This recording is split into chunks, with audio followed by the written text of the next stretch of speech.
York City.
Minus, yeah.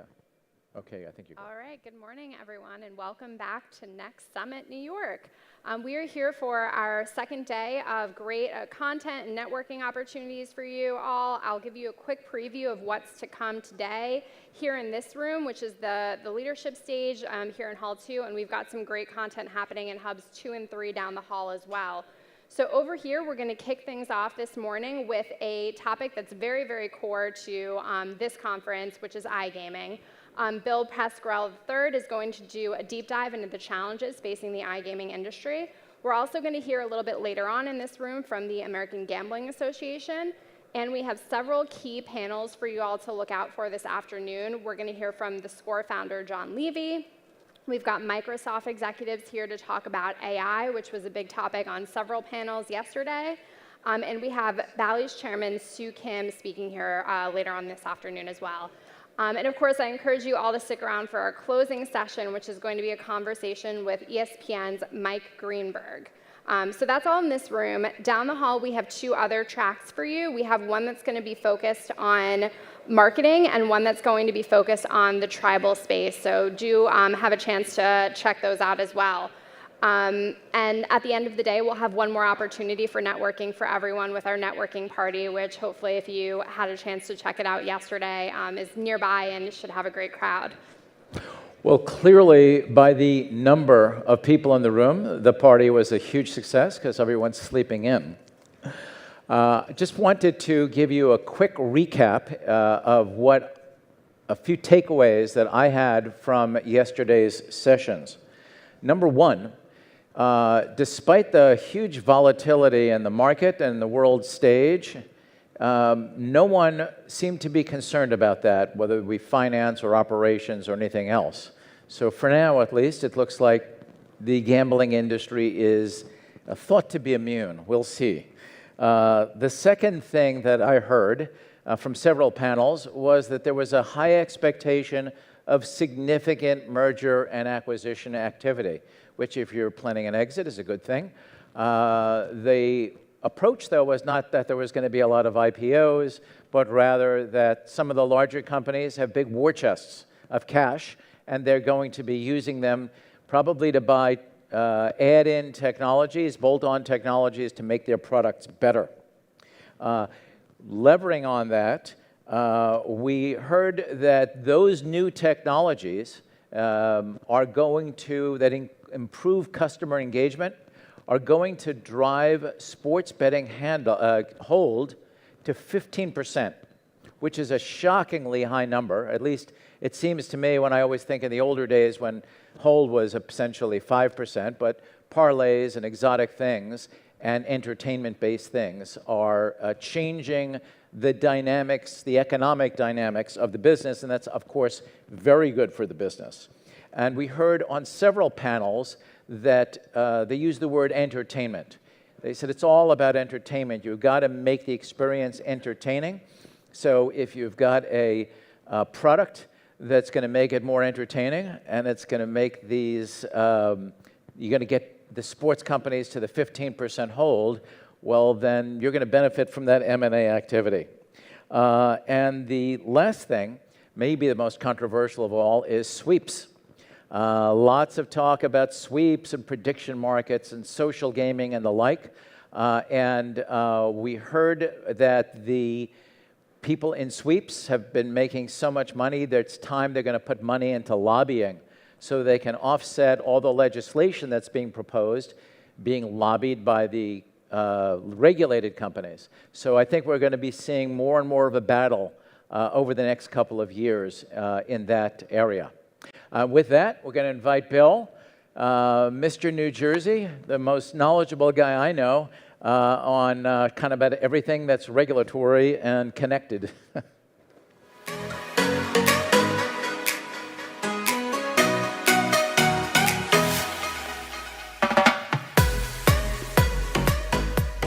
Good morning.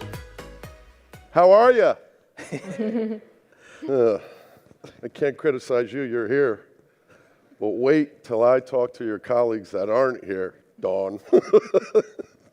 So I'm really thrilled to be here. Bill Pascal III, hopefully affectionately known as BP3.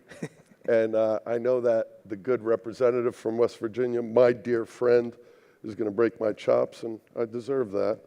Because I can talk Chrome off a trailer hitch. What I'm frustrated about this industry is we can crank on about regulators and legislators all we want. We have to take some responsibility for why we are where we are, and that's what this panel is all about, is understanding that regulators and legislators are not our enemy or our adversary. We should be collaborating with them to move the dial. And when the dial doesn't move, it's not because of them, it's because we have been ineffective. I was hired by a gentleman who was on a panel with Dawn yesterday, Joe Brennan, in 2009. And he introduced me to a guy that some of you know, but many of you don't because you're too young. History's important. Isai Scheinberg. Does anybody know who that is? You do. Isai Scheinberg is the founder of Peer Software, which is the foundation for poker stars. He was paying Washington lobbyists $40 million a year for 10 years to get iGaming passed in Congress. Those lobbyists should be shot because Congress was never, ever going to pass that legislation. Barney Frank from Massachusetts, the first openly gay member of Congress, and my father, who was a healthy heterosexual, who just passed away after 30 years in Congress, was the co-sponsor of the bill. My dad wouldn't know what iGaming was if he fell over it, but he was the sponsor of the bill.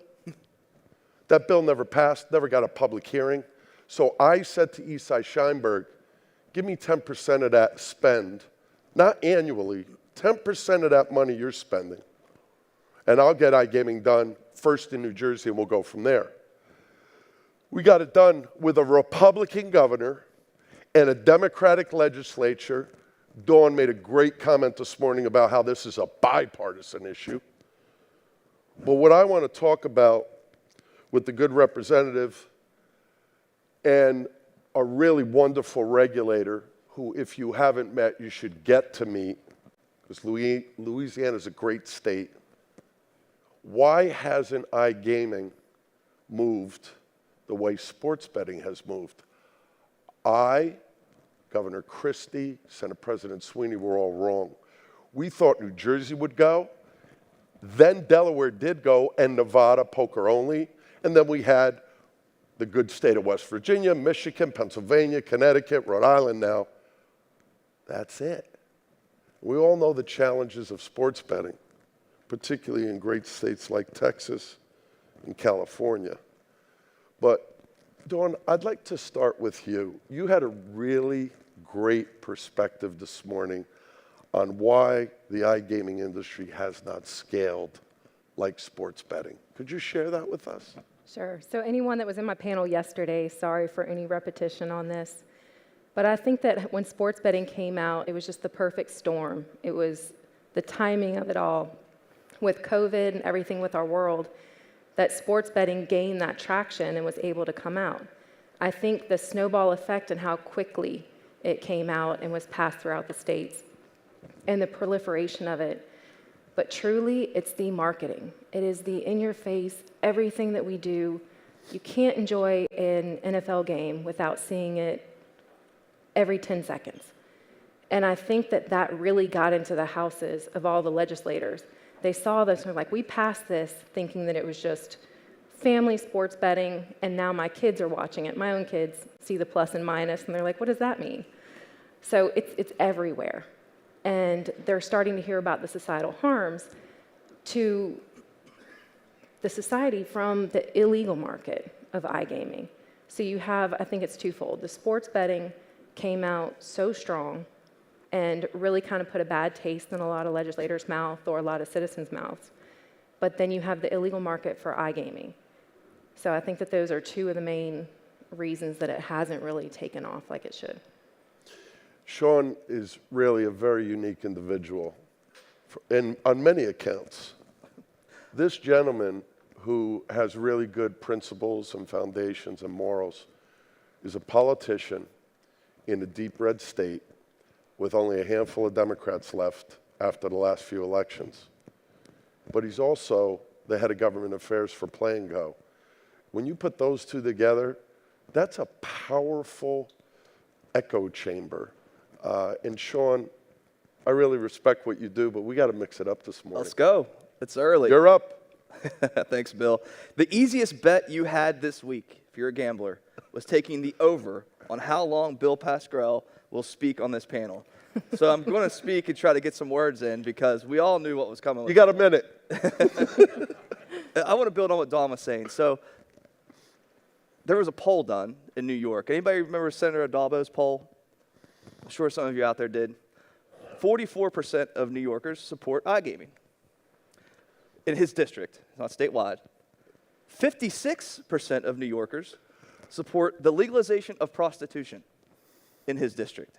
So it's polling below the legalization of prostitution in Adalbo's district, yet Senator Adalbo is pushing iGaming. So to Don's point, the public's not there yet. Now, if you polled that a different way, Bill, if you said, do you support iGaming, you get 44%. But if you say, do you support closing the budget deficit and making $1 billion, raising new revenue without raising taxes, which every lawmaker should be saying in every state that's trying to pass iGaming legislation, raise new revenue, not taxes. It would poll at 100%. So the industry really has a messaging problem to the public. And we haven't been front-facing enough to rile up the public, just like Don said with sports betting. They're not emailing legislators. They're not reaching out to their legislators and saying, hey, pass iGaming. We want that, like they did with sports betting. There's zero threat. You know how it is, Bill. Politicians, what's their number one thing? They want to be reelected, right? They want to stay in that seat forever. And you almost have to fear not voting for something. There's no fear for iGaming whatsoever. If the public's not reaching out for it, and you're not making the case as an industry that it's needed, and there's no threat to them, then it's not on their radar. 1,600 bills a year coming through the legislative process. You're just one. So we've really had a hard time on that, and I think it's something that the industry really needs to focus on is pushing the public, which then in turn pushes legislators.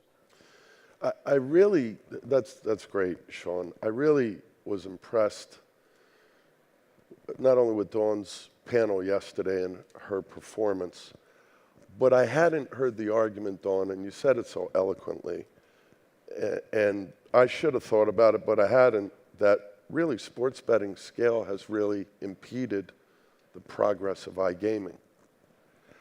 But I want to talk about an even larger issue.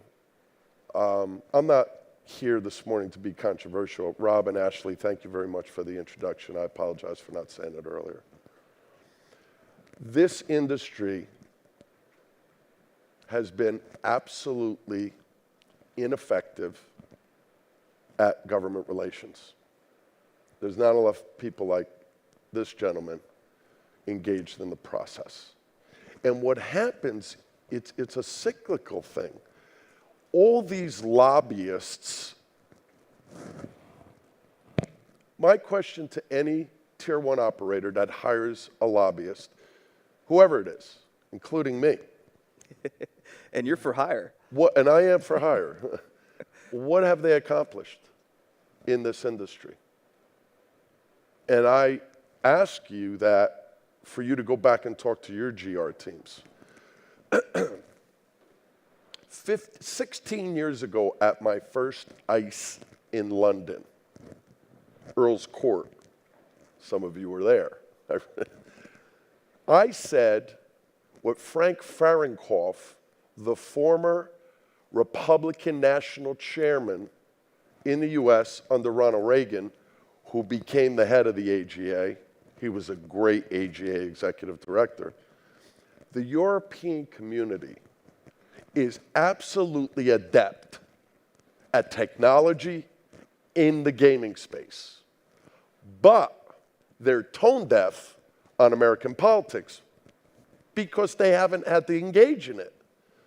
Conversely, American brick and mortar retail casinos, because that's all there were at the time, know American politics and the importance of it when it comes to the gaming industry, but they're kind of back in the Stone Ages when it comes to technology.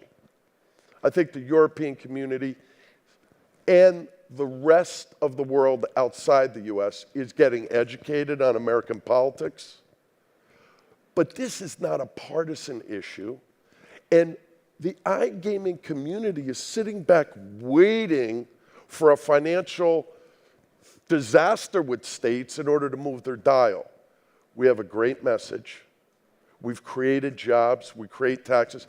For example, and I doubt anybody knows this. I know you two do. Do you know how many jobs have been created in just the state of New Jersey with iGaming? Does anybody want to take a guess? A state of 9.4 million people just across the river? 24,600 and counting. A lot of that scaled, not only with compliance, customer service, but it's scaled because of live dealer, which wasn't in play at the initial jump. Look at Michigan. Let's talk about that. Michigan's a prime example. I mean, 2,000 plus jobs in the last few years just on that live dealer situation. So that's an easy sell to legislators if you're looking to expand on iGaming, but it doesn't get enough credit. I'm glad you're pointing that out, Bill, because when you're going into a legislative office, obviously creating jobs is number one for everybody. But the revenue that comes with it, that's an easy sell. And I think the industry has really mixed itself up and saying, well, look at the numbers. We make money. Okay, what else are you doing for us? And the impact at the local level, all politics is local, right? That's what we've been told for years. The impact at the local level is real. And so this is good policy at the end of the day. It's not just making money. Sure, that's great. Everybody wants to raise new revenue. But it's good policy. It shrinks the black market, raises the revenue, protects consumers. These are easy sells, but we're not getting there. And then to your point on the technology side, think about the makeup of American politics, state legislatures. The average age of leadership, 60 plus years old, okay? Most of them don't even know how to silence their phone in a committee meeting. I know, I sit in committee meetings. They don't know how to silence their phone. So true. And we're gonna tell them there's a casino on their phone, and we expect them just to be like, sure, let's go. Like, so this education gap is immense, and we haven't spent the time and effort to really go in and educate. And then I wanna bring up another thing. So we passed it in West Virginia. We passed sports betting in 18, and then we passed iGaming in 19. And so what was the message I was sending? I was pushing iGaming legislation. It wasn't, we just need to legalize iGaming. We have the Promise Scholarship. It needs funded. If you're against iGaming, you're against the Promise Scholarship. Then I had the education lobbying on behalf of iGaming. So these are secrets that you can use in states, is that the message should be where's this going? Who's it impacting? And we have another bill in the room that's more popular than you. See that? Bill Miller walked in.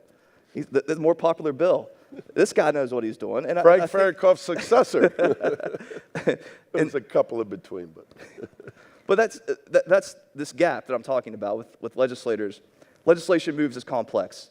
And when you have leadership that doesn't really understand it, and then getting through that process, you got to get the bill introduced. You got to get it on a committee. You got to get it on the agenda. You got to get it to the floor. You got to pass it out of the House, run it over the Senate, repeat that cycle again. That's not easy. There's a reason why only a couple hundred bills pass a legislative session, even though there's 1,600 to get introduced. And look, I can't speak for every state, but like in Louisiana, we've had gaming for decades. But back in the 90s, we had a governor, whenever we had riverboat gaming, who was selling riverboat licenses and went to prison. So that put an extra layer of just stigma and illicit, corrupt activities on top of the gaming industry. So for 30 years, we didn't see movement in the gaming industry. If somebody said they were going to bring a gaming bill to our legislature, they were laughed at because it was not happening. And in Louisiana, it doesn't matter if it's skill or chance. It's all illegal unless it's licensed and regulated. So even fantasy sports had to be regulated, licensed, and go through a full parish-by-parish election. Do you want it in your parish? Back in the 90s, when video poker was voted in, we had 30 or 31 of our 64 parishes said yes. So we only have video poker in half the state. In 2018 or so, 47 of our parishes voted in fantasy sports. I think that a lot of them thought they were, voting on sports wagering. I think that there was a disconnect in education there too. But just a couple years after that, that 47 number for fantasy jumped to 55 of our 64 parishes voting yes for sports wagering. So we've now seen in that 30 years, we had no expansion and nothing new in Louisiana. And then immediately we had almost double the parishes having fantasy sports and sports wagering. And I think where iGaming kind of falls too with the legislature is the argument that we hear, it can't be in there to say it's happening illegally, so legalize it. That is falling on deaf ears. They don't want to hear that. They start talking about marijuana, they start talking about these other things. Just because something negative is happening, we shouldn't continue it just to tax it.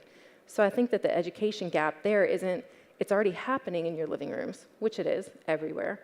It's the legal market has to sort of make up for and pay the sins of the illegal market. Tell your legislators how to fight the illegal market. Tell them that legalizing it brings in funding for compulsive and problem gambling, that you can combat these things, that there are KYC protections, that sure, there's 18-year-olds out there on the illegal market, not in Louisiana, on any legal market. You have to be 21 and up. And that there are certain player protections, pre-commitment tools that are available in the legal market that aren't there in the illegal market. You know, I've always said, you've heard me say it on this stage, this is, I guess, the 5th year we're here. And I'm really proud to serve on NextIO's advisory board. I think they've done great work. But in our business of government affairs, and there's a lot of people who claim they're government affairs experts. Tell me what you've accomplished. You have to educate before you advocate. You don't go in and advocate something. And here's why I say that. My father was a mayor of the 3rd largest city in New Jersey, while also a state legislator and the minority leader. And then 30 years ago, he went to the Congress. And he served a great 30-year tenure. He's a public servant, never had a real job, I used to say. Always was a public servant, school teacher before that. But like he taught me the importance, not only of the cliche term we use of bipartisan, right? Work across the aisle. But every legislator in Congress, in states, are dealing with massive issues. 10,000 bills pending right now in the state of New Jersey, 2,000 in West Virginia, right? On any given day. You can't expect every legislator to know gaming, petrochemical industry, education. So there's just dozens of issues, energy, and so on and so forth. So we have to do a better job of educating. Then we can advocate. You can't expect legislators, just because you know, everybody has one of these, is going to know. Oh boy, they cut me off. It gets a sign, Bill. It gets a sign. Is going to know what the issues are in the value proposition. So what I wanted to talk to you, Dawn, and Sean, I'd like you to comment, is how do we penetrate the black market the best? I think a lot of it is talking to your regulators, helping them with the tools as well, showing the attorney generals, showing a lot of our states, the jurisdictions with the district attorneys. There's no district attorney that can go over, an overseas bookie and take down their operation. Maybe there is, but that's not really where their funding of the resources can go. So it's making those united efforts, talking to them. You guys have visibility across the country to say, hey, I talked to the AG in this, state, and they're going to do this. Would you be willing to join in with something? Could there be a joint investigation? Or even just educating them on what's out there. The fact that it's estimated like $14 billion of societal harms, mostly through the illegal markets, and how much money there is out there that maybe states could find some nexus in the states that they could actually go after them. And I think it's educating the legislature and the other operators to contact your regulators. Use your regulators. We know the markets. We know how to regulate it properly and what the protections are and what the harms are. And I think that there's we can't take a stance on any legislation or whether there should or shouldn't be gaming. But when it's there, we have an obligation to regulate it no matter who's in charge, no matter what is out there. So use us for that education. We're independent. Sean? I think the only real way to crack down on the black market is legalization. I mean, if you look at states that are now taking action, like West Virginia, our Attorney General is taking action against the black market, and he's using the statute of iGaming legislation to do so. We criminalized, if you're operating iGaming without a license, there's a criminal penalty attached to it. So there's actual abilities through Attorney Generals, through legalization efforts by statute, to take action. If you're a state that doesn't have anything on the books, good luck getting a response to any subpoena you send out. Good luck forcing the black market to shrink at all or somebody to leave the state. You need to legalize first before you take action. That's the reality of it. I mean, that gives the real power to AGs. We could send threatening letters all day, and you can just throw them in a trash can. Remember the story we shared? There's an event every September. Rob's been to it. And I'm allowed to say this. Pierre won't fault me or Martin. There's an event in Laguna Beach every year, EGR, the Power 50 Summit. I was given a project by the top 2 Tier 1 operators several years ago to do a political memo on how to effectively pass sports betting in California. They paid me a lot of money. I'm not going to embarrass anybody or mention names or what they paid me, but they paid me a lot of money. Way more than we make as state regulators. Yeah, that's true. Way more than public servants make. They took that memo and put it on a shelf. It's still collecting dust. 2 months before the ballot referendum in California, and I'll get to the punch, because this makes me angry. 2 months before, they called me up and said, Bill, would you get involved? We need you. We'll come in. We'll throw money at you. But I said, guys, not only are you not going to pass this 60 days out, and I happened to be meeting with Governor Newsom at the time, who said, what a shit show. Got 18% of the vote in California. Every major organization, the school teachers, every major newspaper, the Republican Party, the Democratic Party, the governor, the lieutenant governor, the speaker, the Senate president, everybody was against it. You know what the industry got? Major League Baseball to support the passage of sports betting. Why do I make this point? And I love Major League Baseball. I do work with them. I think they're great. But it's not going to move a voter. So a year later, after the ballot referendum barely got 18% of the vote, after $500 million from this industry was spent, and that to me is political malpractice. I'm in an Uber with buddies of mine from Continent 8 and a few other clients of mine going to dinner at that same event.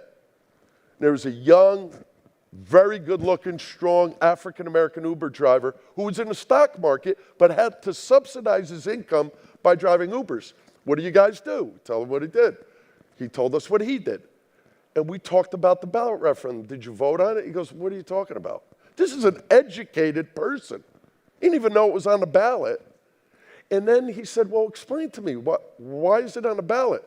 I bet on sports all the time. I bet on Bovado and Five Times and Bodog and others. This is the insanity.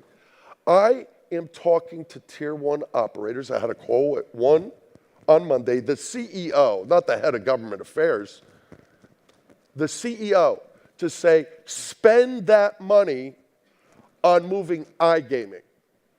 Better profits, wider margins than sports betting, right? And so what do you think is the top 1 or 2 things, if you could comment on, I think it'd be really helpful, that you think we can do as an industry to move this dial?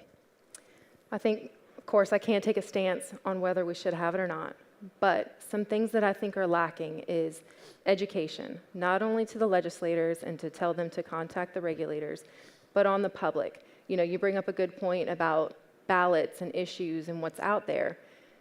People see it. They know that it's out there. They're betting illegally, but they don't always know that they are. I get calls all the time. I got one last week about a man that said that he had $10,000 in an offshore bank account. He didn't know. He just said, hey, I bet through this company. My account is now at 0. They told me if I deposit $100 that they'll give me my win on my last bet. But last time I did that, they just took my money and wouldn't pay me when I won. So he's like, I want to make a complaint, and can you get my money back? And I had to explain to him, I'm not going to, prosecute you, but you just admitted to me that you're illegally gambling online, Louisiana. But that was an illegal site. He's like, there's no contact number, there's no email address. So we as regulators, our great new chairman, Chris Hebert, who, as Bill pointed out, is not here right now. See that? My Chairman. man. He's here. Yeah, I knew you'd show up. See, I just said I had that you. so that you would get the credit since BP3 called you out earlier. But, he just redid the website, and he's going to put on there the sites where you can legally operate. But I think it's educating the community on the fact that those are illegal, that there are no player protections. And even if it's not to push your agenda, even if it's not to push the legal, just to tell them what you're doing right now is illegal, and it's a harm. I'll do my best Bill story. You're really good at stories. So I'm going to try to follow you up on that. I'm testifying in Maryland a few weeks ago. As we know, they're moving iGaming legislation, and they're doing a great job of got it out of the House. It's moving. It's going through the legislative process. And we walk out of the committee meeting, and there's individuals there from a brick-and-mortar casino that we all know, that I will not name, and they're wearing shirts, essentially all together, against iGaming. So to your point, Bill, what can the industry do? It's get on the same page. You're not going to get anything done when you're fighting amongst yourselves within the industry to get iGaming passed. You can't have so much friction within the industry, and we have that now. And at the end of the day, the good policy will win out. I know we have different research that says cannibalization exists. Some will say it does not. I've tried enough cases in the courtroom to know you could hire somebody to put together an opinion, but when you take it to the jury, the facts win out at the end of the day. The fact is, for iGaming, it's good policy. It's going to win out at the end of the day. But if we're going to get this thing moving, everybody's going to get on the same page. If you show up at a legislator's office, Bill, I'm sure you've been through many legislative offices, and if you show up as an industry and you're pulling apart and you're not unified, you're done. I don't care how many one-pagers you hand out saying this is why we need this. It doesn't matter. You're not getting out the gate. And that's where we're at right now because the industry as a whole is a bit fractured. We shouldn't be going in one by one talking about competitive advantage. It didn't work. It hasn't worked anywhere. We should be going in unified because we have a great message to tell. And I do want to, because I want to kick a question to both of you, but I do want to point out, because he doesn't get enough credit, recognition, he's got a very tough job. But, I really like the fact that Bill Miller is really focused on this controversial topic of sweeps, skill games. That's important to protect the integrity of the industry. It's a very important vertical. I met a lobbyist last night at a dinner. I just couldn't believe that this lobbyist is not only representing brick and mortar casinos and online casinos, but also intimately involved in sweepstakes. I don't even know how that's possible. I think it's conflictual, unless you're really a Superman or woman. What we need to talk about in wrapping up here is the topic, I don't care where you are in the world, of the new administration in America and what impact that has on what we're trying to do every day in our lives in the industry of online sports betting, online gaming. Do you want to? I'll take that. We don't want to talk too much politics up here. Right. But I will No, say it's this. not a political. I will say this. The new administration is going to be good for iGaming. And why? Because they're squeezing states.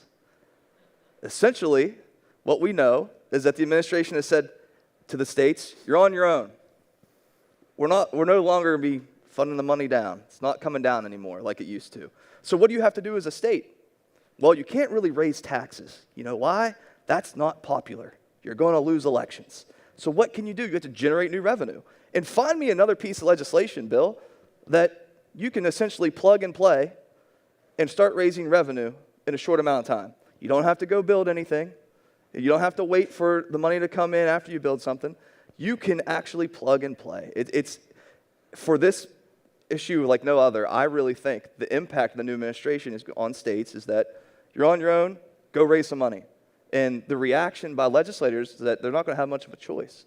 And they're going to have to come out and be competitive with other states and raise new revenue without going back to the old trick of just raising taxes to raise them. So I think that, just reading between the lines, is an issue that's going to be beneficial down the road. I guess I won't speak on any administrations, but just to say federal versus state, all states are going to protect their rights. So if you're talking a Safe Bet Act or any sort of federal involvement, if they want to deal with addressing the illegal market and they want to go after the illegal market to facilitate, or if they want to look at sort of advertising, but other than that, I won't discuss like administration and policies, more of like federal oversight or involvement in gaming. I think that their lane is the illegal market and to focus on that rather than trying to talk to states about what they should or shouldn't do. And I'll say and wrap up here, I think the new administration, and I didn't vote for it, I'm a yellow dog Democrat. I think the new administration is going to be great for this industry. My first client ever in the gaming space was Donald Trump. I represented all three of his casinos before he had that tragic helicopter accident where many of his executives passed, and then the casinos went sideways after that. But this administration gets states' rights. They get it. They understand it. And that's good for us. Please join with me in thanking Sean and Dawn, and have a great rest of your day. Good job, buddy. Thank you, Bill.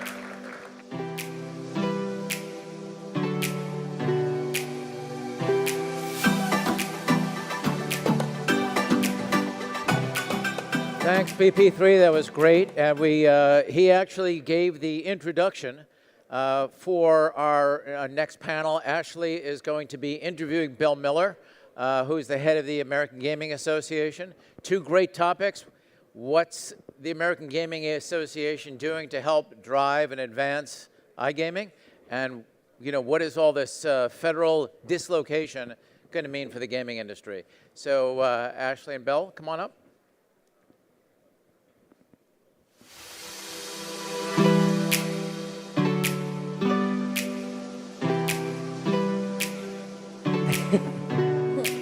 Whoa. Hi, everybody. I am not Ashley. I'm Michael. What happened? We're going to be talking about industry partnerships. We have seen in the last number of years a lot of new products and verticals. And one other thing we've seen that we haven't talked about much at this conference is cross-industry partnerships. There's been a lot of expansion into other industries touching our space, either near adjacents or even beyond. Today we're going to talk about what's working, what's not, how you compete in this space with all these partnerships happening, and more. I'm Michael Daly. I'm a consultant and, as of late, the COO of a financial technologies company called MarketTrax, doing digital casino markers for our space. And I'd like to introduce our panelists. Hi, everyone. I'm Dana Warby Robinson. I'm a Partnership Development Manager at BetMGM. Daniel Kostelski. I'm the co-founder and CEO of Chalkline Sports. We provide free-to-play games, sports games, acquisition and retention tools to the casinos in the affiliate industry. I'm Laurel Pittman. I am the Director of Sports Betting for Desert Diamond Casinos in Arizona. We have 4 retail properties along with a statewide mobile app, Desert Diamond Mobile. Glad you could all join us. Let's talk about what I would argue has probably been the hottest thing for partnerships in the last number of years, which is sports partnerships with teams and leagues. We're going to do this sort of open style and just hope you all contribute, or otherwise we'll start calling on people, but we're not in grade school, so let's try to avoid. What value does an operator see from a sports partnership?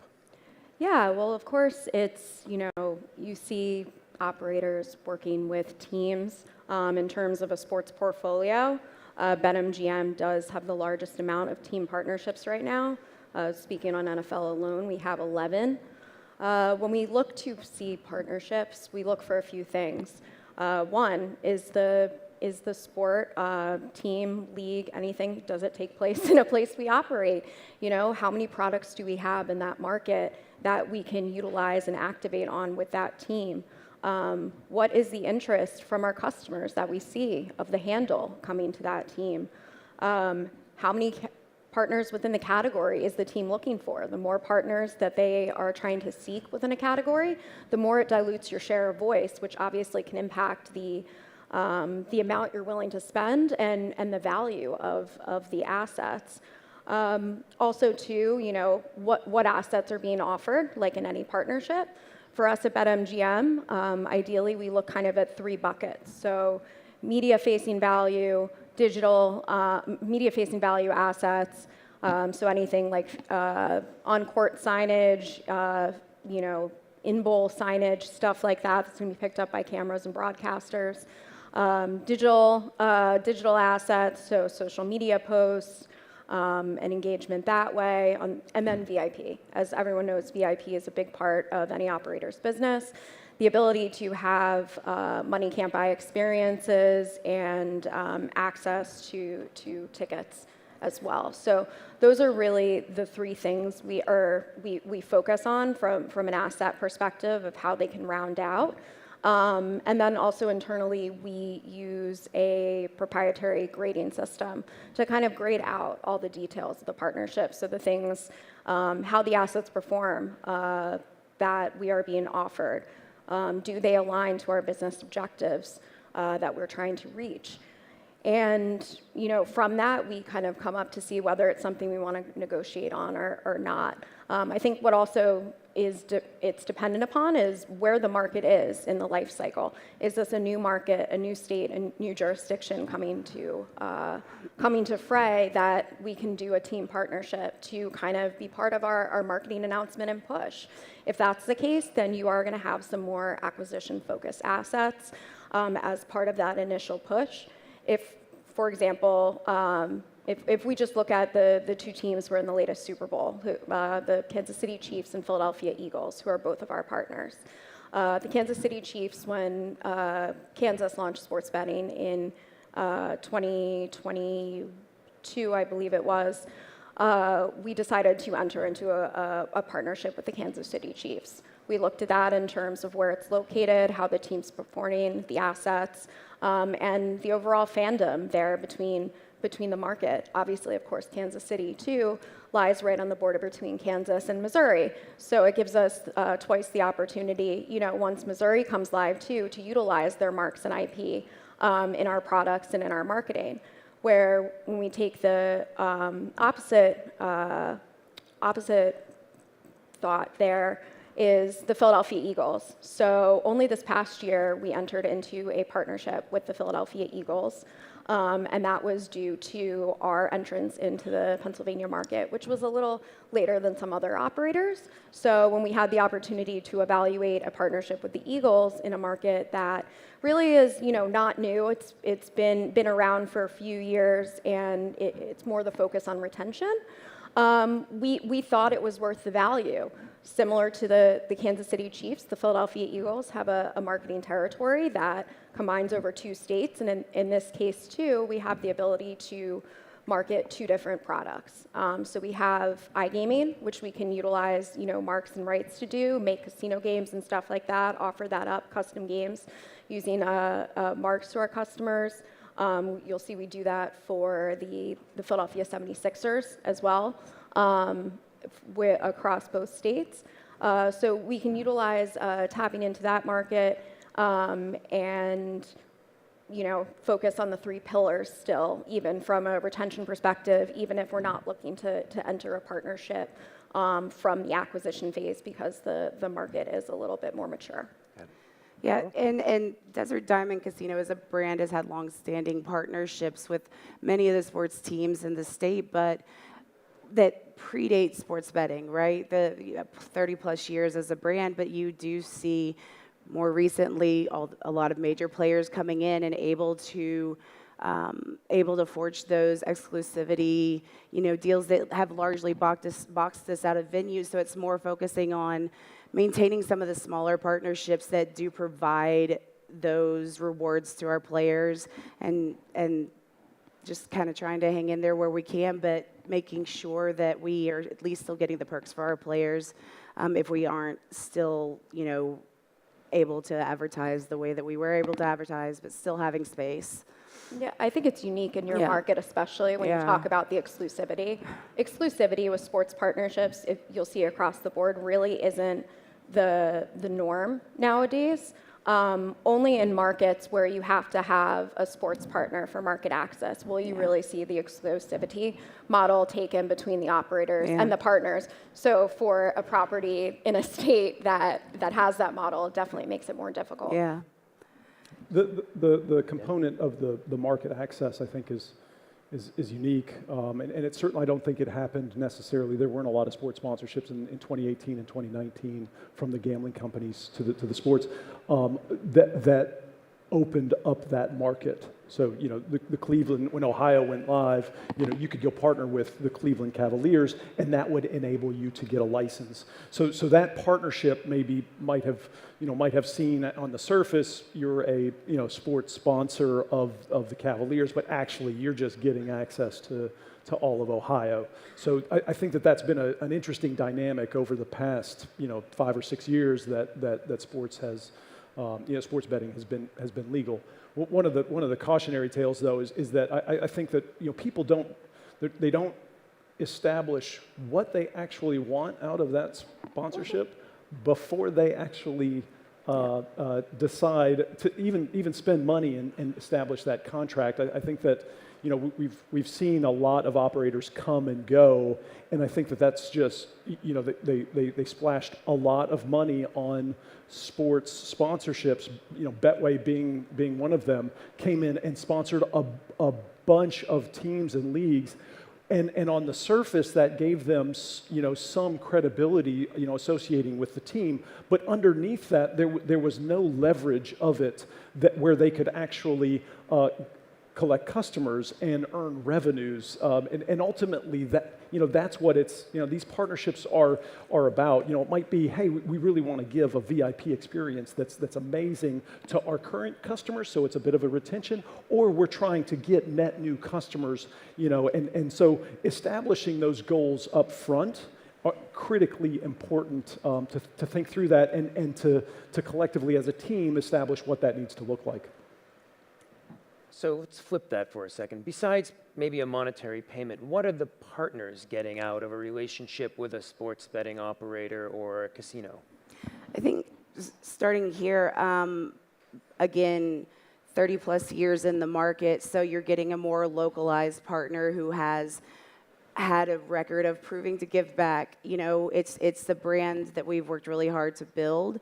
So I think, just speaking from my experience now, granted, it's not, you know, we're not a national brand. We're limited to our state, but I think we have established such good just relationships with collegiate sports as well as professional, and just continuing to be the image of giving back to local, I think is a big piece of it. And that's something too, just I'll go back to your question, but that's something that as operators, when you talk about collegiate, that's an area that you guys can own, because we stay completely away from. Yeah. For sure. Nice. Yeah, but it's true, and you know, it's tricky, like as far as like what you do say around it, but the partnerships and the sponsorships that we just have with the schools and the relationships and the charities, you know, the school, just sticking with that, yeah. I would add though that operators are good at a bunch of things that teams actually are not. You know, fan engagement is a huge word, but the collection of data, the monetization of fans, believe it or not, sports teams are not great at doing that. They've got disparate databases, who's buying tickets, who's buying concessions. You know, they've got all these databases, and they're probably sitting on, you know, so-and-so's Excel spreadsheet over here and so-and-so's Excel spreadsheet. I think that some of that IP that you all do a great job of is actually empowering them to build a much more valuable brand from a data perspective and from a fan data perspective. Yeah, I think there is a data sharing element in terms of what we're seeing our bettors interested in. Let's see, you know, for example, in player props. Try and say that one 10 times fast. You know, it can be something where maybe their not most popular player, at least commercially, isn't getting the love, and they're seeing that, you know, in terms of props, because it's not as engaging for the sports fan, but they can see, you know, ancillary players that teams are really engaged with, and the bettors, and you know, we can give kind of a different level of insight that their own data analysts and so forth won't be able to see of how fans are engaging with their team. The markets are evolving. We're not seeing a lot of states opening, so we've been moving from acquisition to retention. How do the partnerships evolve, or do they, as we move into this other phase of the industry's growth? Absolutely. I think it's a huge onus now, more on the teams than it is the operators to prove their value. And you'll be seeing that across the board in terms of teams that are at that life cycle portion where, you know, 3-5 year deals are not being renewed and kind of going to the wayside. So it's a lot more onus on the teams to be strategic and how they can play into the retention part of the business now that the acquisition element is over, and how to be strategic around that. And that burden of proof is, I think, more so on the teams, for them, the operators, to be able to make the business case that it is wise to invest that money and continue to invest that money with a team. Anything to add, Laura? No. You know, that's an excellent point. I think there was an overinflated price 3 or 4 years ago. Yeah. Absolutely. And you know, the team, this was all net new revenues for the leagues, for the teams, you know, for the venues. It was found money. And they could literally just ask whatever they wanted to, and they probably didn't have to think about, well, actually, if I get $3 million, what do I actually need to offer this partnership? Because there wasn't a lot of partnership, to be frank. I think now, to your point, they're realizing there aren't many Betfreds and Betways, and the number of operators are going down. And instead of them being able to sell 3 partnership, you know, sponsorships at, you know, $3 million a pop or $2.5 million, now it's like 1.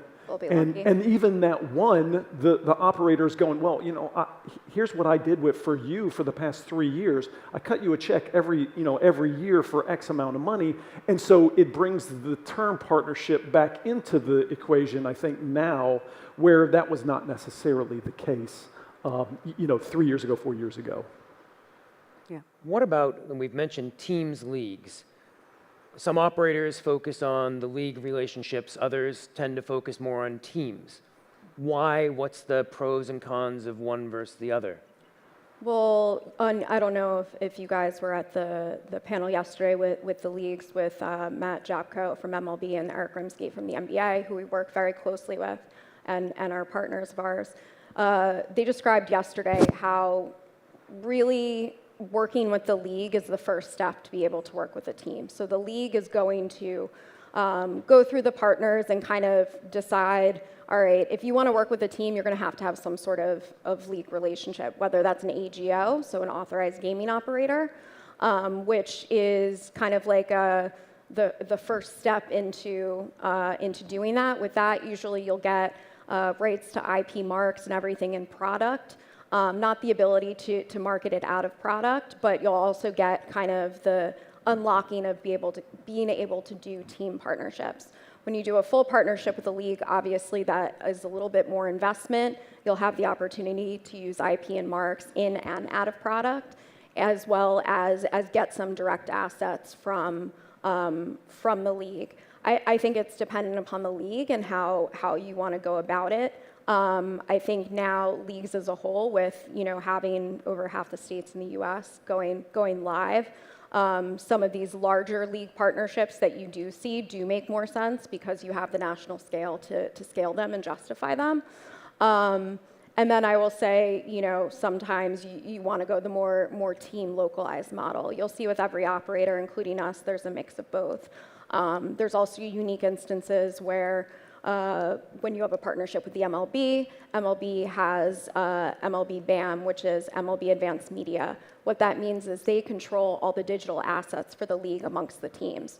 So if we enter into a market and we don't have a team partnership there, or we don't have a team localized in the state, we're able to work through our MLB partnership and do direct acquisition marketing, with emails and stuff like that to the database.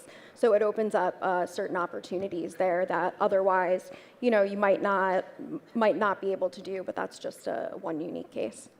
Yeah, and in our case, I think partnering with leagues has given us an opportunity to do something on like a case-by-case basis, and commit to event. Right, so like the Super Bowl 2 years ago, that was a mile away from our Glendale property.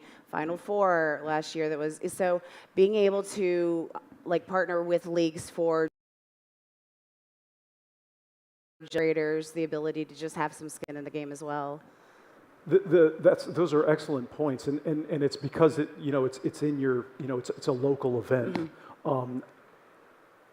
Fans don't have an awful lot of passion probably for the NFL as I do for the Minnesota Vikings, right? So if as an operator I've got to go through that NFL gate in order to get to my team, as a sponsor, okay, then I'm happy to do that. I do think that operators from a national perspective are far more discerning about their footprint and where they can actually leverage a national sponsorship versus we work with Grand Casino, and they sponsor the local Minnesota FC in Minnesota.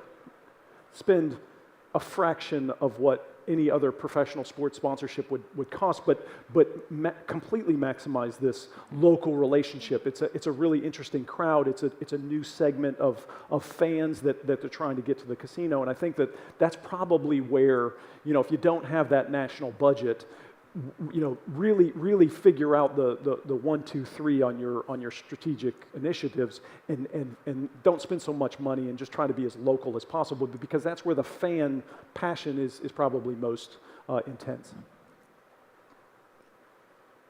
BetMGM and Desert Diamond both have local team partnerships in Arizona. How does a regional operator compete against a national one in that kind of sports market, and vice versa? Yeah, I think it's just like I mentioned before, we've had these relationships for years on years now, right? So it's, I don't think we compete. I mean, let's be realistic. I don't think we're necessarily competing, but it's just making sure that we're offering something to the teams, and that they're still, like you said, it's a give, right? A give and take, that they're offering something to us in return, and making sure that it's still valuable, like that relationship is still giving us enough value for us to then pass on to our players. Because you're entirely right, people, 3 years ago, the money that was coming into these teams,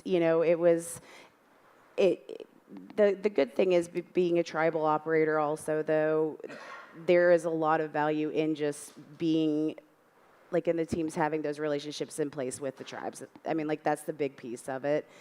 But I mean, we're not really competing. We're just still hanging in the places that we were, just not as, our names aren't as big, Yeah, I think in more localized cases, for example, you mentioned Super Bowl. I believe that was in 2023 in Arizona. We have the ability through the Arizona Cardinals, and as part of getting licensing in the state, we built BetMGM Sportsbook at State Farm Stadium in Glendale, where the Cardinals play, just a couple of 100 yards, outside the stadium. And through that, rather than tapping into everything around football, we decided to do more of an entertainment event. So they have the great lawn right there outside the sports book, and we put on BetMGM West Fest, which had a couple country artists. We sold tickets, really to get people engaged around, the night before the big game, stuff going on there, and feeling the opportunity to have have something to do locally, to be a part of the excitement of Super Bowl being in town. So I think there's different opportunities when it comes to localizing your presence with teams and in certain events, but it's usually definitely different avenues that I think the larger national operators or nationally known operators versus a localized property kind of have that they're trying to achieve. Got it. Outside of traditional sports, what works? We recently, so you're talking about State Farm Stadium, and it's right there at Westgate. Westgate Entertainment District is a little less than a mile from one of our properties. We recently, or a couple of years ago, entered a partnership with the arena that there is the Desert Diamond Arena now. But even more recently, we've had the ability to get exclusivity to digital advertising as far as for sports betting, retail, and statewide. Or we've now expanded to the digital billboards and have that exclusivity for ad there. So operators are always going to want to go with sports venues, right? They're always going to want to go with venues, and this previously was a sports venue, but the Coyotes are no longer, and now it's the Utah Hockey Club. Yeah, it's an interesting game. But yeah, so there's just I think that's probably been the most successful for us, having that space, having that outdoor advertising space so close to a competitor has really been successful. I mean, I can't help but think that if there's concert flow through those, tying VIPs, Yep. and hey, we've got suites, we've got access to tickets. Whatever happens at that particular venue, there's a lot of added value, and maybe that's more of a retention, side of things. But you can't keep your VIPs happy enough, and so whatever it takes, sometimes that's sports. But if bands are coming through, hey, we've got tickets. Talk to the casino host. Yeah, one of my players was so thrilled that I got him Monster Jam truck rally tickets, and Wow. but exactly, like there's Disney on Ice in there, Yes. So just if you are currently in a spot where you aren't able to be in those pro venues the way you were, just but yeah. And that takes operational rigor, to make sure that the casino hosts or that the VIPs know that you have those tickets or that you're reaching out to them in order to leverage that venue sponsorship to its hilt. And I think that's probably where the planning comes in, prior to having that relationship or continually addressing what that calendar of events look like in your location to say, hey, let's make sure that all of our VIPs know what this looks like, and if they need tickets, that they can bring that in. Otherwise, it doesn't happen. You have to be intentional about the leveraging of those opportunities. Dan, your company works with a lot of tribal operators. Yes. One of the things we don't hear talked about is whether it's cross-industry or cross-vertical partnerships lately is the land-based to online operations, which was touted in the beginning as, it's going to be great for all sides. How are you seeing those relationships and the ones that don't have their own online operations? Yeah, so my background is that I sold an online sports book to a large land-based casino group in South Africa. So I lived it. And just, the marketing of a land-based property versus an online property, very, very different. And so, you would think that it's not the field of dreams just because you have an online, and you know this well, you're living it, but just because you have that online presence, and you all as well, you have got to work your database. You have got to get people to understand, and sometimes you need tools in order to make that gap between land-based and digital. A lot of times, they collected a loyalty program, player 10, 15 years ago, wrong email address, wrong mobile number. How do you talk to that person? Yeah, you can send them snail mail, but what are those ways that you can digitally engage with those folks? And I think that, people think, oh, well, we've got this large loyalty database, we're going to convert them all onto our online platform. It's typically, it's never that. Yes, that's really easy to say. I know, it's it briefs well. to do. Yeah, hey, CEO, this is what we're going to do. Right, correct. And in our instance, now currently, yes, the casino, the gaming enterprise is operating and owns the statewide mobile app. That was not the case, just a little over a year ago. So trying to convince, as a mobile statewide team up against all these national players, trying to convince the land-based marketing team who's worked so hard for this very valuable database over 30 years, that we are not other, we are us, we are all part of we, was basically impossible. I know. And quite frankly, it wasn't until, the nation decided to allow the gaming enterprise to take ownership and operation that we've even had any success. And I use success loosely because we're going through some changes right now. But we have at least the opportunity to really tap into that database now. But that just wasn't the case, which is shocking. You would think we have the same brand, both of our names are on this. We're not others, but we are, or we were. As we head into our final minutes, since Yes. everyone seems to want to do predictions on these panels, one of the things that caught a lot of attention in the last few months was the DraftKings Delta Airlines partnership, which seemed to be a little out of left field for some. So what kind of partnerships are we going to see in the future, or are we going to see more or less of these types? I can start. I think you've already seen some of them. Last year we launched with Marriott International, a partnership between BetMGM and Marriott. My colleagues Sean Bolbanowski and Jolie Katz lead that and do a phenomenal job. And with that and that loyalty program, you have the ability to earn BetMGM rewards and transfer them to Marriott Bonvoy points. So it opens up a completely new database, and way to redeem the play that you do on our products to then use it to travel the world, to take cruises, stuff like that. And also they have a relationship with the MGM Resorts portfolio too, where now you can use Bonvoy points to stay at MGM Resorts properties nationwide.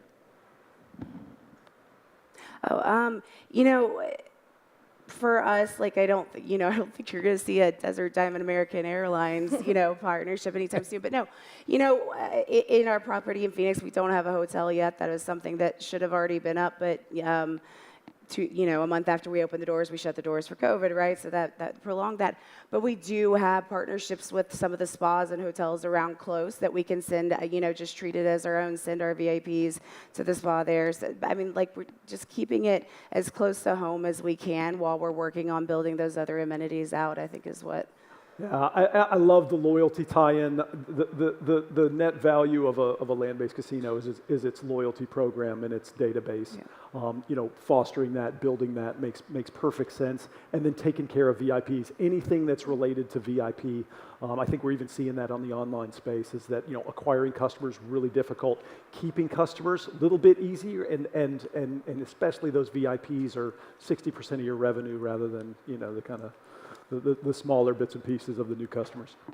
With that, I'd like to thank our panelists for today's session and look forward to further conversations on this. Absolutely. Thank you. Thank you very Thank much.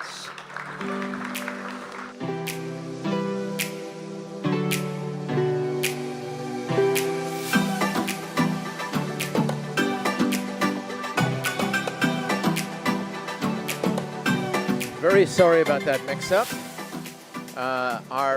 We are going to have Bill Miller coming up, and Tom is going to be interviewing him. So come on up.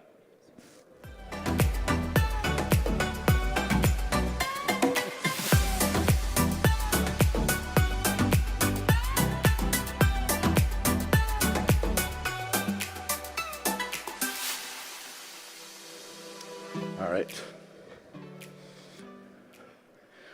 Well, that was a lovely transition. Yeah. Thank you for sticking around. For those of you who have, my name's Tom Lee. I'm a partner in the law firm of Nelson Mullins, Riley, and Scarborough. I think it says it up there and has a nice logo. They didn't get your logo up there, Bill, but they did get ours. And that's because Bill Miller needs no introduction as the president and CEO of the American Gaming Association. We thought this would be an opportune time to talk a little bit about changes that may or may not be in the offing. As you may have heard, there was an election in the United States last year. Some new people are doing business in the White House. Some new people are doing business in the Congress. And on top of that, there's some new folks in the states as well. This is a great time. And Bill, thank you for your time to talk about this. At the risk of asking the obvious question, what's changed? Well, one of the good things is I see that they replaced the water with vodka. So that's right. That's right. This is Tennessee moonshine from our office, just for this occasion. Yeah, the clear stuff. That's the worst. Look, first of all, happy to be here with you, Tom. I'm really happy to be here. I've had a lot of really interesting conversations over the last day and a half. People are concerned. They're interested. They're curious about the direction of policy, the direction of where things are going in Washington. And as you said, we had an election. It was a consequential election. We have now unified power among the Republicans with a pretty skinny majority in the House and a reasonably small majority in the Senate, mostly because to get almost anything done in the Senate, you need 60 votes, not 53 votes, which is what the Republicans have today. But, I think that, President Trump, when he won his second term, and 4 years in the wilderness created a lot of opportunity for him to think about, if I get this job again, I'm going to move, and I'm going to move quickly. And I think that quickly has been, I think, an understatement in terms of how they have addressed issues like regulation, how they've addressed issues like trade imbalances, how they've addressed issues in terms of how they think and the size and scope that they think the federal government should be. And so, look, if you live in Washington, D.C., it is a very chaotic dynamic because there is I don't know that there's anybody that lives in Washington that doesn't know somebody who just got cut loose from a federal job. Right. I mean, it's the company town. Like the company in Washington, D.C. is the federal government and or the contractors that work in and around the federal government. And so every one of the, you put the smartest man on the planet and set him in a chair in the Oval Office and say, and President Trump says, hey, Elon, go to work, try and figure out the right size of the federal government. And he's been deputized with a star, and he just gets to go around and say, you know what, now, do we really need, how many weathermen do we need at NOAA? I don't know. Honestly, I don't know the right answer, but there's a lot. And so Elon's been authorized to do some really consequential things, and so I think that people in Washington today are, constantly re-looking at, like, what does it mean? What does it mean for them? What does it mean for their industry? And I think we're in the same boat. So it's not unknown to this group that we actually have a president for the second time now who has some experience in this business. Yes. So what can we take from his first term in office and that might give us a sense of how this administration might regard this business in the next 4 years? It's a great question, and you're right. We've never had a person to occupy the Oval Office that actually was a casino guy, and so I've been either in government or advising government or lobbying government for I would say now most of my life, and I worked on rescue plans in after 2001, in terms of helping industries, the Great Recession, TARP, how we kind of helped people that were decimated in 2008, 2009, rescue plan, Katrina, Hurricane Superstorm Sandy. In every one of those situations, the gaming industry was carved out. Like, we were seen as an industry that shouldn't receive assistance. Not the case with COVID, though. Not the case in COVID. CARES Act. President Trump was president at the time. And so, like, I think about, and it was across the board. It was small casinos. It was large casinos. We were treated just the same as everybody in the hospitality industry, and tribal also. And so, Ernie Stevens, who's the chairman of IGA, is a good and close friend. We work on a lot of things. AGA, we have commercial members, we have tribal members, we have suppliers, we have online sports books, we have iGaming companies.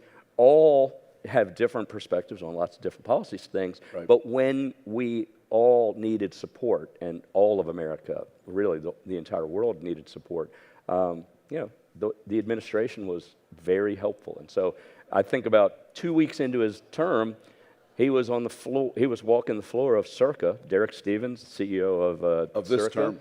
Of this term. Yeah. He was walking the floor talking about, hey, I made a promise to people in Nevada that we're not going to tax tips, and I believe I am going to keep that promise, and that's why I am here in Las Vegas, and that's why I'm here with on the floor of a casino property. And so, I think on the whole, there's a lot of disruption. There's a lot of concerns.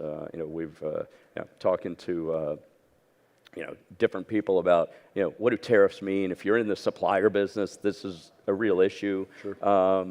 And trade, and we've got. In Macau, we've got 3 gigantic American operators: Sands, MGM, and Wynn, and they sit on Chinese soil, and they are multi-billion-dollar properties all. And so. It's a complex world that we're operating, but in terms of the White House and their view of our industry, and specifically the president, you can kind of hear him say things, and that's one way to interpret things, but then you can see what he does, and at least in terms of what he has done with and around our industry, it's been positive. So, stepping back a little bit into state world. Sure. The conversation in state governments is almost always around this business about what is and what isn't gambling, what isn't gaming. I taught at Vanderbilt this past year at the law school, and I told students, look, you start from the premise of it's illegal to begin with unless. And so we're having these conversations now as the market is reviving, and smart people, some in this room, are thinking about prediction markets, and they're thinking about sweepstakes. A sports betting operator in Tennessee with whom I have an account sent me an email promoting my business, asking for my business, and I noticed at the bottom of that email, who are these sweepstakes games? I've never seen those before. Coming soon. So, how does the industry manage, if it can, how does the association lead, if it can, in these areas where entrepreneurs and the people who put the money behind them are looking for new ways to either, how you think about it, challenge or bolster this industry? Can I have some vodka before? Yeah, I please. answer that A second bottle. Yeah. Look, it's not always easy.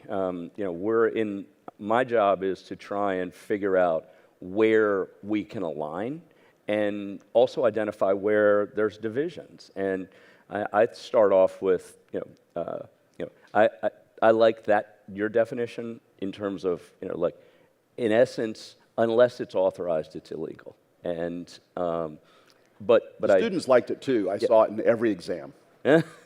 They parroted it right back. I used to, mine is slightly different, where I basically say, well, Bill Miller's gambling for dummies is, I have money in my pocket, I put it into a machine, an app, something that's on the internet, magical things happen, and either money comes out or it goes away. That's it. And it can be dressed up in all kinds of different ways, right. But that's gambling to me.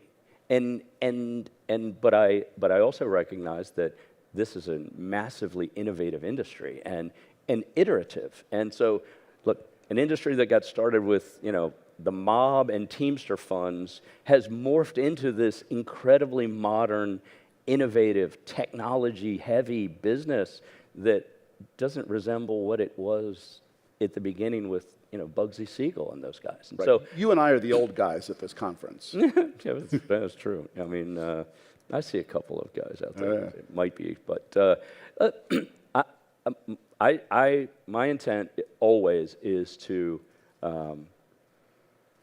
always have an open door, always have an open ear, listen to people in terms of how they are proceeding in a business that they are running and why they believe, number one, it's either different and why it should be regulated and or treated differently from a governmental perspective.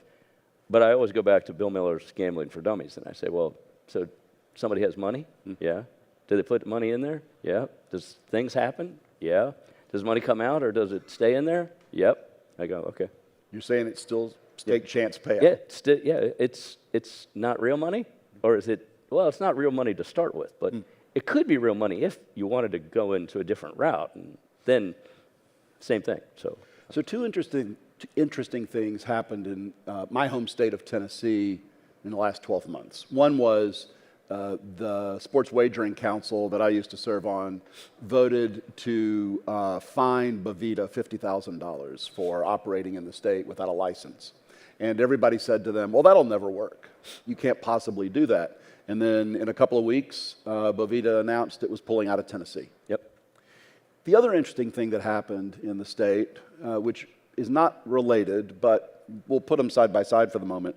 In Nashville in July of last year, President Trump spoke at a crypto conference. And for the first time really said, if I'm back in the White House, I will be the president of crypto. You will see a new embrace of this currency from Washington.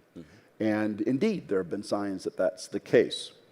I put those two things together under this umbrella of the United States doesn't exist in a bubble. Right. And what are the nature of threats and opportunities coming from offshore that we should be thoughtful about in the coming months? Very hard questions. First, Sean's over here. I will say Nickel G's has been a great forum for us to work some of these issues out because, as you all know, gambling has been traditionally, the province of the states and Indian country. And so that has been how this industry has operated, with the exception of And I spoke at an anti-money laundering conference earlier this week. As we interact with FinCEN, Treasury, and IRS, those are entities at the federal government that have important roles to play.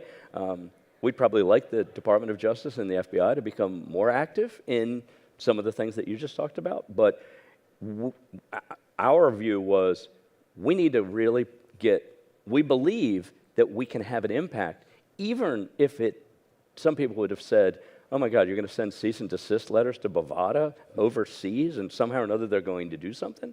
Yeah, we sent 19.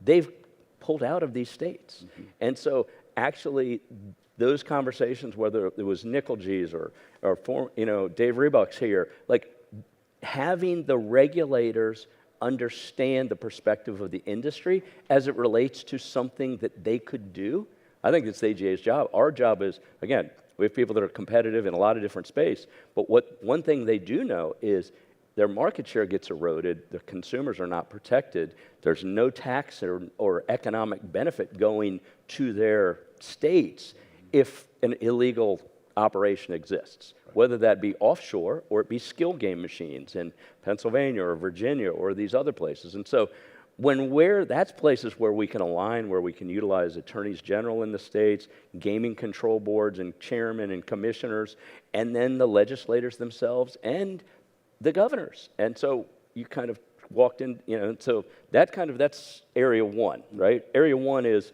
I think that we can and have shown that we can be successful in making it harder for people that are unlicensed to do business. And that's quite frankly our job. Because my members they go through that grind. They go to Jackson, Mississippi and get fingerprinted and go through all of that stuff in order to be a licensed entity in that state. And so we think that generally if you're going to be in a business that looks and acts and operates like that, you have to go through that same process too.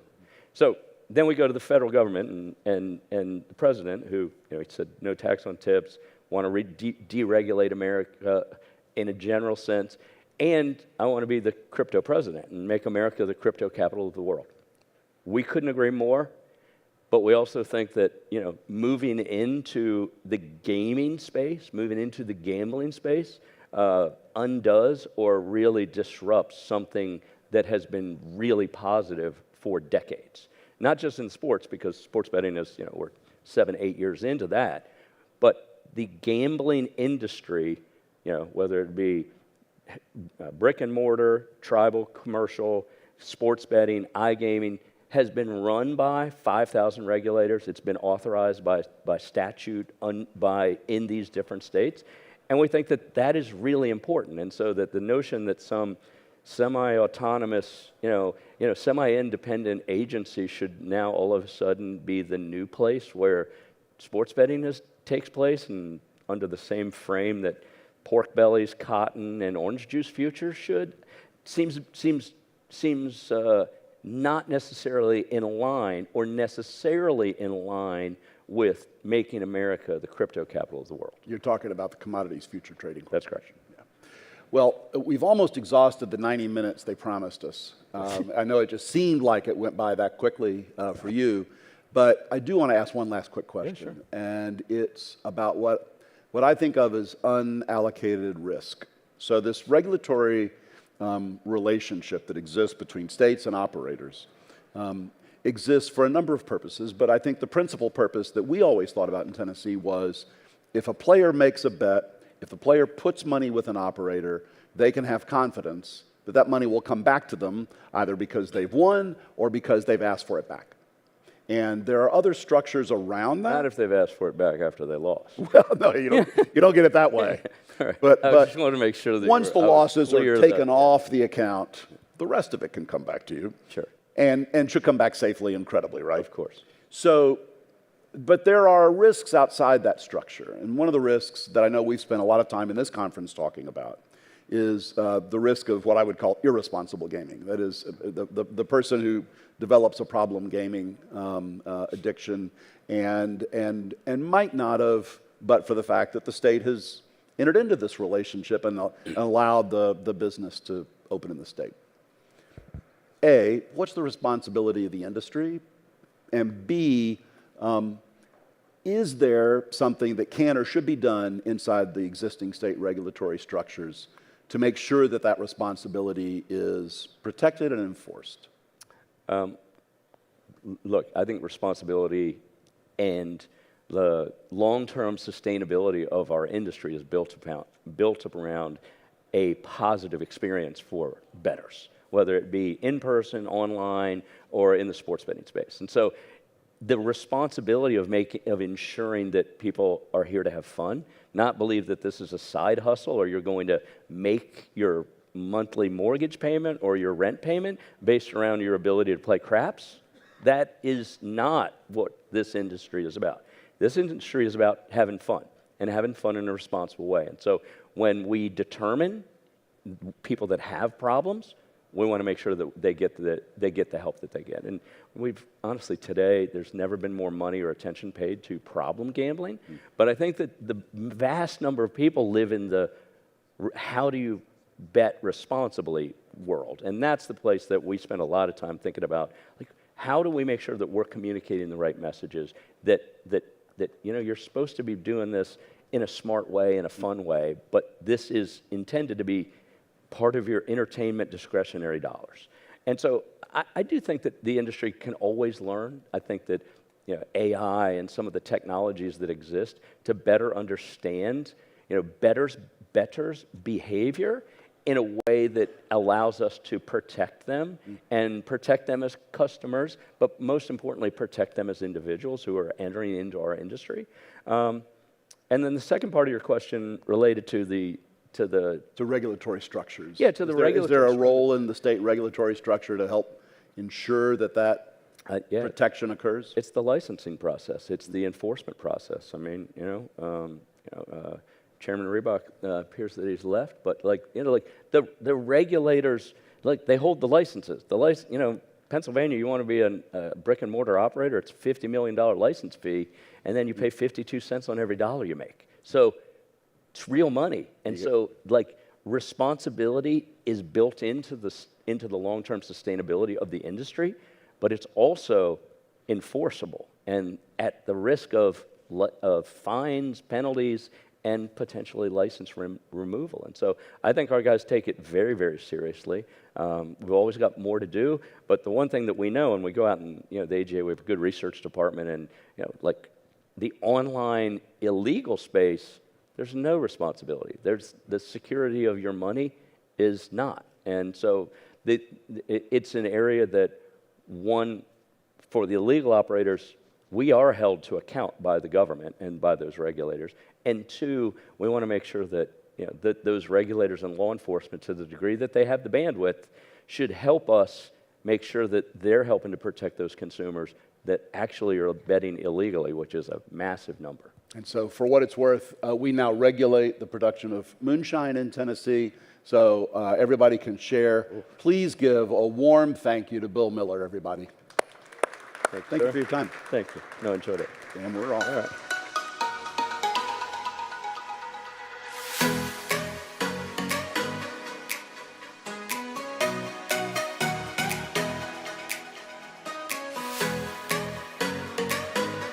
Well, thank you, Tom and Bill. That was terrific.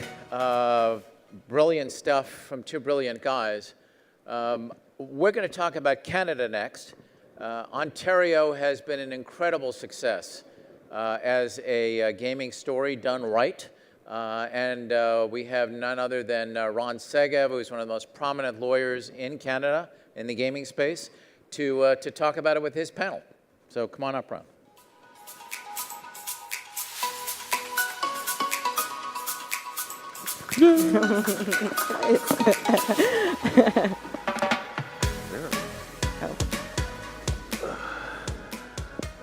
Good morning, everybody. Thank you, Rob. Indeed correct. I'm going to engage in a lot of hyperbole this morning. So I agree with you. It's the most exciting opportunity in the world right now, and we're going to learn more here. First, just very quick introduction of the panelists. I'll let you guys introduce yourselves real quick. Go ahead, please. Sure. Go ahead. I'm Brooke Hilton, head of casino for PointsBet Canada. We're a B2C operator brand, managing casino and sportsbook out of Ontario, and then out of Australia, we have a sportsbook there as well. I'm Paul Burns, President and CEO of the Canadian Gaming Association. Thomas Casbury, Vice President of Commercial for iGaming and Sports. Yeah, I'm Eric Nyman, President of Everymatrix Americas, B2B in the iGaming space. Great, let's go. I'm going to set the table. I'm going to share some numbers as to why Canada cannot be ignored.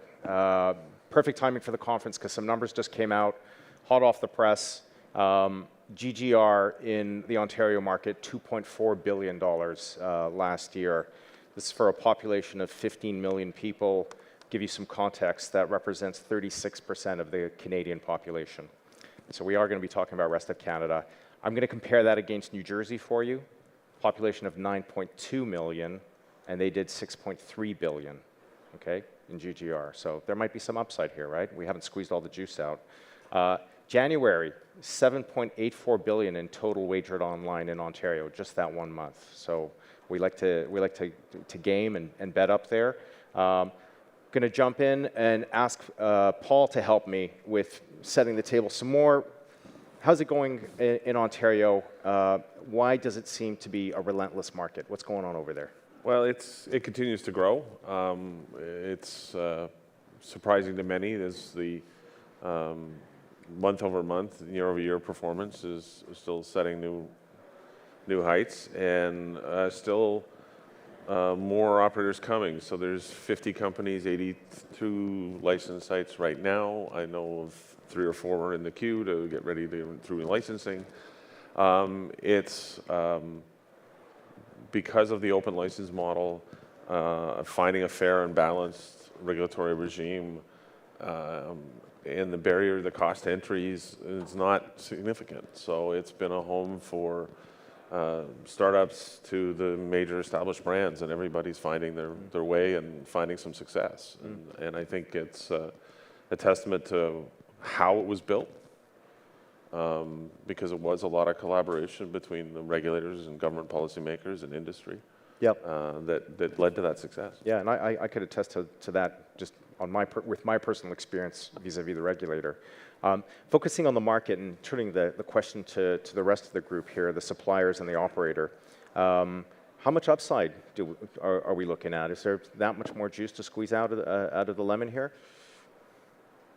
I'm happy to jump in. So there's a tremendous amount of upside still. As you know, there's a large amount of unregulated market that still operates, and I think the regulated operators, as the unregulated starts to go away, there's more growth in there, and healthy competition between the 50 to 80 licensees creates healthy competition, innovation, new opportunities, which just contributes to that continuous growth that you're seeing month over month already.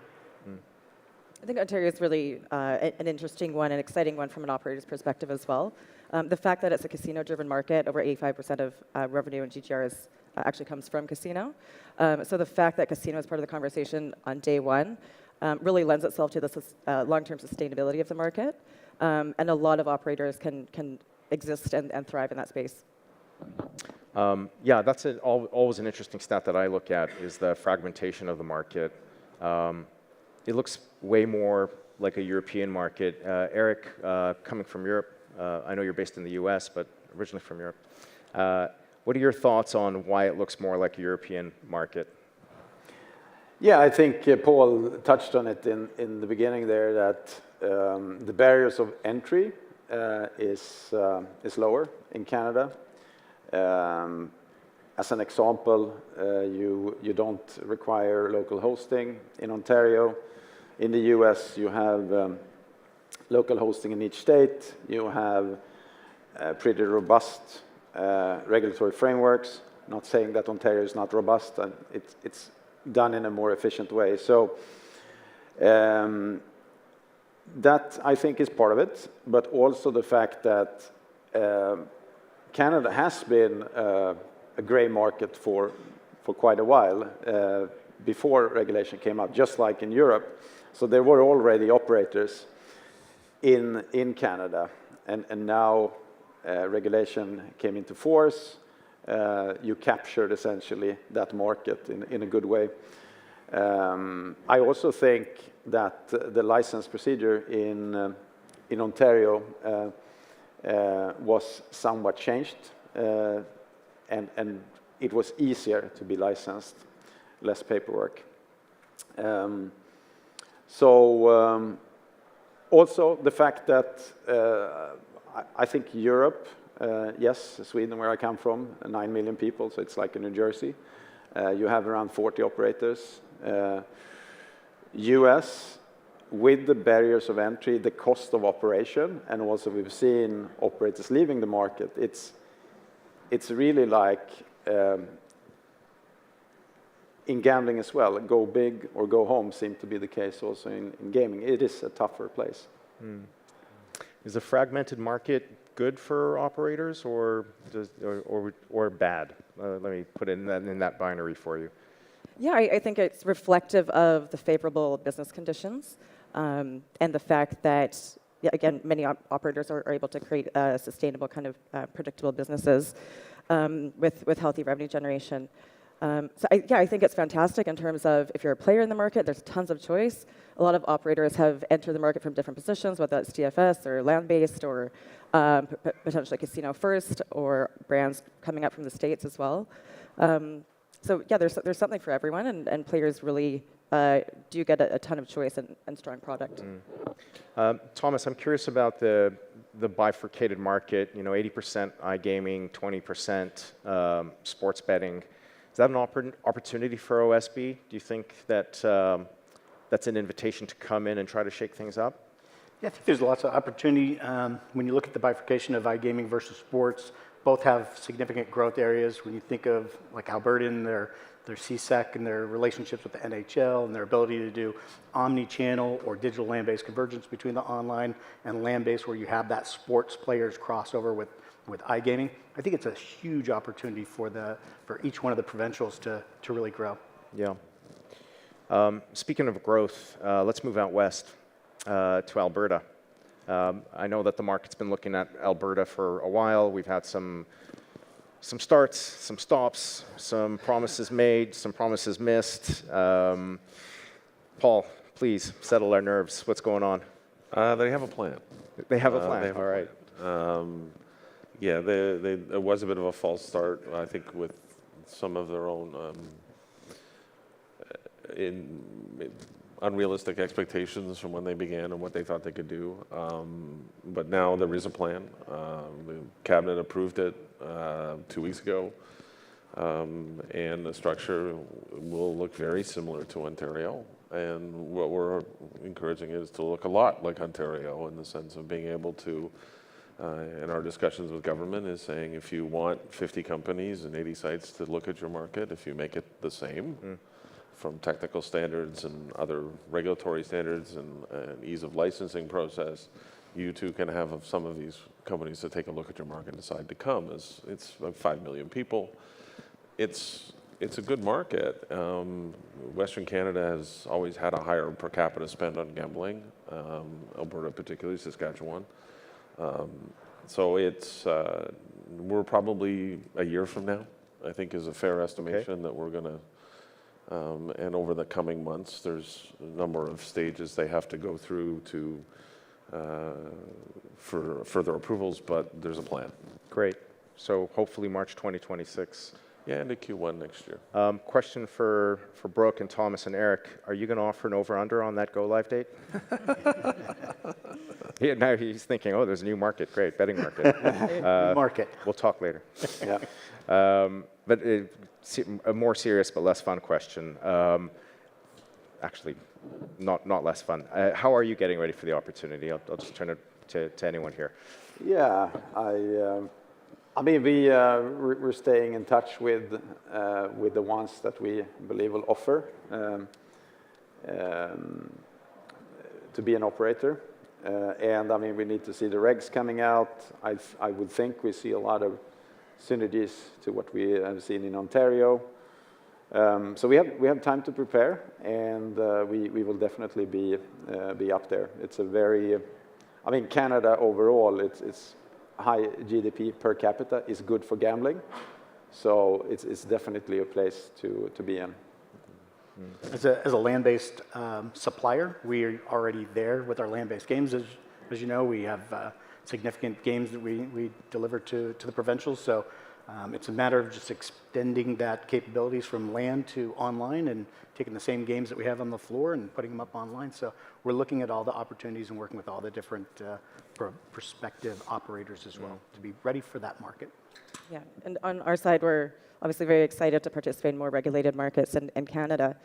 But yeah, just, you know, you could start the project, but there's not enough detail to really lock in contracts and get going in too much haste at this point.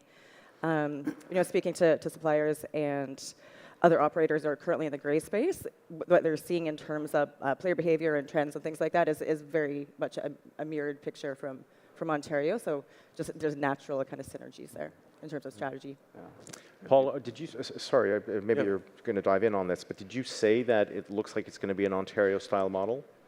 Yeah, it's very much heading that direction in terms of what they've looked at as an open license model. And I mean,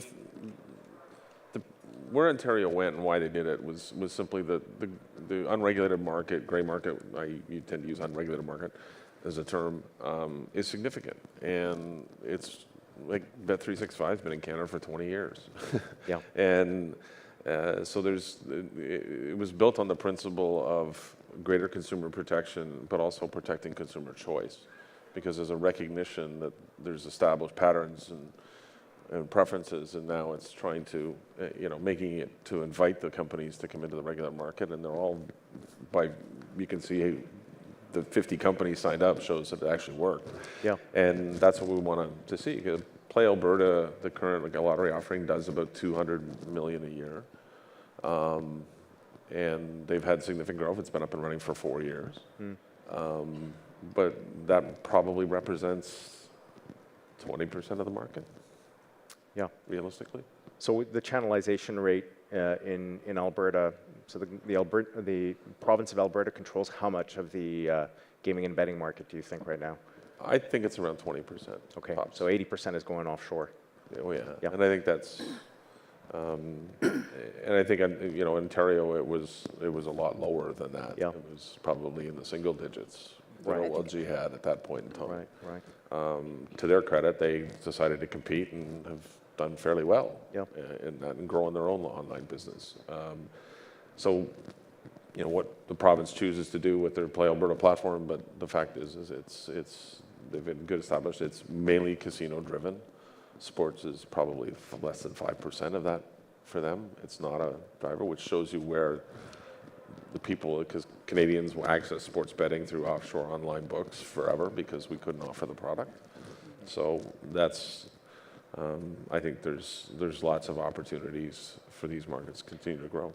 And there was some chatter about the province of Alberta adopting Ontario's back office, their regulatory back office, to create a speedier process.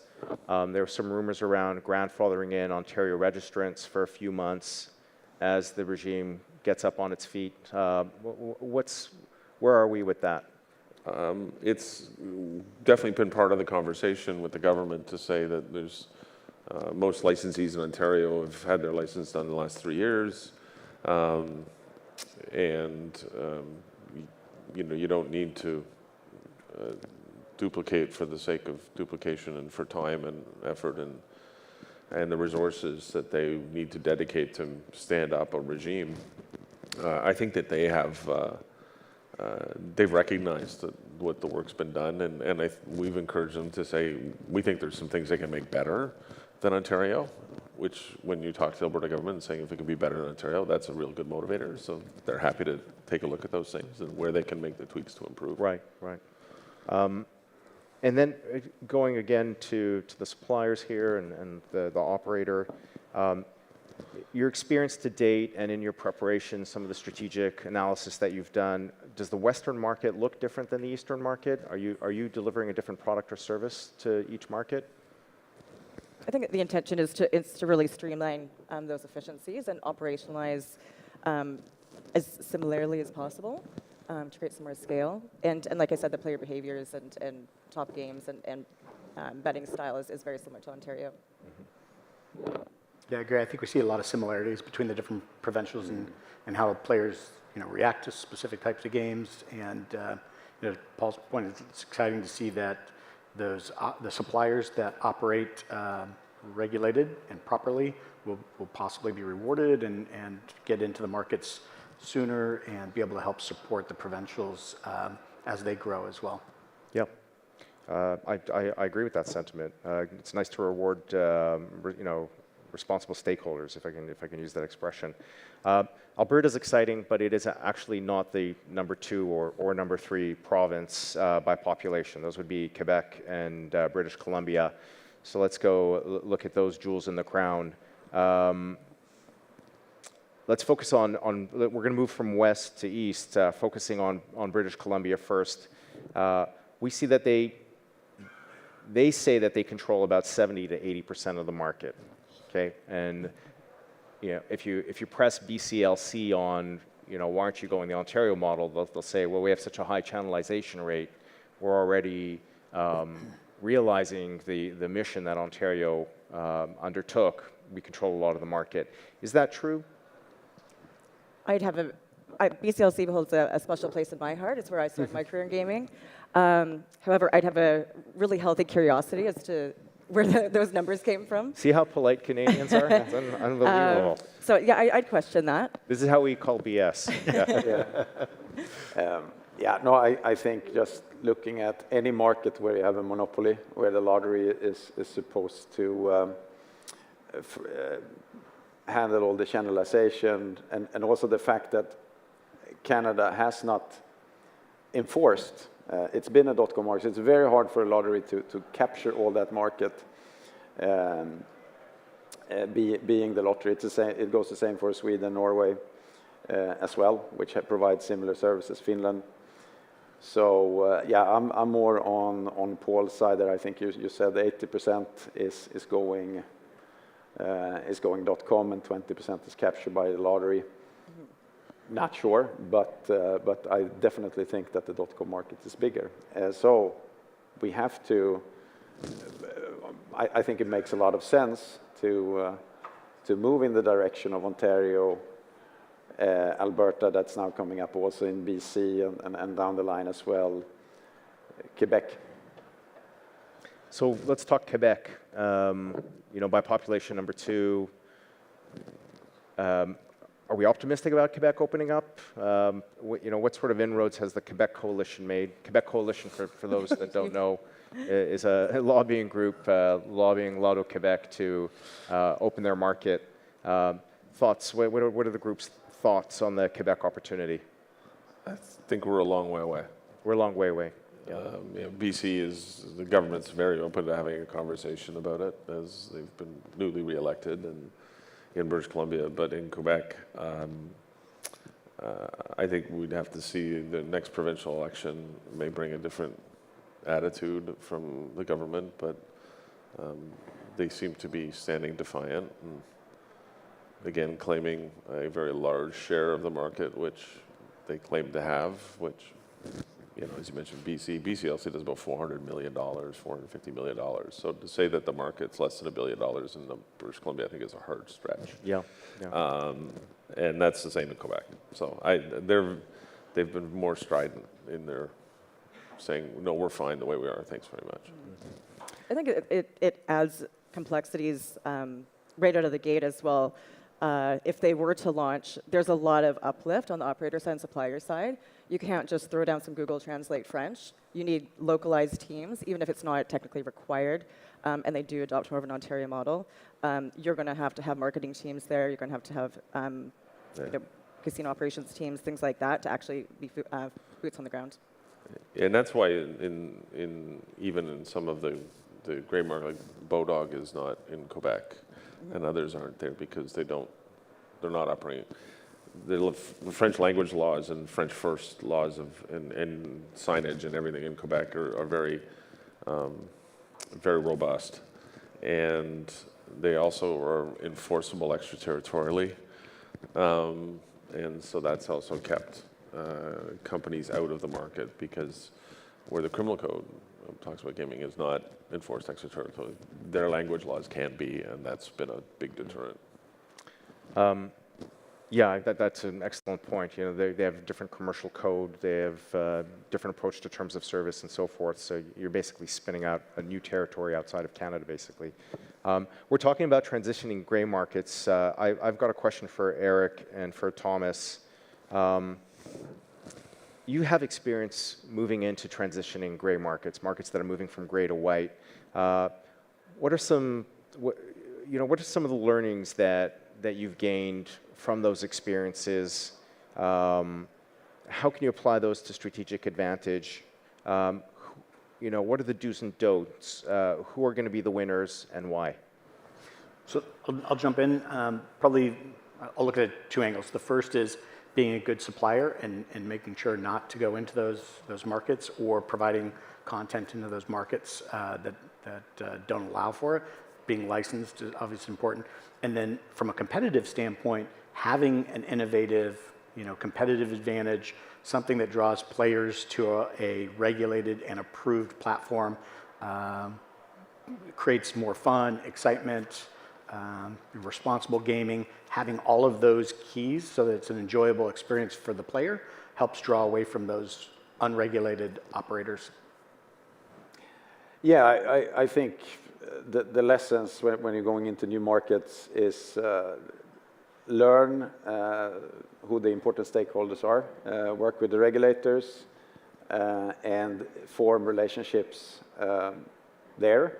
On the product side, provide something that is unique, how systems that provides for bonusing, incentives for players. Yeah, there is a lot to factor in, but every new market is a new learning experience, for sure. I think as well, coming from the commercial side, if you're channelizing that gray market activity across your regulated system, you're already adopting a very mature, knowledgeable player base.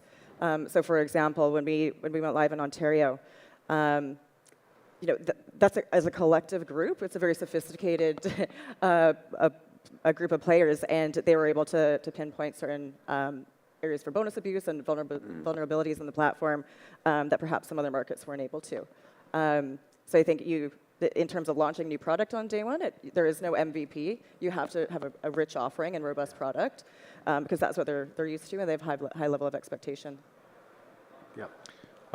We're almost running out of time, but I've got one final question for the whole group.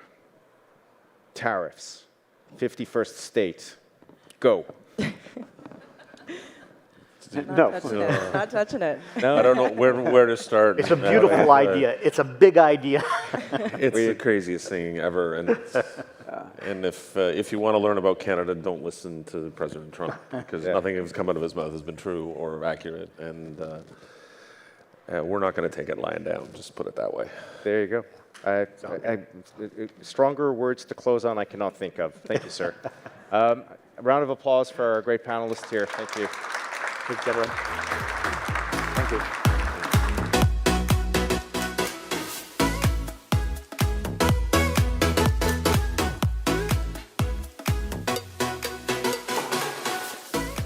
We're going to move quickly into the next panel. It's one of our favorites. Pardon the interruption. It'll be fast-paced. Seth Young, our moderator, is the best at doing this. He's an operator, he's a developer, he's an investor, he's an advisor. Couldn't do better. Come on up.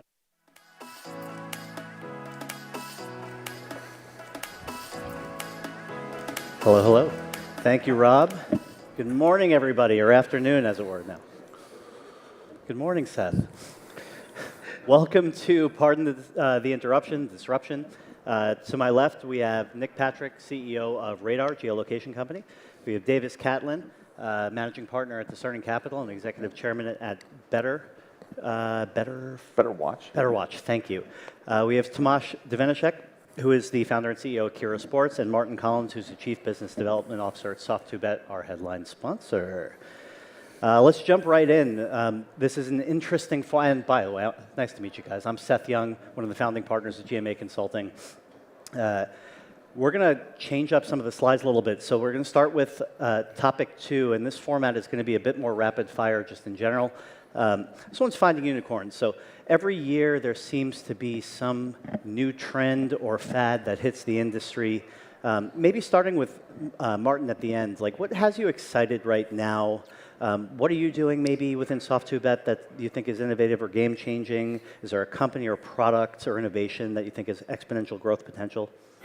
So thanks for having me, Seth. I think the one thing that really excites me at the minute is the ability to take what we've been talking about for a long time, personalized experience with AI and machine learning, and actually take mechanics from other industries such as casual gaming, social, e-commerce, and embed that within the experience that we have. For too long, the UI UX experience within our industry has been a bit stagnated. And once we start taking these mechanics from other areas and utilize the data to deliver something personalized, I think you have something really compelling. There's some really cool businesses out there that are doing things like this. Awesome. Tomasz, over to you. I was going to say, can you hear me? Yeah, I was going to say something similar, so I'll go in a different direction. For me, it's two things. One, we're starting to see a bit more of a convergence between the live stream and the betting experience, and I think because of rights and other things that was not possible in the US, but now you see that with BetVision from Genius, but also in Europe where we have a lot of presence. We've seen those products where you start to marry kind of I'm watching the broadcast and I'm getting contextual recommended type markets. That's taking off a lot, so I'm quite excited about that. But also on the technology side, specifically with LLMs, which, you know, any conference you go to, lots of people will talk about LLMs and use cases, but where we're very bullish is on the notion of using that particular technology as a platform for like pricing. And I could go a whole session on that, but to me, the kind of risk pricing through LLMs is a very interesting technology use case that I'm super bullish about. You just want me to go? Yeah, absolutely. Really loud. I'm already loud. So finding unicorns, this is going to sound weird as an investor to say, because all I do is invest in regulated gambling, but I actually don't think there's going to be a ton of unicorns emerging in the space in the next few years. I think that we're entering a phase, so if I think about any investment cycle across my career, it's always like there's the excitement, 2021, I remember that, and then you hit the sort of bust phase, and then you hit what I'll call like sustainable growth from there. And I think that's the phase we're in. I actually think it's a wonderful time. Everyone that's still in this room, right? Remember how crowded this might have been in 2021 when every tourist in New York was coming through? But I think those of us that are still here in this industry, we're going to a phase where there's going to be sort of, as an investor, reasonable valuations, new innovations that are sort of appropriately valued, and then we have really good outcomes. So I wouldn't say I'm jumping up and down on any specific segment, but I think actually challenger brands is maybe one I'd call out. We've invested in a couple, one in Australia, one in the UK. And we're starting to see sort of the new innovation of 2% better UX can drive really good outcomes on sort of customer acquisition and then lifetime value. Awesome. Nick, over to you. Cool. Yeah, I'm going to talk a lot about geolocation on this panel, but I'm really excited for what is going to be unlocked there over the next couple of years. I think geolocation today is pretty underutilized in the gaming space, and it's so powerful when it comes to not just compliance and anti-fraud, but also engaging players, personalization. I think there's some really interesting geolocation angles for responsible gaming. So I think you'll see a lot of innovation there, and maybe a new unicorn emerging from that. We also operate outside of the gaming space, and there's a lot of really innovative marketing automation, customer data platforms. I know there's some folks playing in that space, in the gaming space, but connecting all those tools, pushing and pulling data, how do you drive more engagement and help data talk to each other? I think there's some really, really exciting possibilities there as well. Yeah, I think that's really interesting. I've been a fan of seeing a lot of these CRM platforms that have real-time bonusing using machine learning to understand player behaviors. There's so much going on with AI, but I guess a good segue to the next topic with geolocation, and we'll start with Nick. Historically, I think everybody in this room knows there's been one major provider in GeoComply that's served the industry for so long, and now there are a number of other options coming to market, like Nick's company, Radar. So Nick, I guess starting with Nick and moving to everybody else who may or may not want to opine, what is your take on how geolocation is evolving in the space? And do you think that geolocation companies should be diversifying and looking at greater depth of product? How do they do this? Do they need to do this? How is pricing changing? What's happening here? Yeah, I think it's a really exciting time. I think there are finally viable alternatives, and ton of respect for folks who've been in the space for a long time. We're engaged with pretty much all the large U.S. operators, and they're looking for more in terms of flexibility, in terms of cost-effective pricing. There's a lot more they want to do with geolocation. So I think pretty much everybody is actively evaluating alternatives or secondary providers.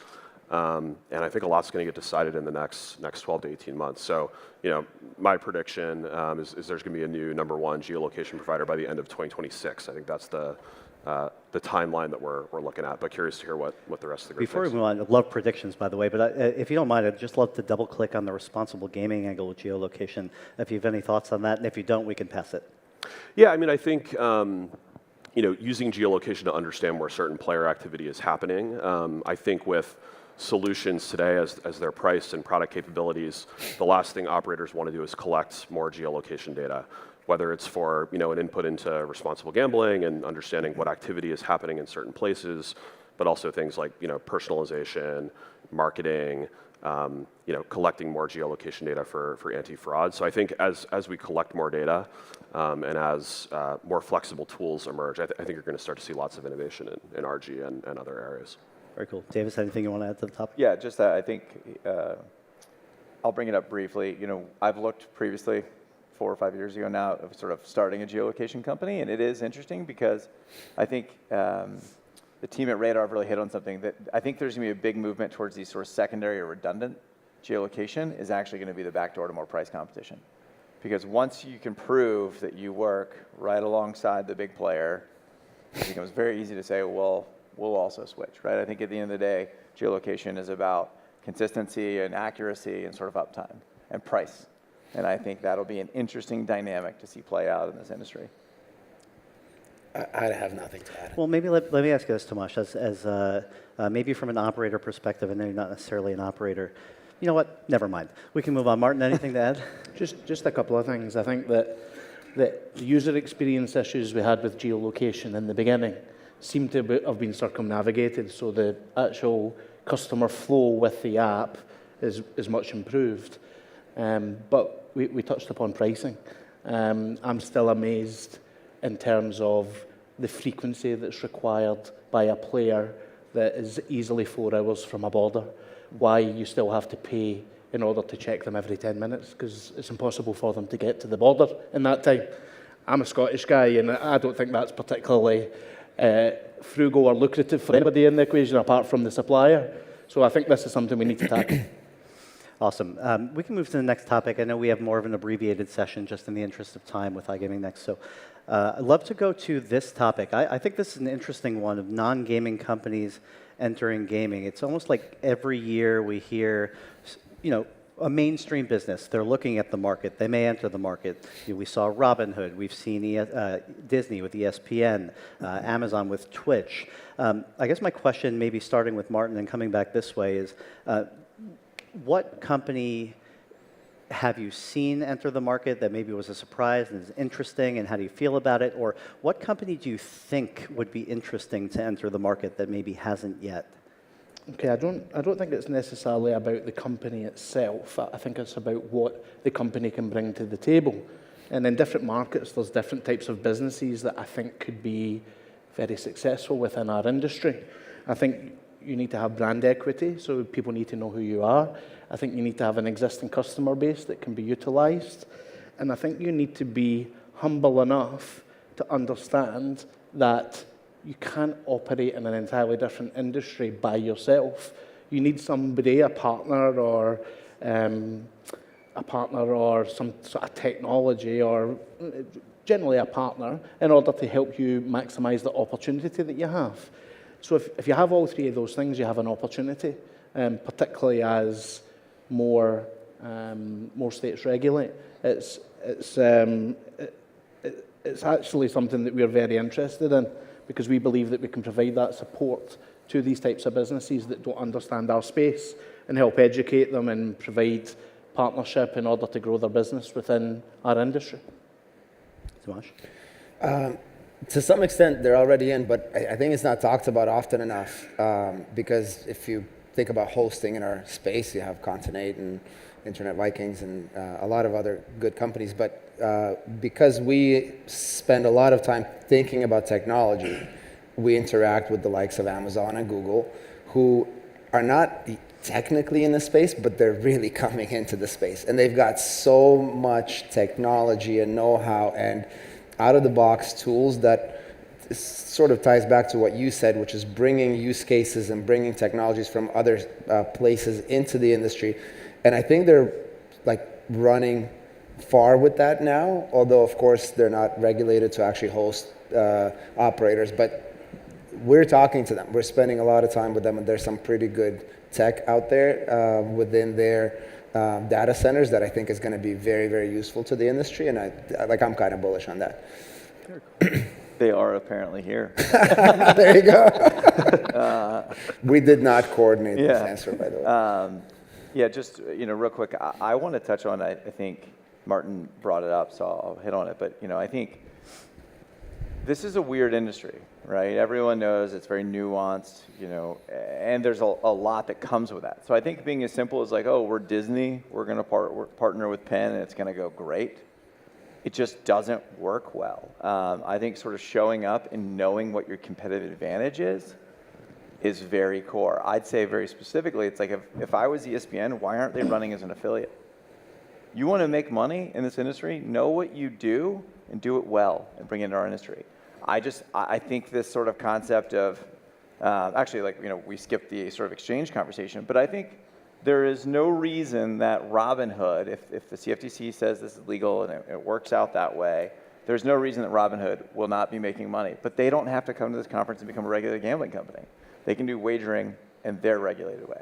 And I think sort of being aware and sort of self-aware in terms of like pride often I think is what gets the big companies in trouble when you show up and go, we're gonna revolutionize gambling because we're so good at whatever. I just think that's usually a recipe for incinerating capital. Nick, over to you.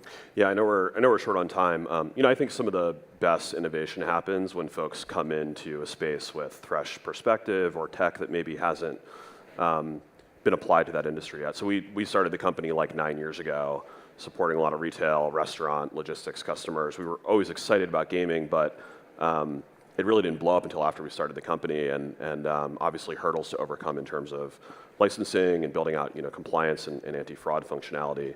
But I think ultimately, tech can translate really well, and operators we work with have sort of enjoyed the fresh perspectives and cross-pollination of ideas in terms of, hey, you work with T-Mobile, what are they doing? You work with Delta Airlines, what are they doing? And kind of bringing some of that into the gaming space. So, awesome. And for those of you that want to hear more about Penn ESPN, immediately following this panel, we have Benji Cherniak interviewing John Levy, which should be really awesome. So next, we had on the slide an M&A grade the transaction thing, but I'd rather go to a rapid fire round where I'm going to ask each panelist what is probably a pretty controversial question. We'll see who actually is going to answer something. If you don't want to answer it, you can pass. I think this is fun. This is really more for me. But I'm going to start with Davis because we've done this before, and I just love it. And I almost always answer. Yeah, almost always. Almost always. I'm sorry in advance. And so this is maybe the hardest question that I will ask in this tranche is, Davis, starting with you, and then I'll go to Martin, Tomasz, and Nick. What is the most overhyped company in the market right now? It's funny, I actually thought of one, and now it's sort of escaping me. But it's you asked me over there, and I was like, oh gosh, what's the most politically correct way that I don't have to talk about it afterwards? But I think it is something in the sweep space. Everything that comes across our desk, which is like we're launching sweeps, we should be valued at 50 million, or we've got 10,000 users and we're worth 100 million. Every one of those, I think needs a cold splash of water. Martin? Yeah, I agree. I would maybe put a caveat on that, that it's sweepstakes brands who haven't launched yet. That's really where I think that there's limited value in comparison to even a year ago. I always refer to a story that Warren Buffett told when he used to come out of his apartment in New York and there was a shoe shine guy, and he used to speak to him every morning. And the shoe shine guy had the audacity to give him stock advice every morning. And if he had any position in any of these companies, he would go back upstairs and sell his position. I think that's exactly where we are with sweepstakes. So, Smash? I have a lot of questions, so let's hear. I will literally say the same thing, so I'll pass. Nick? I'll pass on this. Totally fair. So starting with Davis, and let's keep these short. I want to get through as many as I can because I love this one. What is the most underhyped company in the market? I think anything in the affiliate space. Affiliates are slots. I think anybody who's in bringing video into AI and machine learning, again, to improve the experience for the customer. I'll talk shop. I think our space is pretty interesting. Obviously, SimpleBet was acquired by DraftKings recently, so that brought a lot of attention to the kind of micros and like next gen content. But what that did for us, and what I'm seeing now around the world, is that globally the market is 5-1, 10-1, depending on how you look at it. But none of this content exists there because the US is actually the only place where micros were kind of born and implemented. So I'm pretty bullish on our space, I think. Cool. Other than Radar, I really love the IC360 guys. I think some of the stuff they can do when it comes to prohibited betting and some of the really unique data that they have, I think is still underutilized, and sort of excited to see where that goes and how geolocation data could factor in as well. Awesome. So Martin, we'll start with you. We'll come back this way. Simple questions from here on out mostly. Do you think crypto casinos will become regulated in the USA? Yes or no? Oh, that depends who you ask, I suppose. So if you ask the traditional crypto people, then they don't want it to be regulated. But if we end up with a reserve, as the president is suggesting he would like, then absolutely, I think it will. I think no, but I think they won't care. Like they're crushing it already. Yeah, they've got the money machine. So I think states will try. I just don't know how you would effectuate that.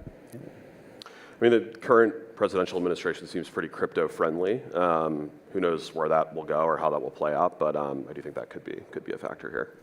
Awesome. So this is a controversial question, so I'll start with Davis. What company in the space do you think could reasonably be worth zero? Man, I love this. This is so good.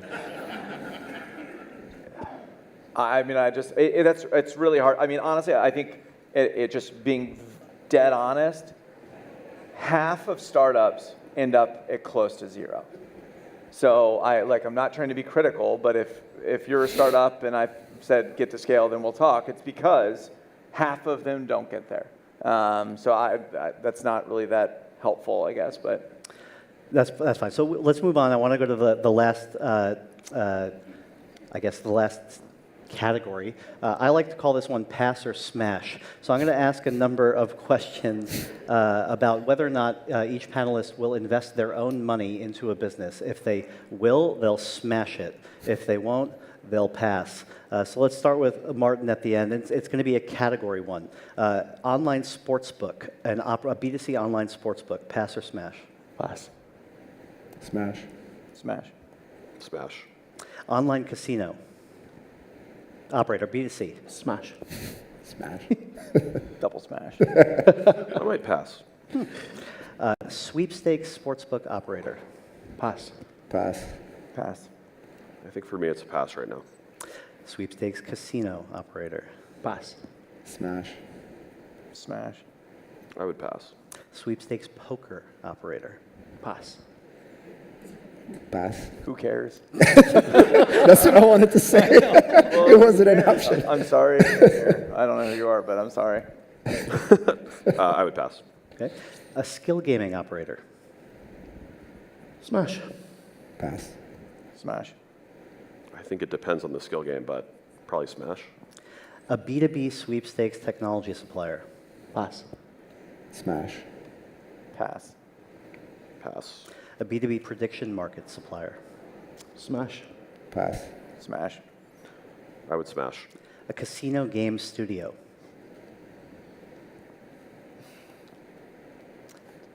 Pass. Smash. Subscale, pass. At scale, smash. I would pass. Responsible gambling technology. Smash. Pass. Smash. Definitely big smash. Online lottery game supplier. Smash. Smash. Smash. Smash. An affiliate business. It depends how heavy they are between SEO and PPC. But smash. Smash. Smash. I would pass. A large sports data company.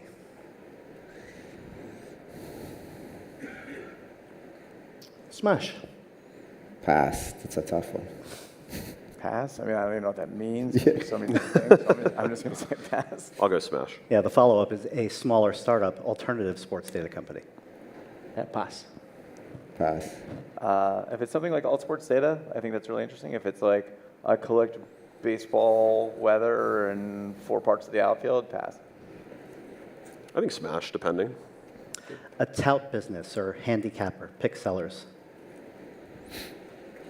Pass. Pass. If you're starting one, smash, because you make a lot of money. If you're trying to say it's sustainable, it's pass. Yeah. Sorry, Nick.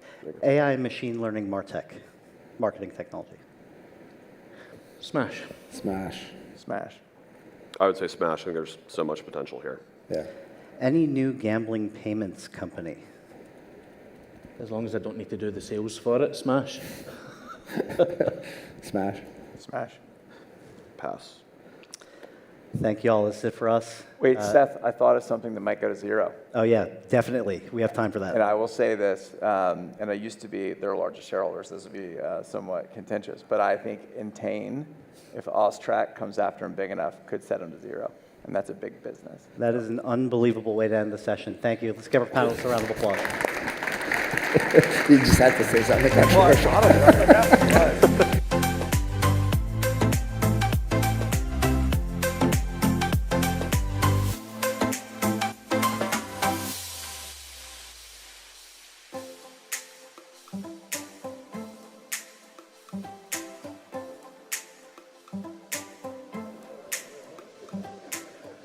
This will be a particularly interesting next discussion because we have Benji Cherniak, who is really well respected as an investor and an advisor, and we have John Levy, who is a founder of a unicorn. So, gentlemen.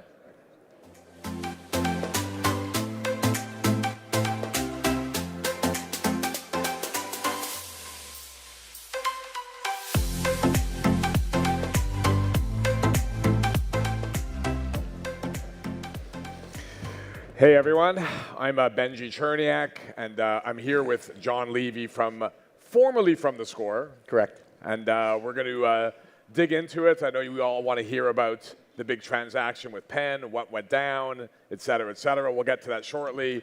But John, before we do all that, maybe an introduction as to who you are and a little brief history lesson in your career. Okay, I'm You're going to keep impressive this. and illustrious I'm going to career. keep this really brief, but sort of media was always in my blood from get-go. Started off in the cable business. My dad was one of the first guys in cable television in North America. 1958, I was just a little pisher. First of all, thank you for hosting this tonight, and it's terrific for me to be back in this environment. I forgot to say initially, it's been a while. I've been sort of in purgatory for a while, so this is a terrific coming out party. You're so, witnessing the grand return of the anyway, one and only so John cable Levy. business. Before we sold the cable business in '99, we started this little TV network in Canada called Headlight Sports originally, which ended up being The Score. Just quick little interesting story how that happened. A guy in the cable industry who sold wire and amplifiers came into my office and said, there's this product with data on the screen and a ticker that's got the odds on it that never goes away. Put it on your cable system, see what you think of it. I put it on and I loved it. People were calling me, all my buddies, what is this shit? It's amazing. And how long ago? What year? This was in 95. We got our license in 96 for The Score. But TSN, the big RESPN in Canada, who I think ESPN actually had a part of, had started 10 years earlier. But we showed up with this data on a screen, kind of like internet, and it skewed to a young audience. The ticker had odds on it, apropos to what's going to happen in the future. So anyway, ended up selling the cable business. The TV business grew and grew and grew. And a number of years later, we noticed our young audience started gravitating towards this new bloody technology of a company in Waterloo called RIM, who had this BlackBerry, this trusted device. We had engineers. We knew a date on a screen, so we created the first sports app, and it blew up. And we knew we'd kick ass in Canada because the score was amazing. It was young. It was real. Our hosts didn't wear shirt and ties. They weren't like pompous pricks like on the other networks, excuse my French. And they you know, when a field goal went over a 14-point spread, for example, the other networks were going, well, I think this is interesting. Our guys were pulling their hair out because they lost a $20 bet. So that was the audience, and it started gravitating towards this new young little device called the BlackBerry, obviously. And we were one of the first apps, sports apps on. We knew it would go well in Canada because of the brand, but what we didn't recognize or realize until it happened was it blew up in the US. We were getting all these downloads from the US.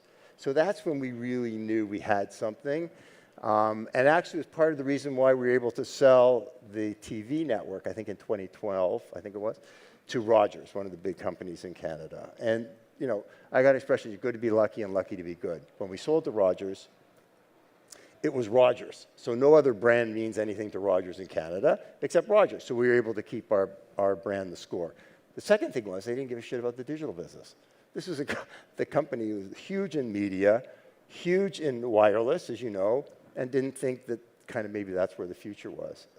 So we were able to keep the app, sold the TV asset, and then the app continued to grow into the next business. The one takeaway that I can, you know, having spent some time in Toronto in my early days, the one takeaway that I would take away from it all is that even back when you had the TV network, there was always like a betting and a gambling focus to it, which was way ahead of its time, and it was very revolutionary back then. It was like, what are they doing putting betting odds at the bottom of the TV screen? And you were the only one doing it long before it became mainstream. So there's obviously an inclination, a thought process towards the popularity that people are betting on these games. Well, it just seemed ridiculous to me that you would think of betting anything else but as part.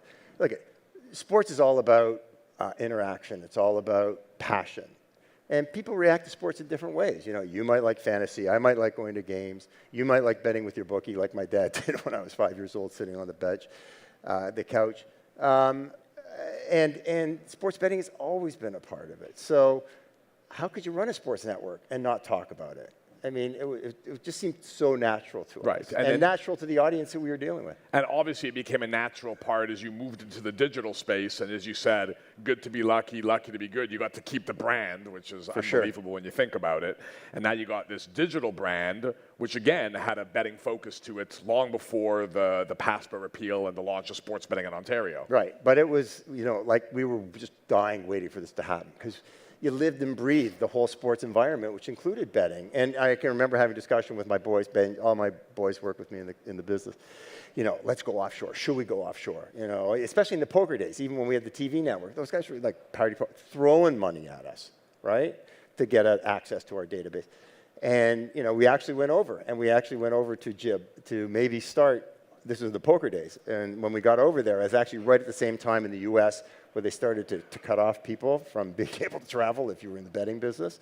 Canada was always a little more liberal, but anyway, we decided not to do it. We were a public company, stay clean. Our reputation was on the line, praying that at some point in time the governments would wake up. Yeah, but like I remember when I met you, it was in that Barcelona conference, like, I don't know, 12 years ago, whatever it was, and you guys were hanging around the hoop. You were starting to come into these conferences.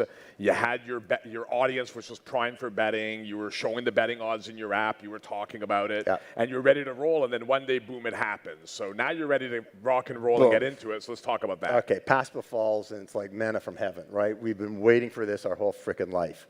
But now you got to effing do it, right? So it's one thing to talk about it. It's another thing to do it. So, you know, I called the group together, and I had my chief engineer, and I said, okay, guys, this is our chance. You know, we got an amazing app. We got an amazing brand. People love us. It's not our brand. It's their brand. But you've never ran a sports book. Never ran a sports book, but we understood sports frickin' betting, right? So, anyway, so okay, now what are we going to do? So my chief engineer, amazing guy, Hesham, says, well, it's going to cost you $5 to $10 million, right? Something to build this thing. I said, like always, well, let's pretend I've got that money, because we never had gobs and gobs of funding, but we always had enough to continue to work. He said, okay, we got that. He says, well, it's going to take 2.5 years. I said, are you 2.5 years? Like, I'll be dead by then. The whole industry will be over. So we said, we can't tolerate that. So we had to go and find a third party, which we did in Vancouver called BetWorks. Now, we looked at all the people with third-party suppliers who were finding it. This company would give us attention. The other guys were too big. But we were, right up front with them. We said to them right from the get-go, we're not here for a long time. We're here for a short time because we're going to build our own, just like we did with the app. If you don't control your own destiny in this business, you're screwed because things are changing so quickly. And particularly in our case, where it wasn't just about a frickin' betting app like all the other guys had developed, this was about an integrated approach to sports betting, just like the consumer deals with it. So we had this amazing sports app. We had a ticker on the bottom. We had people engaged. They're talking about sports. What were they doing for all these years? They're going and betting on offshore shit. So we decided, let's integrate it into our, so not only do we have to build this thing, we had to build it differently than anybody else. And we did. So that, it meant a PAM system. It meant big year-old risk and trading team. So we started with them. We launched in New Jersey. Yep. And that was when the beginning of our whole Penn relationship started. We're building everything. Somehow we came across Penn. Penn had all these. You're still using third-party technology. Still using third-party tech yet. We're building and building and building, right? Knowing that it's going to come, we're going to move it over gradually. And the Penn relationship started because, they have frickin' 40 casinos all over the country. Market access. Market access. I got in New Jersey. How else are we going to get? So we got an 11-state deal with them. Started to build the relationship just on a skins basis. We're paying them for the access, building our product. And back in those days, it was overpaying for the skin. Overpaying for the skin. Continue. Right, thank you. And basically, but having the North Star, we knew where we were going, right? We knew we had to own it. We knew we wanted to run it. And, I'd have to talk about the TAM, the market, we knew that if we could continue to build like that we'd be able to compete with all the big guys that were going to be in the business. So relationship was there. We built, launched in 2 or 3 other states. We're praying for frickin' Ontario to open up, right? Because that's our home base. Paul's in the room, so he did all the work. So Paul knows. We were lobbying like idiots, like crazy. I mean, I got more about our Senate than I ever dreamed about. And anyway, just about the same time Ontario was falling, the discussions with Penn got more serious. And I think really what was the straw that broke the camel's back for Penn, because we weren't in there selling, we're building, because we knew we were going to have a successful business. But I think there was that Super Bowl where everybody went down. Everyone went down, yeah. Okay? And Penn had their relationship with Barstool, it was Barstool Sportsbook, and it went kapooey. Everybody but us and FanDuel, I think, went down on that Super Bowl day. And I think that was a big eye-opener, like, oh, maybe Levy's right. Maybe you do have to own your own technology. Maybe you can't be dependent on third-party suppliers who may or may not treat you and be as concerned as you should be, because you're their customer, you're not their customer. Bottom line is, I think that was one of the driving forces that drove Penn to come to us and say, well, maybe we should have a bigger relationship. Are you interested in being acquired? The first reaction to that of any seller is, of course, no. But it looked like we were moving in the same direction. And again, this was our baby. We built this thing. This is our brand, right? And knowing that if you could secure a terrific partner, that maybe you could blow it open to heights that you couldn't even imagine. Plus, you're going to put a price on it that you think is reasonable from your perspective. And if you get it, you get it. If you don't get it, you carry on. Well, we got it. And so I know you got it, but let's pause there for a second, right? Yeah. So there's a number of people in this audience and in the industry that viewed the price tag. You sold the company, correct me if I'm wrong, for $2 billion. Correct. I'm just kind of curious to how you got to that number, how difficult it was to get them to agree to that number. Was it the right number? Like, how did that come about? A lot of questions. Or plead the fifth. No, I don't have to plead the fifth. I mean, was it the right number? No, it should have been more. Clearly. If we got it, it should have been more. But how did we get there? When you live and breathe this thing your whole life, and you've built and understand what you're doing, this platform if operated properly and if managed properly, would be able to compete with any of the biggest of the big. You own it, and it would also be available, and the opportunity is to grow with where the industry is growing, because nothing is stagnant. So yes, we hit a good point in time. Yes, they were kind of desperate for something that they knew they wanted. And B, it looked to us like we maybe have found a partner where we're going to be able to continue to grow and continue to move forward. As it turns out, didn't quite turn out that way, but the deal itself was terrific. And at that point, you'd already launched in Ontario. And we had just launched in Ontario, and as predicted, we were kicking butt. Plus, the product was a little better by the time we launched in Ontario. We had our PAM system. We were building our risk and trading team. So, and notwithstanding the fact that Penn took us over, we had a little more control over what was going on in Ontario. We had our own, opening up our new fabulous office. Yes, COVID hit. That was a bummer because everybody left and we couldn't, I didn't get a chance to bring everybody back like I wanted to. When I visited your office at the tail end of COVID, you were the only person there. Yeah, it was pathetic. It was pathetic. But it was hard for me, personally speaking, because I knew I wasn't going to be there forever, and for me to encourage people to come back to this thing. I mean, you did the deal, and when you do the deal, you know you're not going to be there forever, right? They're renting you guys for a purpose to get to where they want to go with the technology, et cetera, et cetera. What was it like working? I mean, there were a lot of moving parts. So you had the whole Barstool situation with Portnoy, and you had Penn. So what was that whole situation like in the early days of that partnership of working together? Tumultuous, okay, to say the least. I mean, where to start? First of all, it was our business. You're sole entrepreneurs, a public company. Your employees were your family. Literally, it was our family, but we had grown to about 700 or 800 people by then. Tons of engineers, opening engineering offices all over. And listen, you can't be naive. You're selling your business. It's now their business. Sure. You're working for them. But when you're as involved in the business as we always were, and you could see where it was going and see the future, and when things that you might have been doing were happening differently, it was very hard. It was very frustrating for us. So, yes, we were responsible. We had to convert all of their, and we'll talk about Barstool in a minute, but we had to convert all their Barstool sportsbook into our tech platform. We converted, I think, 11 states, and it was over the Major League Baseball break, which is when you get that day when nobody's betting on sports, or at least for legitimate sports. So we did like 11 or 12 states simultaneously, unheard of. Like our tech team was like second to none. So, basically we were responsible. We wanted to get them up and running. This is what we said we were going to do, and we're going to do it. And it took the better part of 2 or 3 years to do that. They had to settle this whole Barstool relationship, which was a fiasco, right from the get-go. Not in principle, not in the way that it was originally planned, because the way it was originally planned, kind of like us, was smart, because you've got this Dave Portnoy, who's not a stupid guy. He's very smart, but it's all about Dave. And unless you manage him properly, unless you control that properly, you're not going to get the synergies that you need. He'd go to a university, he'd have his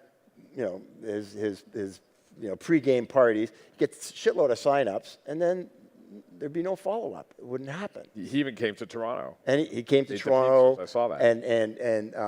But the alignment there fell apart very quickly. And I think and that's when sort of we were in fairness to Penn, it's not that simple. You got Penn, you got the Barstool and their culture, then they bring in the Levy family, and you guys are probably better entrepreneurs than you are employees, right? And you got to bring all these understatement. An understatement, right? You got to bring all these cultures together under their umbrella. Right. How involved were you? Like you got the Barstool thing fell apart, and then they did the ESPN deal. Right. All that was, you guys were still there. We were still So what was your involvement and Benji's involvement? Well, Benji, Aubrey, Noah, not me. My three, not the other Benji. My 3 boys were involved, and it was amazing. Benji was running the business. Aubrey was in charge of marketing and doing all this amazing shit in terms of relationship with PGA and everything else we were doing. And then Noah showed up just at the time when we were building with Hesham the sports book. But it was a very difficult transition, obviously. Not so much for the boys. The boys were working. They're doing their shit. They were responsible to. It was difficult because a lot of the things they wanted to do they couldn't get done, or it was different thinking, or we wanted to look and buy some companies, and up top said no, we can't do that, which some of them are around today, and some of them got bought by other companies. For me personally, it became apparent pretty early in the process that there was not much room for me to participate. And so I just decided to bide my time and, help where I could help. And then it got to a point in time where actually we probably would have left a little earlier, but then they did the ESPN deal, right? And that threw a whole nother quirk into the whole thing. We just finished getting Barstool off of their tech platform, getting rid of Barstool, and then ESPN shows up, and once ESPN showed up, that's when the whole... I'd love to get your take on that, 'cause now the whole family's out, and you look at the entire Penn situation with ESPN and how that's played out, and what are your views there? I mean, obviously it's not going as well as it could. Yeah, you just have to look at what's happening, right? I mean, it's kind of like Barstool. I mean, when Barstool in conception was right, but then in execution fell off. And I think it's because there wasn't this unity, there wasn't this unified approach to, they weren't managed properly, in my view.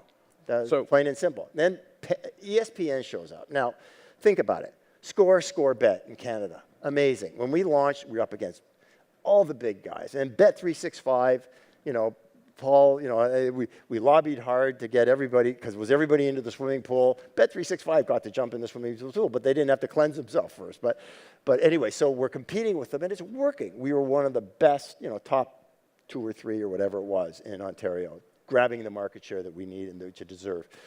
In the States, it just never happened. And then ESPN shows up. Well, you don't have to be a rocket scientist to figure out, well, maybe score, bet north of the border, ESPN bet. But it's all about how you manage that relationship. How do you deal with it? And what are your goals and what are your aspirations? And who are the people running this, right?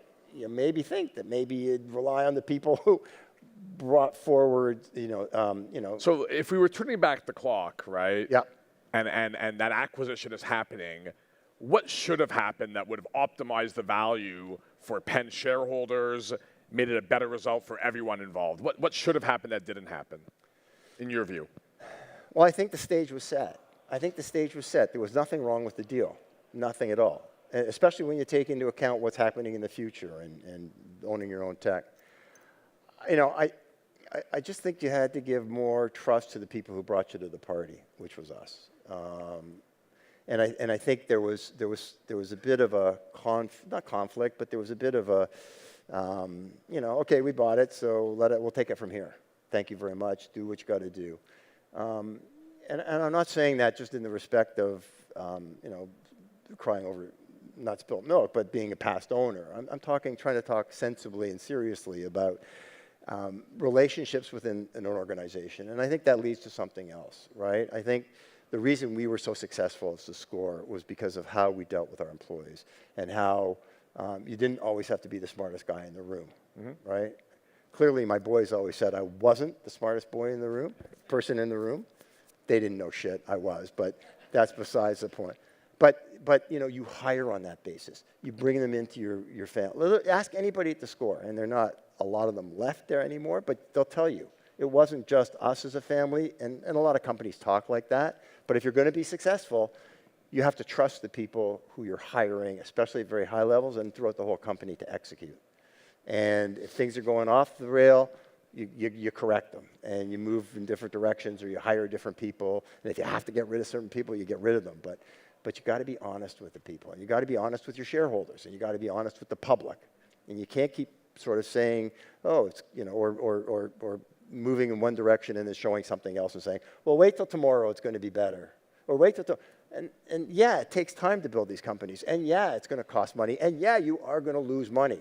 Look at all the big guys in the business. They're finally turning the corner, right? But, they were straight about it. And here, it's kind of like if you're living quarter to quarter and not dedicating the time and the resources and the management to sort of fix shit, you're going to lose credibility. And I think it's a shame. It's really a shame, because I think there's huge value in Penn. I think there's the assets, look, the other thing too is remember where they came from. They were a casino company, right? And they were a good casino company. They run the Really good.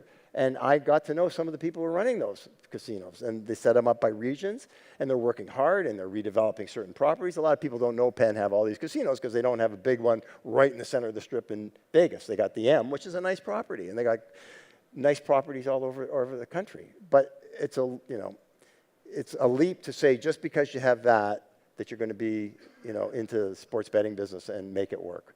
Look, there's the what could have been.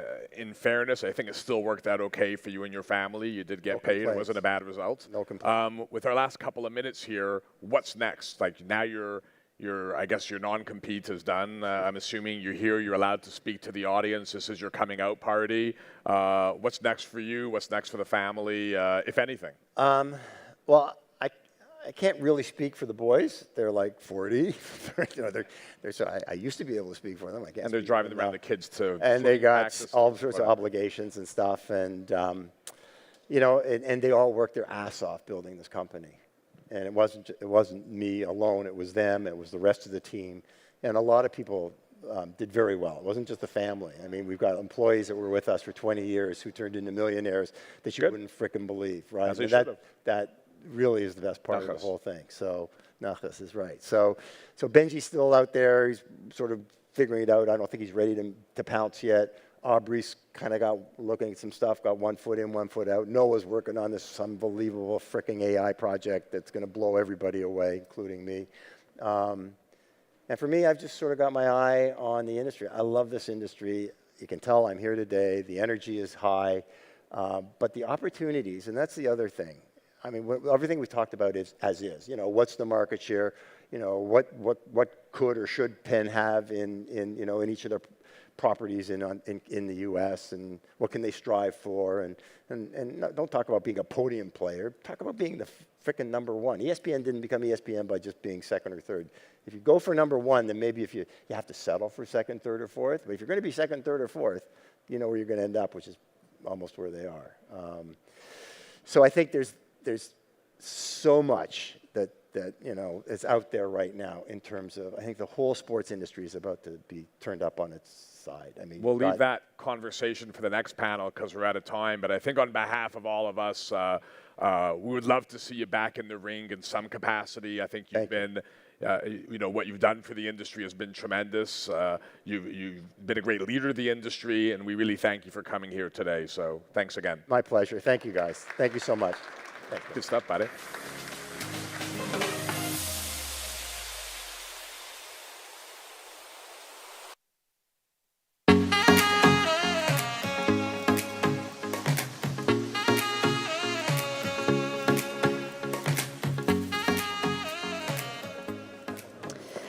Innovation has been a big theme throughout the conference this week, and our next session is going to dig into what you can expect to see on the compliance side of the industry. This session is brought to you by Prove.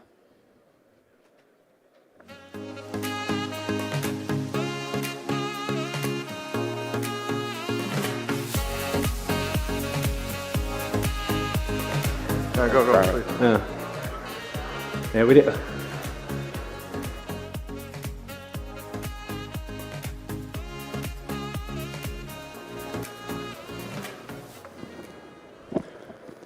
Thank you very much. Wow, that was a really quick changeover after that fascinating story about John Levy that Benji did. First of all, it's great to be here. A big shout out to Rory, Olga, and Pierre, the best organizers going in terms of these events. This is a fantastic event, so hats off to them. And great to have a group here. I mean, I was wondering, as were my fellow panelists, RegTech, is it sexy? Is it not sexy? And who will be in the room? And here we are, which is super cool. So let's jump right into it. I'm really glad you're here. This is a really important and flourishing area and a necessary area of the market on all fronts. And it's fantastic to have the opportunity to explore it. So I'm going to go through our esteemed panelists. We've got Manu, Peter, Tom, and David. And they're going to do a quick intro of themselves, and we'll jump right into it. We'll start with the person to my left, Manu. Thank you. Good afternoon, everyone. So I'm Manu Gambier. I am CEO of XPoint. XPoint is in the geolocation business. We are the disruptor in this space. and rapidly growing in the US markets. Peter Hennigan at Better Capital. We're a venture fund focused on investing in B2B suppliers in the space, one of which is XPoint. Hi everyone, Tom Hill. I'm the head of gaming for Prove. We're an identity verification, risk and fraud supplier in the space. Hi everyone, I'm David. I'm the general counsel of Soft2Bet. We're a B2C provider and a technology provider that is now applying for a license in New Jersey. Awesome. So we have a really good spread of expertise and companies across the sector to plumb this issue. So let's start with you, Manu. What's been your experience at providing an innovative technology in an area where there's so much scrutiny on the one hand, but a lack of standards and so many different regulators with different standards? How do you contend with that and build a product and a service? You know, that's a great question, right? I mean, so it all starts with obviously having to deeply understand the regulations, but also how they're interpreted. And we kind of live in an environment where there's a patchwork of state-to-state regulations, not just state-to-state, but also internationally. And so we have to build systems that, you know, are very adaptive, modular, flexible, that can adapt to all of these without requiring operators or players to have to deal with different experiences. So it's pretty complicated, you know, to do that, but that is kind of what I would say the table stakes to be in our business. There's still lots of room for innovation in this space. You know, one thing as an example we're starting to look into is we in the industry are looking at where the devices are at today, but really what we need to know is where are the players. And so as we look at behavioral sensory data, we all hold our phones in different ways and use them in different ways, and we've got things like accelerometers, gyroscopes inside of our phones. We can start to kind of create a user fingerprint, not just a device fingerprint, and use that kind of thing. So that, you know, that intersects with this question of how do regulations evolve in different states and helping to drive them. So it's a very dynamic, changing landscape for us.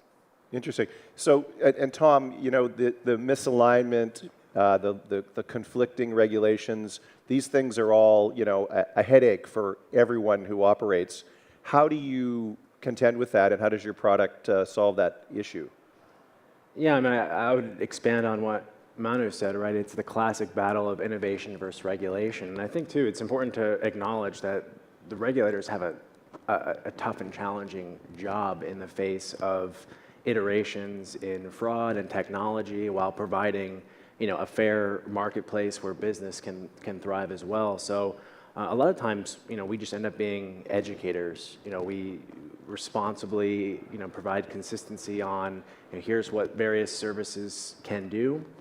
A little bit of a riff on kind of what Manu's doing. I mean, he's focused on geolocation. Our tools are specific to tying identities to phone numbers and understanding, you know, attributes, characteristics, change events to ultimately provide a better player experience around, you know, what can be a friction-filled sign-up process with a lot of headaches as a player who just wants to access an operator platform. So a lot of times it's education, right? Education with operators, education with regulators, and bringing it all together in a way that's, you know, responsible given the dynamics between all the different components.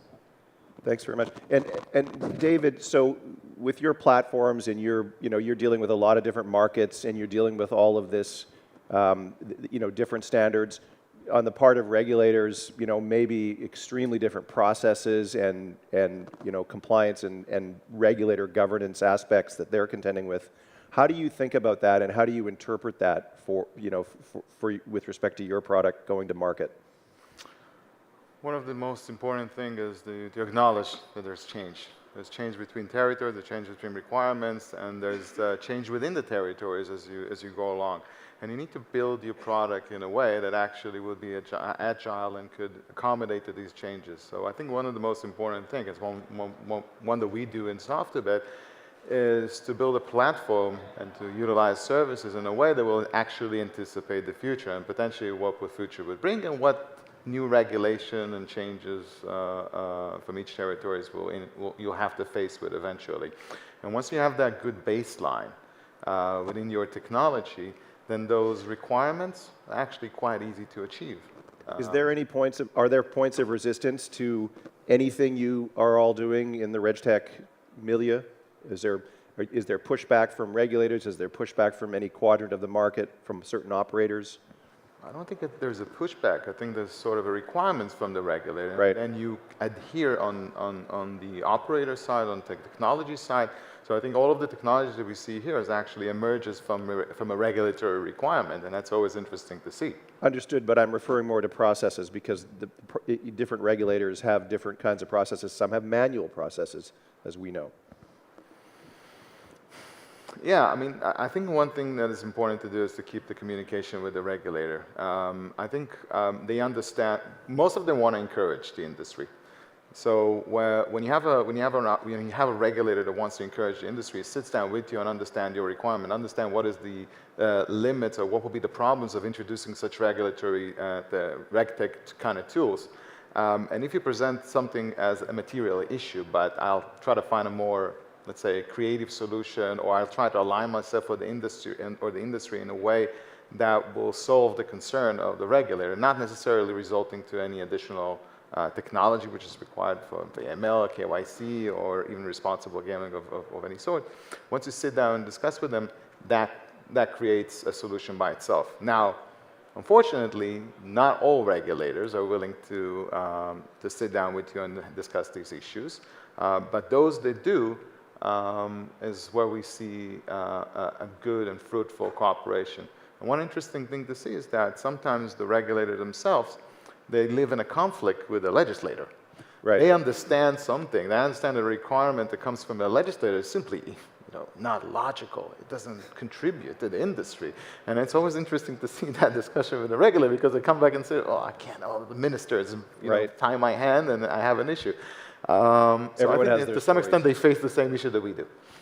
Yeah, very good. Peter, you're an investor, and this topic is about investment. How do you think about investment into RegTech, and where does it fit into your priorities, and what are your priorities within the space, if you will? Yeah, I think RegTech's interesting because there's kind of old sayings of nobody's going to pay top dollar for the best new compliance because it's viewed as a cost, and you want to kind of adhere to all the regulations, make sure you're in compliance, but also the CFO is saying, how can we minimize the cost? We're not going to pay extra the same way you might for the latest casino games or the newest CRM or things like that. And I think that what's interesting is some of these opportunities that Manu and Tom were talking about of the ability to leverage RegTech to actually drive revenue and player experience. I mean, geolocation is a requirement in all the US states. There's ways to do it that might work, but if it's slow and faulty for the player, or if it's saying that I'm in New Jersey just because I'm near the border, like that's a pretty bad player experience. And I think similarly from the KYC process, I think a lot of us in the room probably remember when you were signing up in New Jersey in 2018, oftentimes it was, could you take a selfie holding your license and hold it up in the camera, and that's how we're going to verify. And I think that removing those frictions, making it not just a cost and kind of check the box, but finding ways to actually win against other operator competitors by having a more seamless experience, better UI, UX, and kind of moving beyond just compliance into the regulatory technology can mean a lot of different things. We often think in our heads, oh, that's just compliance, it's boring, it's a cost, and we want to make sure we're compliant without actually having to pay too much or think too much about it. So are you actively looking at deals in the space, and is there some hot buttons for you?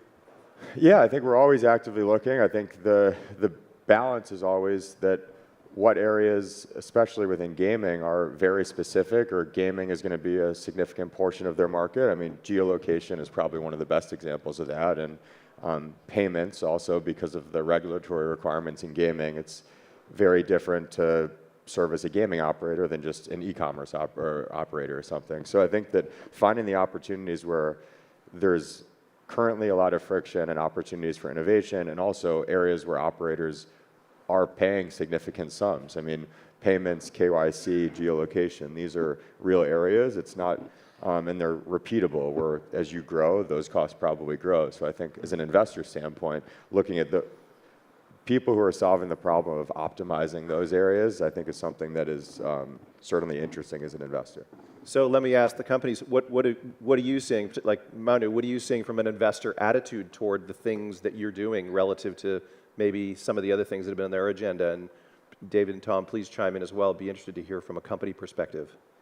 Yeah, I think, I'll answer the question in two parts. I mean, from the investor attitude perspective, it's really about what more value can we bring to the operators, right? And so that simple value drives adoption drives ROI for investors. But what's been very interesting for me over the past year is that we've always begun our conversations with prospective operators around cost. In short order, they switch to, how can you help us drive revenue, right? Greater accuracy, if we're 0.1% more accurate on corners of Hoboken versus New York or other sort of edge cases like that, where there's a substantial amount of players, for the biggest operators, that's tens of millions of dollars of extra revenue per year, far exceeds our cost. And so they start to pay attention to, how can these compliance tools drive revenue growth for us? And the accuracy becoming one part.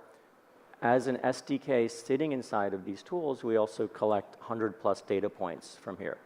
Very valuable data that we see that the BI teams, marketing teams can use to drive personalization, extend LTV.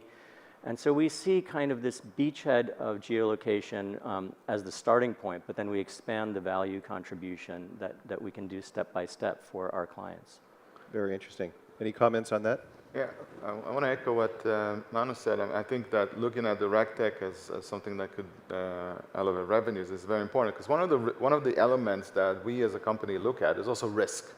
So when you minimize that risk through technology, then you're effectively increasing the revenues. Because if I'm exposed right now to thousands or hundreds of thousands of players, but I know that I'm risking myself in terms of responsible gambling with half of them, and I can put in place the regulatory tool to minimize that risk, then eventually I'll cross something that is very, very dangerous for me, which is that risk that emanates from those players. I mean, if I have a player that has a responsible gambling issue and I end up paying him something that I've considered also a revenue. Mind you, if I consider something a revenue that I need to pay casino providers and payment service provider, the cost that I've already expended from, that I've already actually gained from that player. So I'm ending up losing money twice.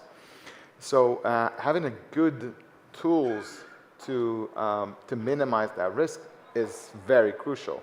And one more element is people that not necessarily invest in RegTech technology, but actually people that invest in companies such as ours. When you see a company such as ours minimizes its risk, then it automatically increases the valuation, right? And I think that's important.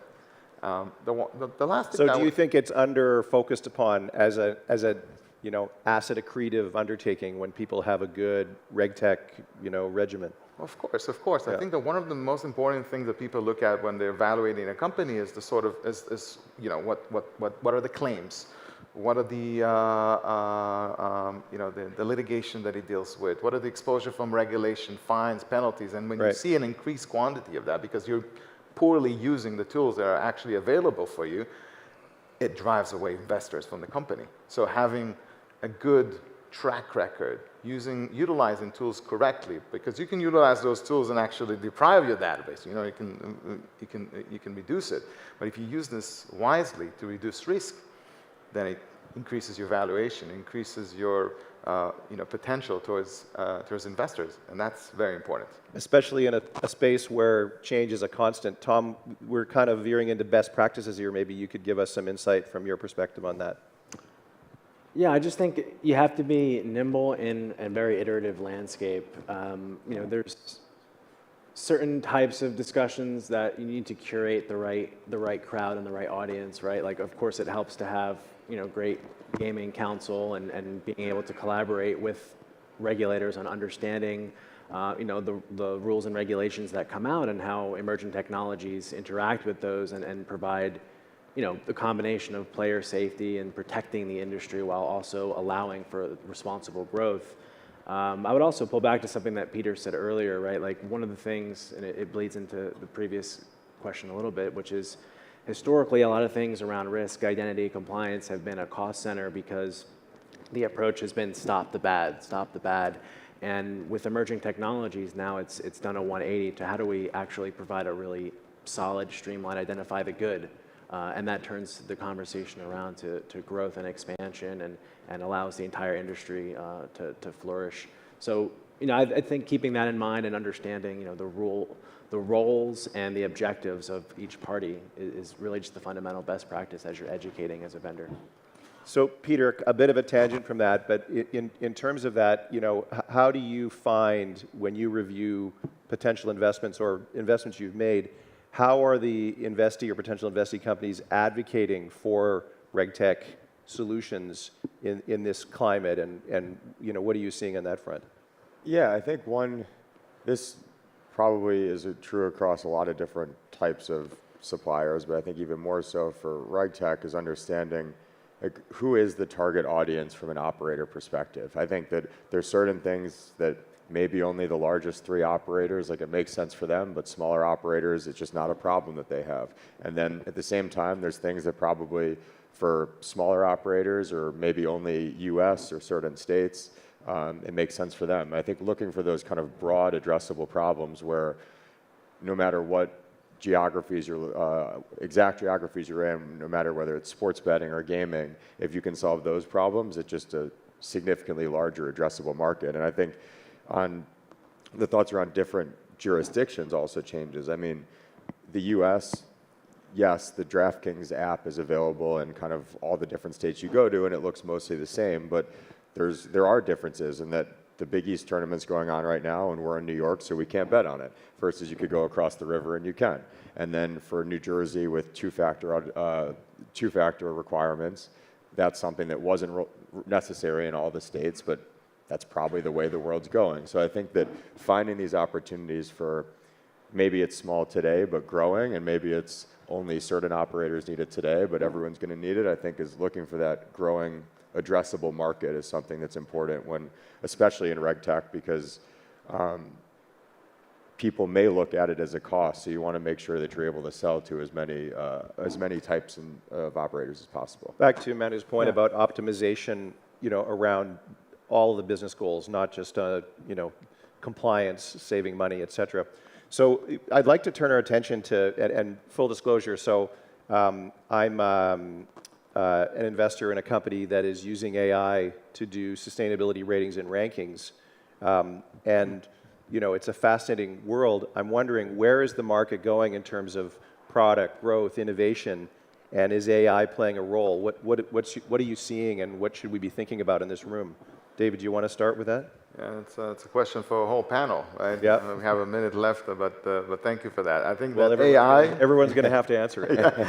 No, I think AI is definitely something to look at. But we look at AI specifically as a buffer, right? We use that in order to minimize the extensiveness of the work that is flown eventually to individuals. I don't think that AI would replace the human element altogether, but it's an important tool to facilitate in order to make sure that the people are actually utilizing or processing the information or getting to solve the problem eventually are not swamped and consequently translate to cost effectiveness and the ability to solve issues faster. Manu, what do you think? Yeah, this topic is a super fascinating one for me. I think, the way that all of our technologies work today is what we call discrete analysis. In our side of the business, we look at Wi-Fi, GPS, et cetera, and say, does it meet certain rules or not? And then a player is allowed or not allowed to bet. It's all going to change in the coming few years, right? There's so many signal patterns that we can pick up and then run them through like modern techniques, like LLM techniques, which are basically large autocomplete engines, and be able to much more quickly and much earlier in the user journey process indicate, is this person potentially a fraudster, whether it's bonus abuse, chargeback, geolocation fraud. Do you worry about hallucinations in the LLMs and regulators taking problems with that? This is a very different problem in the specific space that we're in versus text generation, where hallucination is much more possible. So without getting into depth into that, no, we can solve for that very tightly. So I see this becoming a huge change, and this will reduce fraud costs for operators It will reduce the number of people that they require to be looking after and dealing with fraud. It will also substantially lower our cost of operations, which means we can pass through lower cost to operators. So their cost of compliance solution goes down without us having to compromise margin. Right? We need that margin to reinvest in R&D.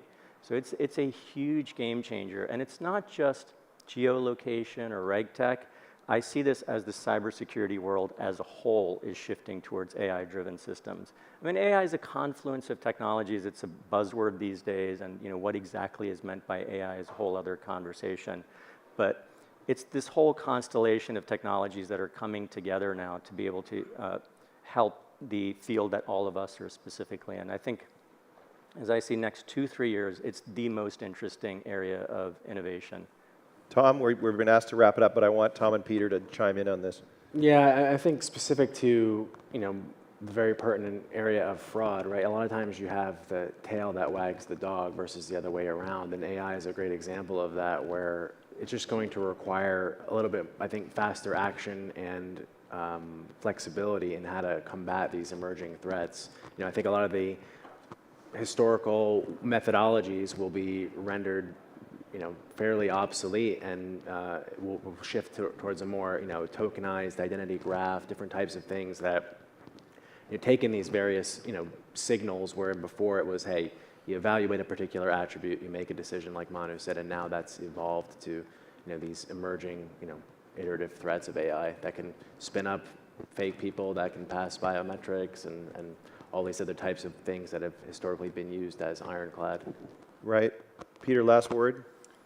I think that AI is certainly playing a role across our portfolio companies and businesses that we see. I think, like many other technologies, I think it provides additional leverage and efficiencies, and I think is an accelerant in a lot of ways. But I still think that the core goal, whether you're using pen and paper or using AI, is essentially the same, that people are trying to optimize the product, reduce the amount of human capital and costs that go into it. And I think we're seeing AI accelerate that, and I expect that to continue. Awesome. Thank you all, and thank you for listening to us. Thank you.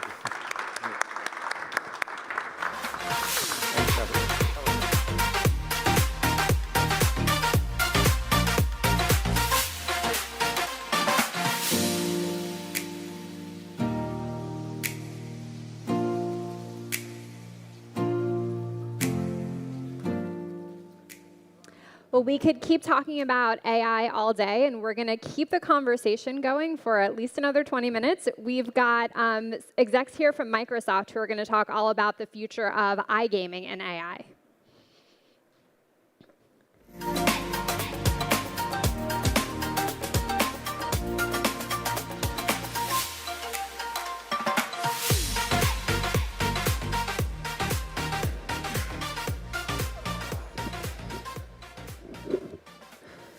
All right, thank you for letting us be your warm-up to lunch.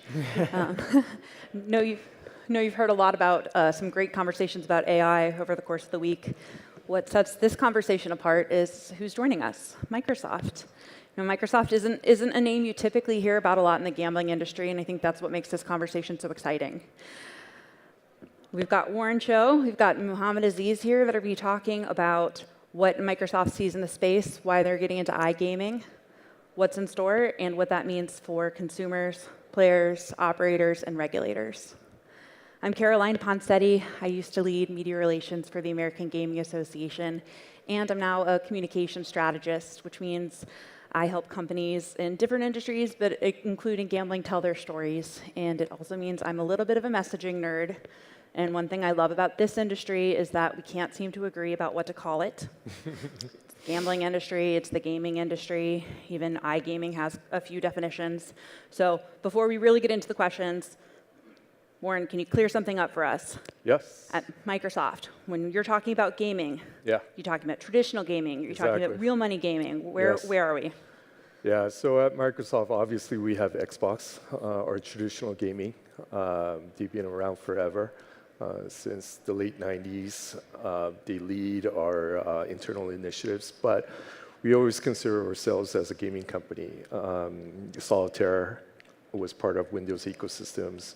since the beginning as well too, or even before that, MS-DOS and Flight Simulator. I don't know whether you play that game or not, but it predates Windows operating system as well.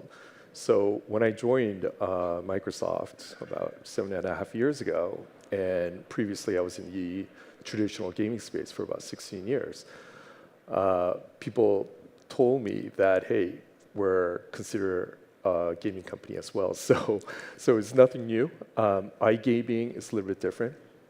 We entered the space probably about 5 years ago. The reason why we were a little bit late was that since Microsoft is a US-based company, anything gambling, our leadership team gets a little bit hesitant. My previous direct manager had an allergic reaction when I said that I want to work with gambling companies. But now we're more pivoted towards the EMEA market, especially in the iGaming side. And my manager, especially in the media side, is very natural for her. It's part of the culture in Europe for sports betting.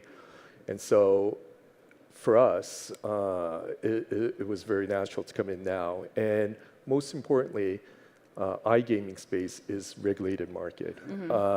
For us, since it is regulated market, it is very attractive. Our legal team is super happy that it's a regulated market. So unlike Web3, which is unregulated, we don't have a big presence there. Whereas in iGaming, now we're all in. I was really excited about this conversation because I grew up in a big Xbox family. Nice. I spent too much time in the 90s playing Fusion Frenzy. But I'm curious, you talked about the changing culture the past few years at Microsoft. What opportunities do you see with iGaming that made it so attractive? Yeah, so for us, the marketing side, to be honest. I see a lot of our iGaming customers spending a lot of money on marketing, more than the traditional gaming side, and even more than the traditional mobile gaming side. And so the reason is, since it's so sensitive to store personal data, I can see how optimizing your marketing campaigns could be difficult. However, we have many solutions within Microsoft that could aggregate all the data into one area and be compliant and start mining those data for you to extract in a correct way. Yeah. I know you all have been innovating a lot in the AI space, and obviously that's a theme of today's conversation. What can the iGaming industry learn from the traditional gaming industry when it comes to iGaming? What tools should we be paying attention to? So in the traditional gaming side right now, it's all about optimizing your operation costs through generative AI. That is the most important thing. And that includes marketing as well too, but especially in game development. How do you accelerate your game development through generative AI? So recently, about 2 weeks ago, we announced Muse, Microsoft Muse, which is a generative AI solution to generate visuals, backgrounds. So you could play any random games, and when you're going to the next level or new areas, it would automatically generate the background images and new mission, right? It is not the answer. Of course, you have to tune it. Generative AI is never the answer. It's just giving the end user the option. And so having this new tool to simulate your future content, it could really accelerate the gameplay as well as a better user experience later on as well too. Now, Mohammed, you work across sports, entertainment, media. These are industries that are rapidly evolving, of course, as things like streaming and digital betting are transforming how people are interacting with content. What opportunities do you all see as these industries continue to converge, and what challenges are now starting to emerge? Yeah, I mean, right now we're seeing how AI is transforming all of our industries, but particularly within the ones that Warren and I are dealing with. AI is really helping drive data-focused decision-making around real-time analytics, around enhanced fan engagement and customer experiences.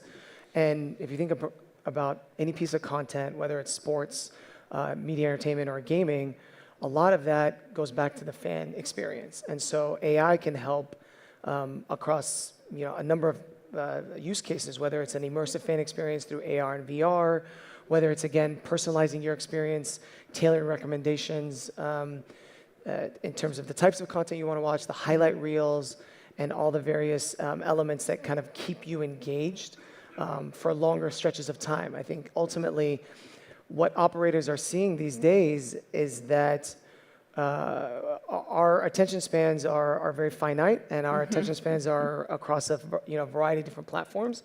So the more that they can create a cross-platform experience for you to remain engaged, the better that is for their bottom line, right? And so whether it's incorporating gaming elements into sports or betting into other types of experiences, I think that's ultimately where AI helps us to drive that convergence. Yeah.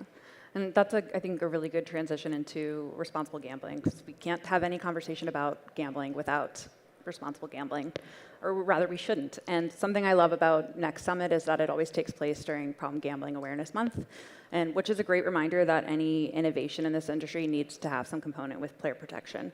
So Warren, can you just tell us a little bit about how Microsoft is approaching responsible gambling and what opportunities you see with AI to transform it? Sure. So at Microsoft, in traditional gaming space, responsible AI is super important as well too, especially in community management.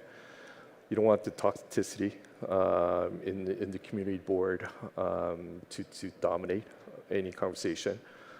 So, for example, you have more people in the community site than actually playing the game. So for us, community management is extremely important, and to make sure that whether we have a filter on sensitivity on religion, languages, and so forth. So that's just the tip of the iceberg, but that's one of the areas where we bring our traditional gaming experience to iGaming space as well too. And if you think about Microsoft's kind of mission, it's to empower every person, every organization on the planet to achieve more. I think all of that really, the bedrock behind that stems from this idea that AI needs to be used responsibly, that there is that we have a duty to make sure that we are protecting creators, protecting content generators, and protecting the folks that are actually on the receiving end of all of that. And so, Microsoft doesn't do anything, especially in highly regulated industries such as this one, without the messaging being that responsible AI and ethical AI and the use of AI is really the foundation behind all of that. Yeah.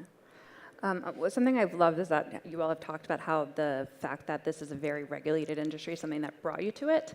And obviously AI is, compliance in general is something that is a big challenge in the gambling industry because we are regulated state by state. So I think there's such potential for AI to help companies make sure that they're living up to state regulations and living up to player expectations for protection. So what opportunities do you see for AI to help with compliance? I know this is something that you all are very ingrained in, of course, across Microsoft. Go ahead. Well, I mean, again, compliance,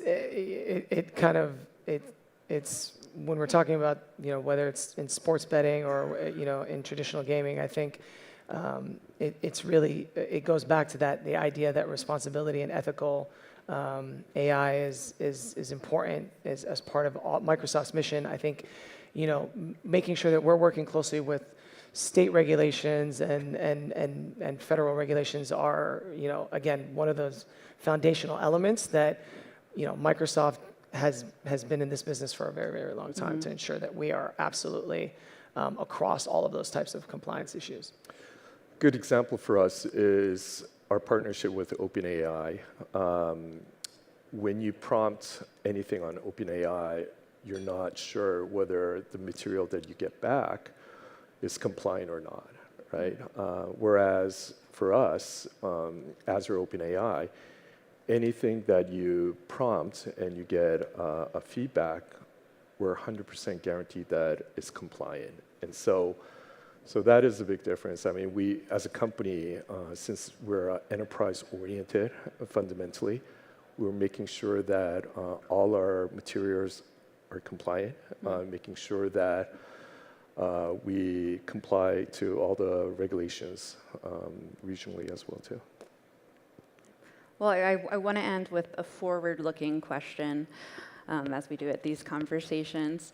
When you're looking at the next 3 to 5 years, what's the aspect of AI that you think is most exciting or most has the most potential to transform iGaming?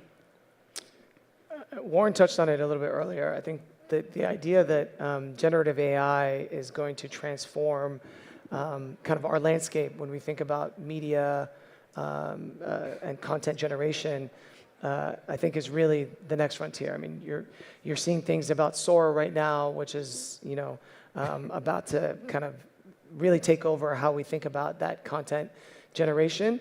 I think text to video is going to become a huge part of our industry, particularly on the media side. And I think all of those things are going to really transform how the average person, not necessarily somebody who's adept in AI or has been using it for years and years, can start to look at those tools on an individual basis and start to really create that like UIC and UI, that generated content in a way that is going to really transform kind of our landscape.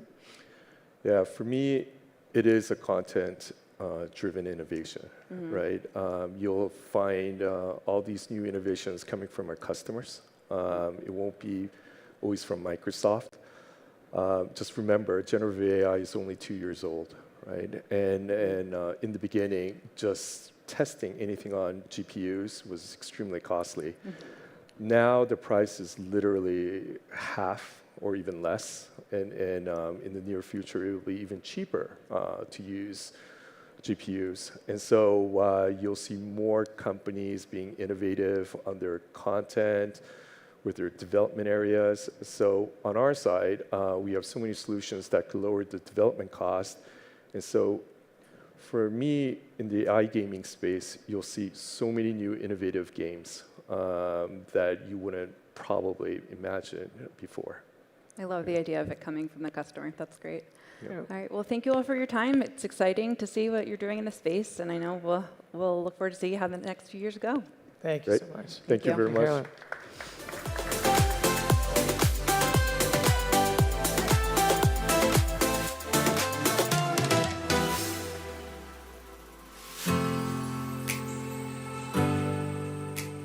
Thanks for sticking with us, everyone. We're going to break now for lunch, which is being served just downstairs, and we'll pick back up in this room at 2 p.m. Thanks, everyone.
Welcome back. The sports bettors among us will know that Americans sure do love our same game parlays. This is a product, of course, that originated and really was developed internationally, but took on a life of its own when it came to the US. So our next panel is going to explore where the next great innovation may come from. Welcome our guests to the stage.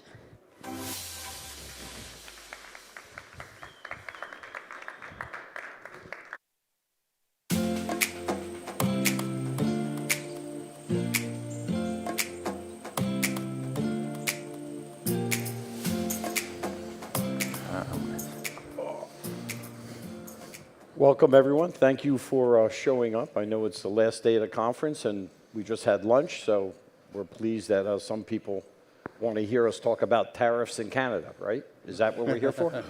Is that the wrong panel? Anyway, quickly introduce each other. Jonathan Gauci, founder and CEO of Elantil.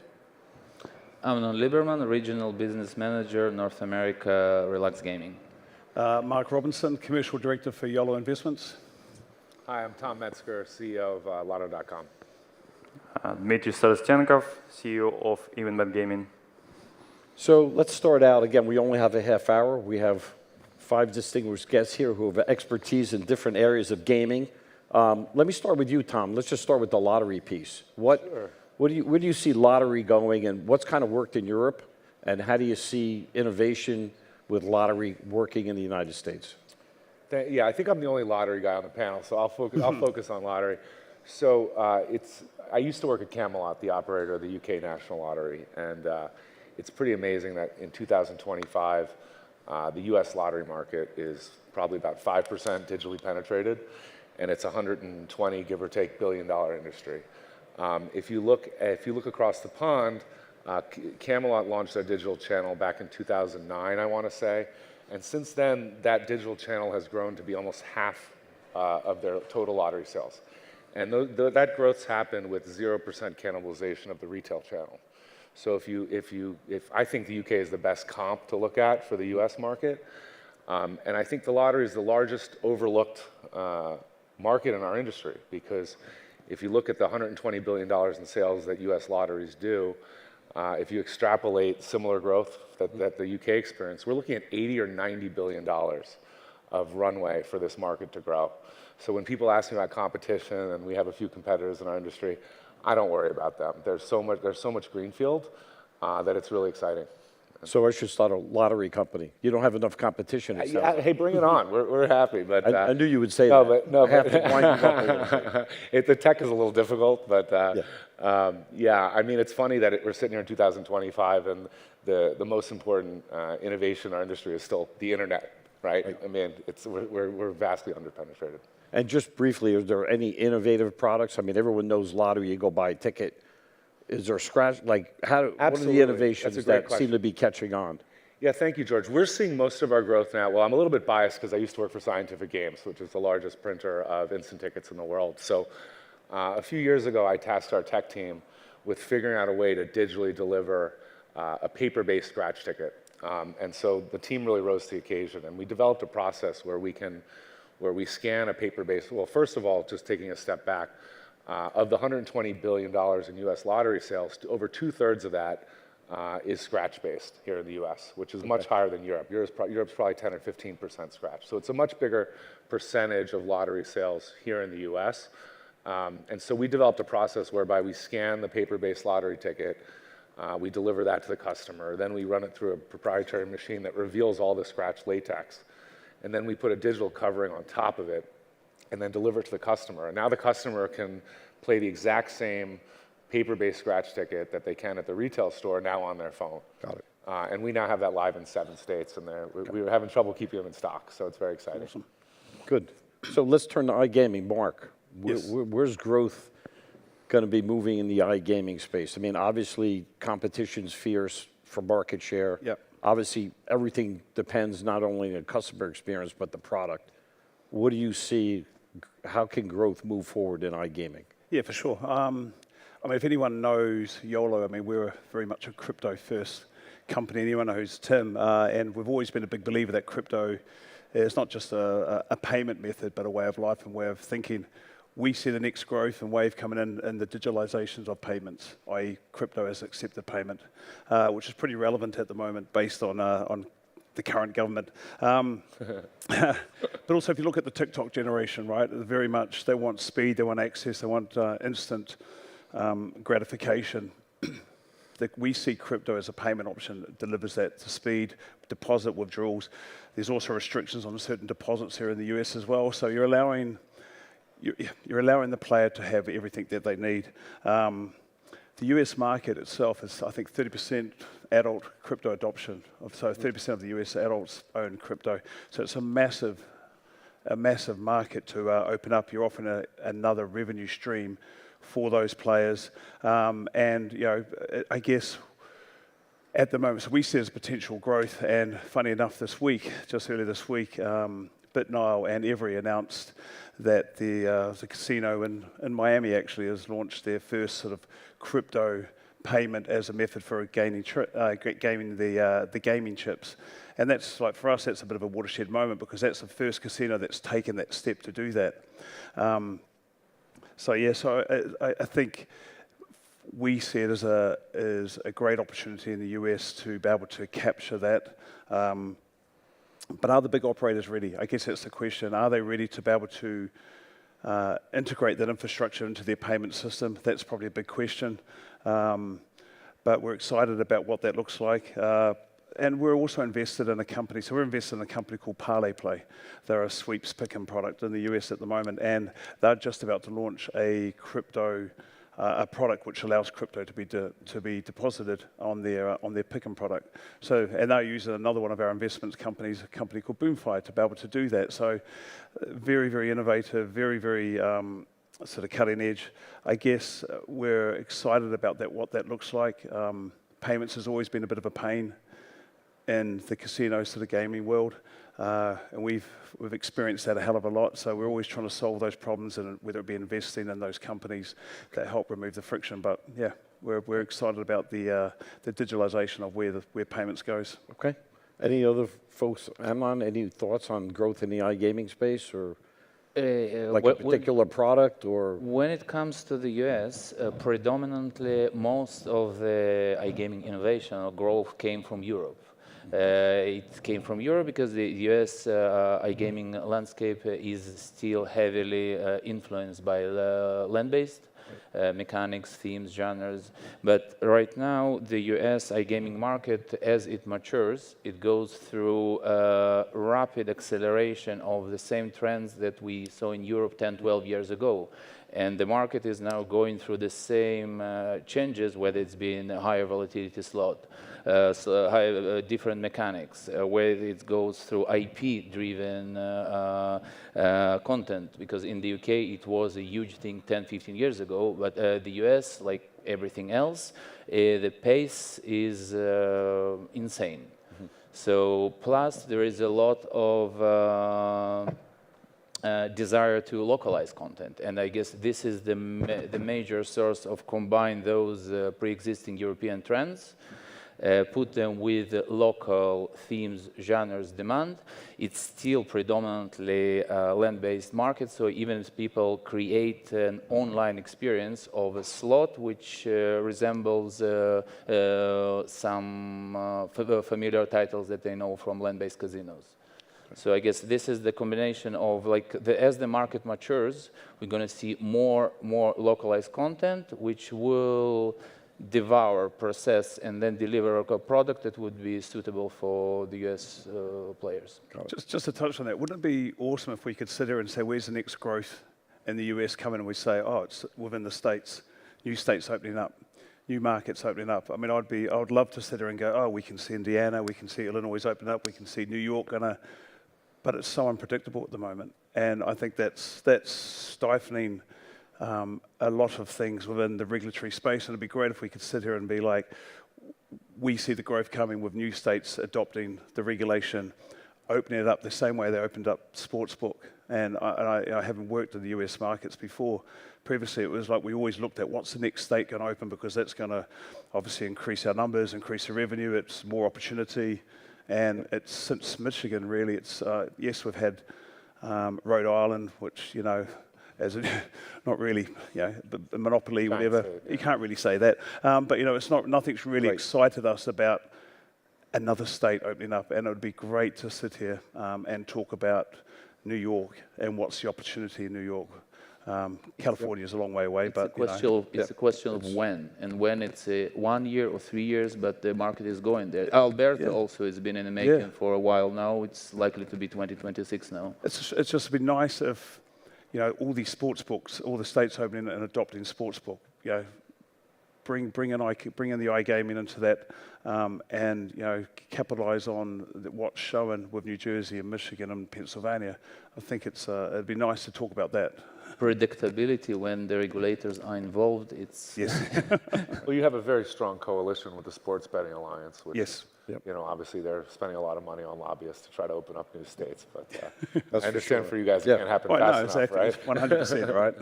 Dimitri, any thoughts on, you know, looking maybe from the outside the U.S. in about iGaming growth, like knowing that only a few states have legalized it? What's the viewpoint from outside the U.S. in monitoring that? So since the nature of our iGaming business is global, these panels about local localization and cultural differences are quite popular among all these conferences.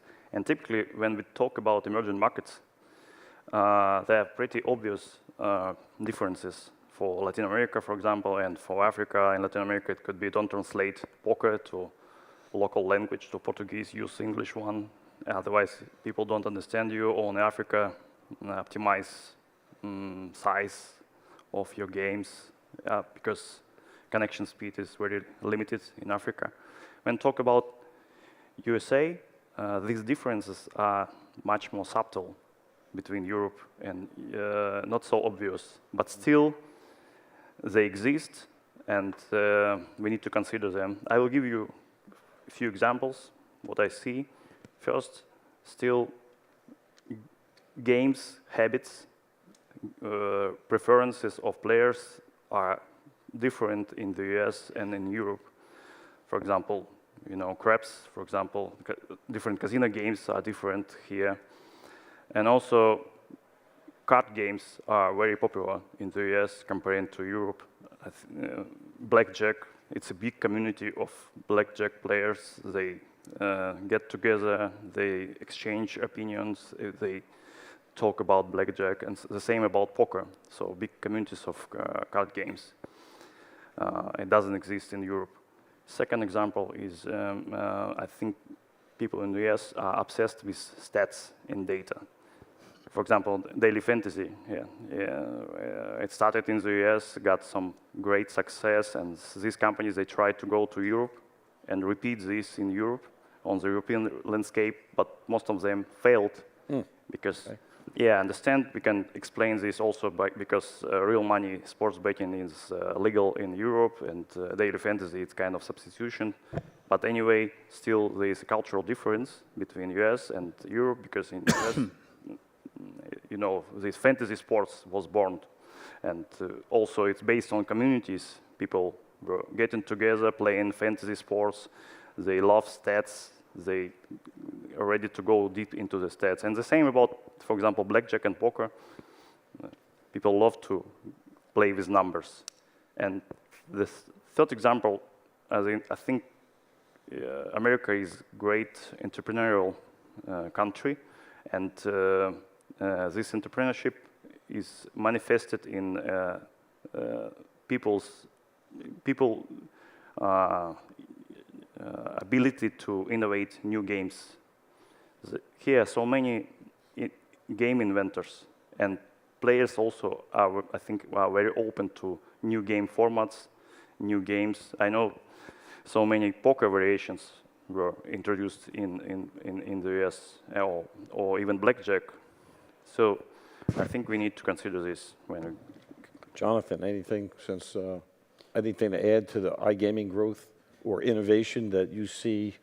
Yes. So I think I share a number of enthusiasms and a number of things we're looking at in the market. with clients coming by. One of them being the crypto and the ability to, to give that customer experience around the different monies one would have. So I would say, for example, here in the US, there's the funds problem, the division of funds, right? Where you have different terms and conditions on who and when they can access those funds. Right. Same applies for crypto. Same applies for localization, where you can put, let's say, different models like the prediction markets, like the fantasy sports. So I would say that from a PEM perspective that we are building from a iGaming platform, it's quite exciting to being able to deliver the fundamentals to actually create a multi-wall strategy to adopt all of this. And we can see it. We can see it from outside of the US, but we can see the US market actually trying to penetrate different user experience, like what we see with social casinos and sweeps. And maybe in the future, probably we've seen yesterday in some panels actually transition, like the Forex model from something that is entertainment into something that is real money. So I see that occurrence happening. So, Amnon, looking at this from a global perspective, do you see innovation originating in the US, or do you see it originating in, let's say, Europe, and then being transported over here? I mean, what has been the past trend, and do you think that's going to be the future trend? Well, historically, the US has been a power hub of innovation, but not in gaming. Most of stuff that we're seeing now, it comes with a label made in Europe, but things are changing. The market matures, and the market grows, and we're seeing more and more this localized content. Like, for instance, these in-game jackpots or social element. It's the same player preferences. We see it in various slots variations. We see it in sweeps. And right now we're seeing a growing trend of various studios that are trying to create multiplayer slots, so to create this community. So I believe right now the US will have created the model of its own, but whoever comes to the US, whether it's local studios or the European studios, they will need to adjust and adapt. You need to understand, and the localization doesn't mean translating it, but it means taking familiar formats, sometimes create a full online game, but influenced by the same mechanics that people are now familiar with. For instance, the dominance of pigs and buffaloes. Like, bring in various games with Asian motives that are super popular. So bring in stuff that would be popular in Europe. Fruit slots, which is bread and butter in any European casino, is less likely to work. Yeah. Also, just on that, the innovation in casinos particularly normally happens outside of regulated markets. You see a lot of innovation happen around sort of pre-reg markets or in the sort of shadows, and it's some fantastic products and what they're doing. If you look at the Pick'em product as an example, that's a classic form of innovation. That sort of DraftKings, the DFS product, DraftKings and kind of FanDuel launched a number of years ago, and it was more or less, to the regulator, ask for forgiveness, as opposed for acceptance. And that product has innovated and changed the way the betting landscape for the new age player. It's very simple UI. It's an over/under type sort of scenario, and it's fantastic. It's what they've done. So we see innovation happening more outside the regulated markets. It's a lot harder to innovate in regulated markets because of all the whatever the walls and the bureaucracy and the red tape that's involved. But certainly, a lot more flexibility outside. If I may, to Amnon's point, in Europe, we already went through the pain of honing our philosophies into, dividing our user experiences and our fundamental technologies to support all those different cultures, different languages, different ways to spend money.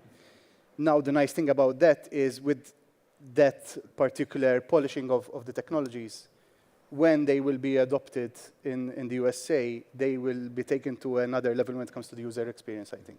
Okay. Because the innovation here is, when it comes to user experience, is the peak, right? Yeah. If I may comment on Mark's, because a very good example with bonus buy feature. It used to be a very innovative feature when it was introduced, and then UKGC decided to clamp down on this, and they effectively deprived players of a very interesting engagement tool, which is a good example how that most of innovation is likely to happen in a space where there's more leeway for experiment. So Tom, even though you're in the lottery piece, what do you see as blockers to innovation in the U.S.? And be careful, there's regulators. Absolutely. There's regulators I sitting see, here. I see a few of them in the room.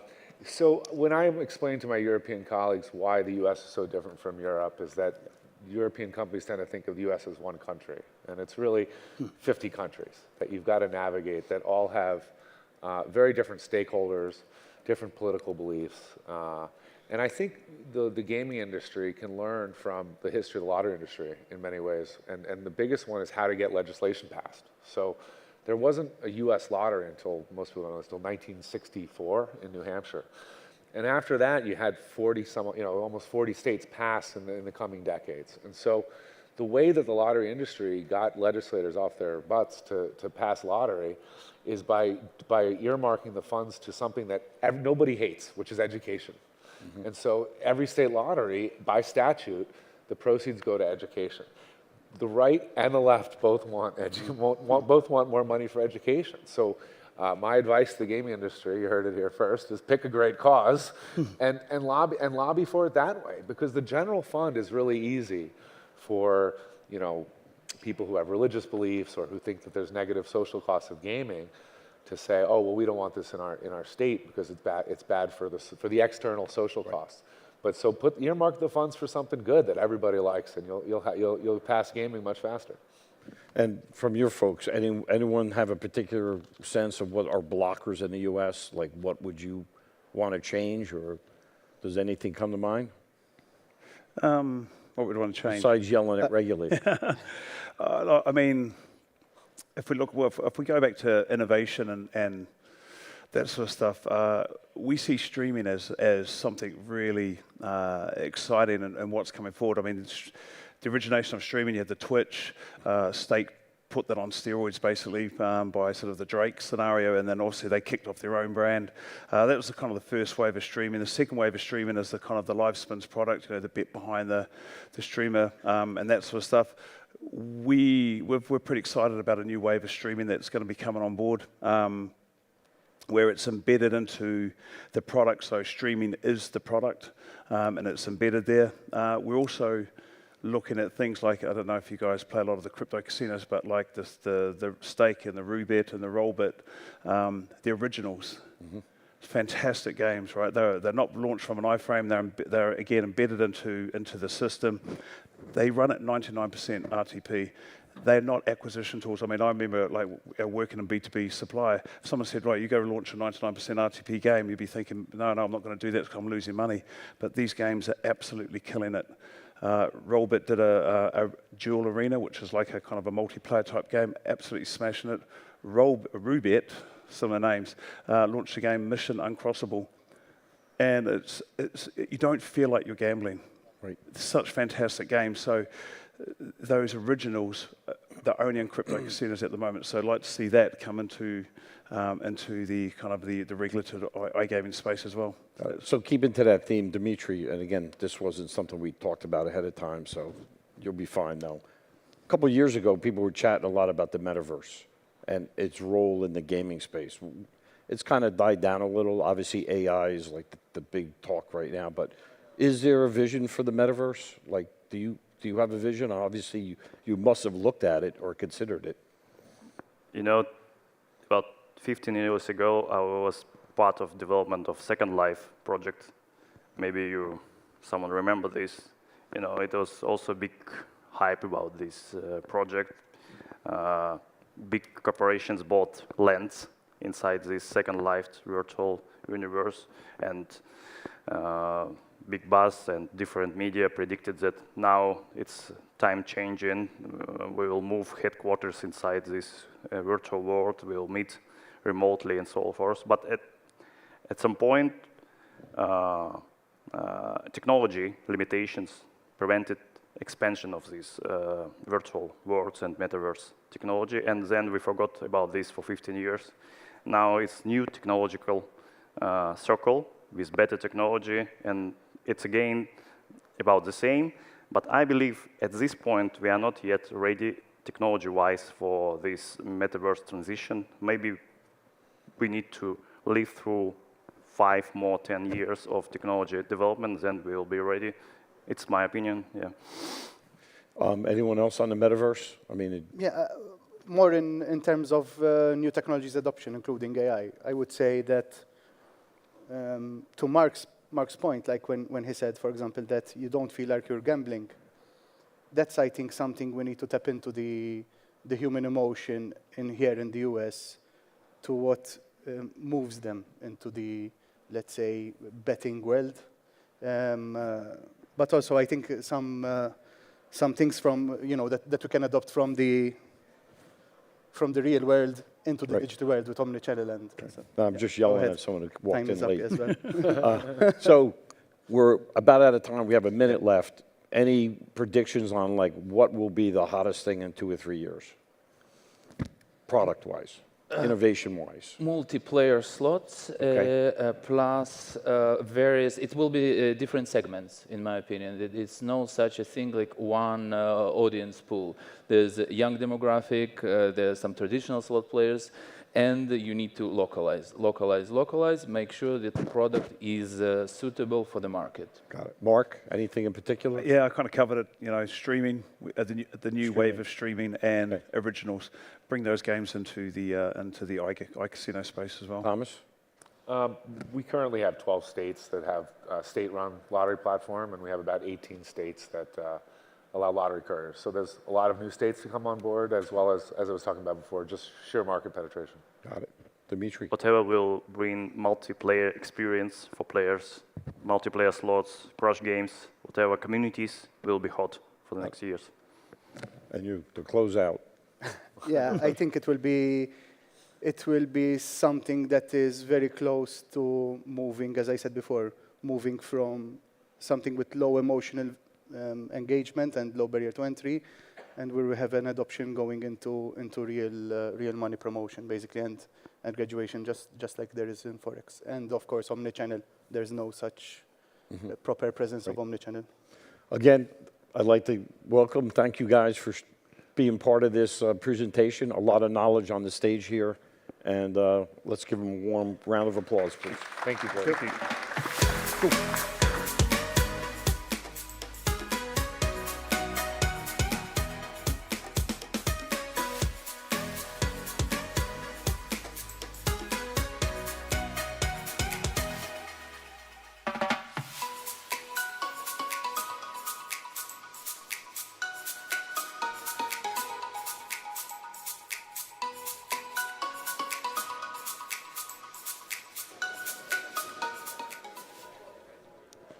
The convergence of gambling and entertainment has been a hot topic this week.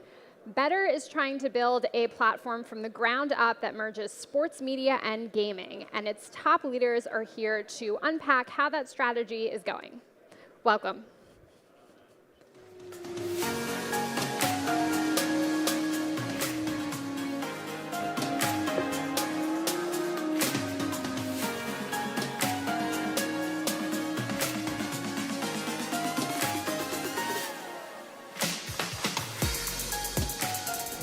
All right, hi guys. We're going to be talking about leveraging media for growth with Better Team. So we've got Joey, Alex, Dan, and Jake right at the end there. And we've only got 25 minutes, so we're going to get stuck right into it. So Better Team, you've taken quite a unique approach by combining media and gaming together right from the very start of your inception.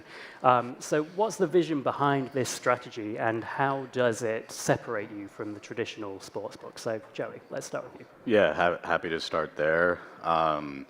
Started the company with Jake Paul, which really sort of led to us pursuing this strategy because when I first met Jake about 4 years ago and we were talking about doing this business together, we could have gone down the route of, launching our gaming business and treating him more like a brand ambassador, kind of like, Stake does with Drake, and you see some of these other gaming businesses do with other influencers. But we thought that to really make the most of his involvement, combined with what was happening in the marketplace and this opportunity to really leverage content to drive down or provide for the best customer acquisition economics in the industry, we thought that building a bona fide media and content arm around him, whereby he could be the initial catalyst behind it, and then ultimately the godfather of this talent network, where we would try to incubate the next dozens of Jake Paul-like content creators. All of that would make the most of his involvement and really provide the business with the best opportunity to be successful in driving down customer acquisition costs in an industry where, as we all know here, the customer acquisition costs are typically prohibitively expensive for new companies. So we've seen a lot of success so far with that at Better, and excited to talk about it with you all today. Our CAC has been in the mid-50s, mid-60s over the last few months, so have really gotten very efficient here, and I can confidently say that's likely best in class. And I think what we're doing on the content side and really marrying that with a strong level of performance marketing expertise. So you have a couple of the media executives here, and then Alex Kawada runs performance marketing and acquisition and retention. The marriage between the two is really something that I think we've done in a way that some of these other companies that have tried doing media have maybe fallen a little bit short against executing on. Yeah, and with that approach to building your own talent pool, basically, it's quite an organic approach to marketing. So how does that actually drive success, and what's the interplay between your paid marketing approach as well? Perhaps Jake, we'll start with you, given that you're very involved in this.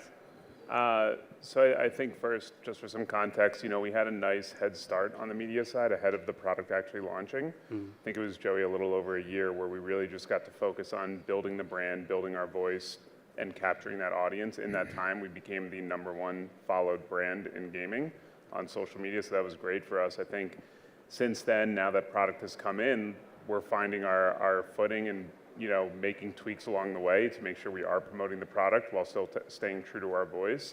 I think the three best ways that our organic plays with our paid marketing is, one, we're integrating product into our organic content now every single day. It has become synonymous with our brand, with our characters who people have fallen in love with over the past 2 to 3 years.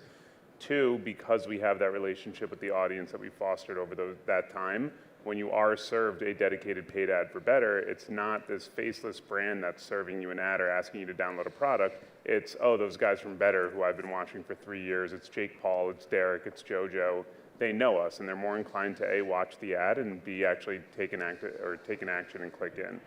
And then three, something that Kawada and I have been working on that I'm really excited about is more on a granular campaign by campaign basis on the paid ad side.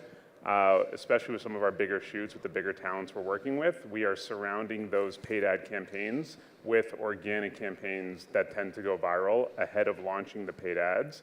So, good example, ahead of Jake's fight with Mike Tyson, we put him in a fat suit. People started questioning whether he gained a ton of weight before his fight with Mike Tyson. We rolled that out on organic ahead of time. It became a viral storyline. Then we rolled out a whole set of paid ads that had Jake in the fat suit as well. So people, when they're seeing it, just assume it's a continuation of the viral storyline they've already been consuming. And then all of a sudden it turns 90 degrees and it asks you to take an action and download our product. So I think the way those three are working in tandem is really kind of proving that model. Alex, do you have anything to add to that? Like what's really driving that success? How do you come up with this content? Yeah, I guess probably from a qualitative standpoint, we're trying to build a community, but I guess quantitatively, we're just trying to get a discount on upper funnel brand awareness buys and frequency, right? So with the staggered rollout as well as generating tens of millions of impressions through organic, the simplest answer for me as a performance marketer is we're not paying for that, right? And we have kind of low fixed costs in order to generate it. Figuring out how to perfectly integrate it with new product launches is continuously something we're aiming to do. But I think just the strong discount that we feel we're getting in demo on the right audience, and then we don't have to work as hard on the paid ad side, and we've already proven out that this is a resonant creative concept. Given the engagements that we see, allow us, I think, to invest a little bit more confidently once we get to the paid side. Yeah. We've talked a bit about the influences that you have in your talent pool. How do you actually identify and develop these talents? Yeah, I think for me, when we're looking at talent, there's two things I really go after. One is a unique perspective, a unique point of view in their content. I think it's very easy not to downplay it, because we do a lot of this too, is just reacting to a big moment in sports, right? But I think the talent that break through are coming into those games, coming into those moments with a narrative or with a storyline, with a unique perspective. And that's really what takes them to the next level. So when I'm looking at talent, I want to see that unique perspective.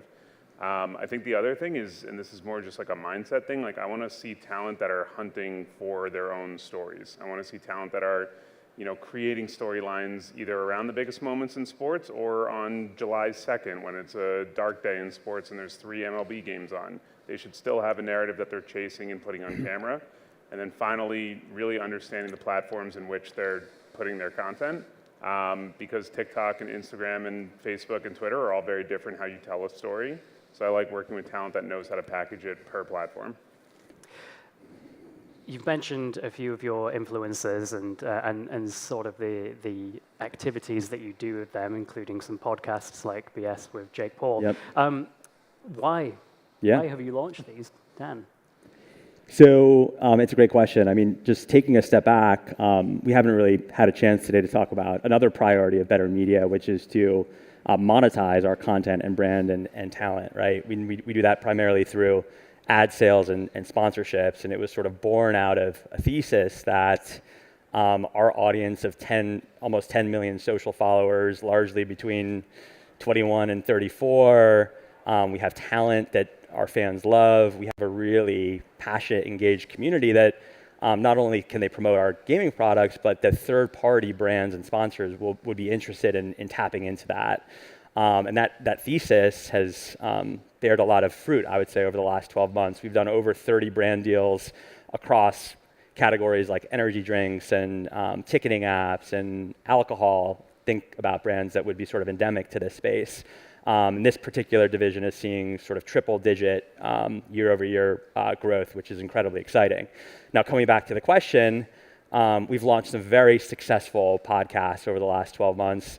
And those podcasts are premium original shows. There's an audio format, a YouTube sort of version, and social cutdowns as well are material sort of monetization drivers for us. But I think what is sort of unique about our flywheel is we also used those assets to promote our gaming products. So you see that through host-read mid-rolls or having better branded products on set. Not to mention through the deals that we put in place with talent to execute those podcasts, we're effectively entering into brand ambassadorial agreements with those talents as well. So those talents can promote better through paid, through organic social, and it's just a really sort of unique approach to the podcasting ecosystem. Jake, you mentioned TikTok, and I'm interested, given that we've got lots of people here representing lots of different brands, what do you think brands can learn from your organic-driven approach, your influencer-driven approach as well? Joey, perhaps we'll start with you, and then we'll go around the rest of the team. But what do you think that brands can learn from this? I mean, I think our approach is predicated upon original short-form video content. You alluded to TikTok as being something that we've been really focused on and successful in. We have over 1.5 million TikTok followers with probably the best engagement in the industry, and we do really well on TikTok because TikTok has the most advanced algorithm for kind of rewarding truly high quality viral short form video content. So we've taken the approach so far as being pretty comedic in our approach. Like we're, and it starts at the top, right? Like Jake has, built a career where for over a decade he's just consistently been one of the most prolific content creators on the internet, just kind of by, doing pranks and being funny and doing kind of these outlandish things. It's been interesting actually watching sort of his approach to content creation and his brand kind of evolve to being one of more, to almost being like more premium over time. But no, I mean, we kind of started there. We have this guy, Derek, who works for us and creates a lot of funny content. And, a lot of people like to bet against him on our app, for example, because he keeps losing. Just like doing skits like that, just not taking ourselves too seriously. Because really, at the end of the day, what we're trying to do is we're trying to not just build like a fantasy pick'em app or a sports book or just a gaming business, but we view better as more of like a broader entertainment business. And sports gaming is just a vehicle to catalyze the entertainment you derive from watching and interacting with sports. And being good at content and engaging the audience and doing so in a social way is something that we're really excited about, and it really contributes to our mission statement of enhancing one's consumption of sports. Yeah, I think that there's been a lot of panels actually across the last few days talking about how to integrate entertainment into this industry. But how is there a secret sauce to it? How do you do it? Is it coming from an authentic place within your team that they're just funny people? For example, your team, you leverage comedy. Is it just that is your talent behind the scenes? Yeah, I think it starts with that for sure, but there's so much behind the scenes strategizing and brainstorming around how we're going to roll out storylines and campaigns and initiatives. And everybody is seeing these stories 1 30-second clip at a time, but that could be 2 weeks of brainstorming and meetings and conversations. And I think consistency is a huge factor, making sure you're staying on the pages and your storyline is consistent, packaging of all the content. I think at the foundation of a lot of this, though, and to Joey's point, I don't think we could have built what we built if we weren't doing longer-term deals with our talent, as opposed to one-off transactional, come in for a day and do a shoot with us. We're at a point where there's 8 to 10 to 12 talent we work with every single day that when people see them, they know it's better, and they know the storyline, and they know what they did, during last year's NBA Finals. And I think that's part of the secret sauce, is that we've invested in these people, and they've grown with us, and they're becoming synonymous with the brand. Sweet. Joey, you actually mentioned customer acquisition costs and keeping them down through your strategy. Alex, I was just wondering if you had anything to touch on that topic of how your media strategy contributes to that. Yeah, for sure. I think the kind of the homegrown aspect is pretty important here, right? Like Jake just mentioned, we have full-time employees who are also our talent and kind of our marketing influencers, but in the office, they're sitting 10 feet from the person building the lines for the day or the person building the promotion, right? So there's so much interplay. Sometimes even our top talent is telling us what promo to run because this player is going viral. And I think just kind of like this feedback loop from what will work in organic to then what can run in paid we can just move a lot more faster. And also we're asking these guys to kind of help build some of that marketing and paid strategy. So some of it is like what I already said, right? Like you just get a discount on frequency. But some of it is you get to kind of fuel ideas across talent who knows how to push things out and make things go viral and engaging, and that can even really impact like what we put in the app that night, which I think makes sure that if there's some big moment in the sports customer world, we're finding a way to get a market up, get a promotion up, get viral content up within 2 hours, and we're seeing really strong performance kind of tacking on to a headline in a way that might be a little bit more multifaceted than hitting up your brand ambassador to kind of do more or less an ad read. I think what I'm taking from this is, the influencer marketing approach that you're taking, you're very close to your talent. You're working day to day with them, whereas I think the general approach to influencer marketing is often a one and done sort of thing that Jake, you mentioned, is sort of a no-go there. On that topic of kind of challenges and learnings that you've had throughout this period of time, what's been the biggest learning point for you? Perhaps, Alex, we'll start with you. Any sort of learnings that you've taken from the challenges, in fact? Yeah, I think like you definitely have to be comfortable like being a little bit more edgy. You have to be a little bit more comfortable not always tying one-to-one. How did this, execution or this thing that we've invested time and money on, how many people are signing up directly off that through a specific code, right? But then you look at kind of the blended numbers and you feel good about those, and you can tie back a certain percentage that we're getting at a discount. But I do think, right, like not having maybe quite as quick of a feedback loop on the organic and saying, how do the engagements directly, tie to handle or market share? But you see that over time. Sometimes I feel like with short-term ideas, you almost need to like stack them up and then evaluate after a month or two.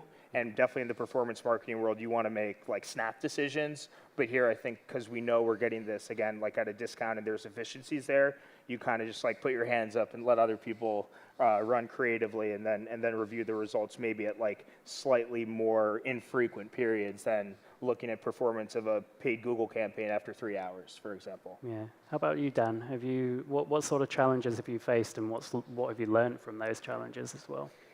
Yeah, I think you want to just find creators who are obviously very authentic, they're real, they're comedic, but really believe in the product, right? At the end of the day, they're consumers of our product. They live and breathe our product, and for that reason, they can speak about it and promote it in the right way. So, my recommendation would be when you're having conversations with prospective creators and influencers to really advocate for your product, make sure they're real consumers of your product first.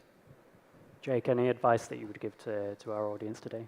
Yeah, I think on the creative side, it's very hard to do this, but don't buy into your own BS. And you come up with an idea, you work with a group to come up with an idea you all feel really strongly about. If it's not working, you need to learn from it and you need to pivot. And I think on the creative side, sometimes that can really pose to be an obstacle because everyone is so attached to what we're coming up with in the room. But we try really hard not to get bogged down in something just because it felt like the right idea a week ago. If it's not working, let's move on and try something new. Don't buy into your own BS unless it's BS with Jake Paul, right? Watch and all an subscribe. ad read. Joey, anything to add? No, I think it was covered pretty well by the group, right? It's at the end of the day, everybody on our media team works for better, and exhibiting a level of enthusiasm and authenticity around promoting the gaming product is of first and foremost importance, and but then being able to take all that audience and content development and monetize that with complementary brand partners, which is the team that Dan is leading and has done a great job of, is also really exciting, and from a business model standpoint is pretty innovative, right? We're taking what's typically a loss leading marketing expense, and over a period of time we expect it to be a profit center for the business. I mean, as Dan alluded to, we have over 30 brands that have sponsored our content that are not in the sports gaming industry. Obviously, Better has an exclusive to the sports gaming category, and these are really great brands that are household names that want exposure to our audience. Companies like Shopify and Celsius Energy Drink and Liquid Death and Game Time Ticketing and then up and coming challenger brands too. So so I guess to directly answer the question with respect to challenges and opportunities, it's a unique strategy that nobody has really pursued so far. So there hasn't really been a playbook to follow. And along the way, you're just constantly operating with just a lack of playbook, and you're figuring it out, right? I'd say the closest thing that has been tried to this in this industry is the acquisition of Barstool Sports by Penn. And I think one of the things that was really important to us when we were building out our own media arm and seeking to monetize that media arm under the broader Better umbrella was this operational and cultural integration that some of the guys on the team have alluded to on this panel, right? Quite literally, the talent is sitting 10 feet away from the person pushing the buttons on the campaigns, right? And there's a constant collaboration and operational integration of the teams that has enabled us to really strive for the same set of objectives and enable us to be really successful in yielding the best customer acquisition economics in this industry. In the last 4 minutes, I've got a quick fire round to get to know you a little bit more, maybe. So my first quick fire question is, if you could collaborate with any influencer to create the next big, better show, who would it be, and maybe why as well? I can take that one. Well, not to give away any secrets, because we are launching a couple new shows this year with some big talent and athletes. I'm going to shoot for the moon here. Why don't we say, how about Mr. Beast? And hear me out. Huge sports fan. We've actually done a couple collaborations with him already, and his Lunchly product. They sponsored some of our content and shows, and we have a Paul family sort of connection in the mix here. So, Mr. Beast podcast. That'd be pretty sweet. I wonder what that would be called. Maybe that'll be another question another time. What is a big no-no for gaming brands on social media? What should they never do? I guess don't over-index on just like overly selling the dream of, here you go, here's your fortune, you're going to retire on this. Like our media brand is so much more focused on the fun of gambling, win or lose, and we're very open with the fact that, gambling isn't long-term a winning proposition at times, and we really like to focus on the fun of it and like feeling like you're hanging with your friends, and no matter what happens, you're paying for that experience, even if you do lose. And what one social media trend do you wish could disappear forever? That's a good one. You guys heard of like clipping? It's kind of like piracy, right? It's a creator effectively ripping content from another creator, repurposing that as their own without giving them credit or any of like the viewership attribution at the end of the day. And we here at Better, we're believers in original content, and if ever we cite content from third parties, we're doing that. We're citing it at the end of the day. But don't think it's fair to the creators who have invested time and resources and original thinking to their work to just have it ripped and pumped out by someone else without that fair credit.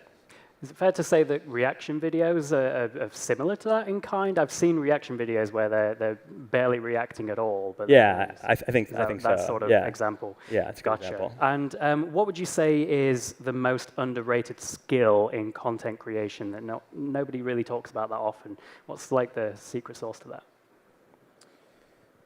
I think it. You have something?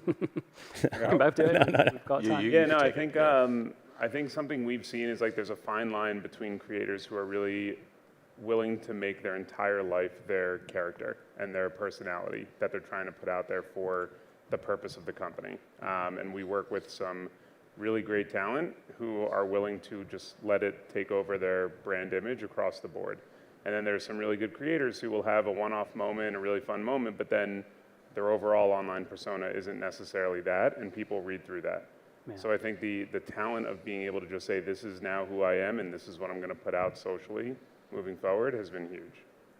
I guess I'd add just curiosity about the product you're actually pushing. Like we have this advantage, but I'm always really impressed when some of them come to me and say, hey, we should do this exact boost or this exact token, right? Yeah. Like they're doing their research in the product. Like it's clearly not just to kind of check the boxes for the brand.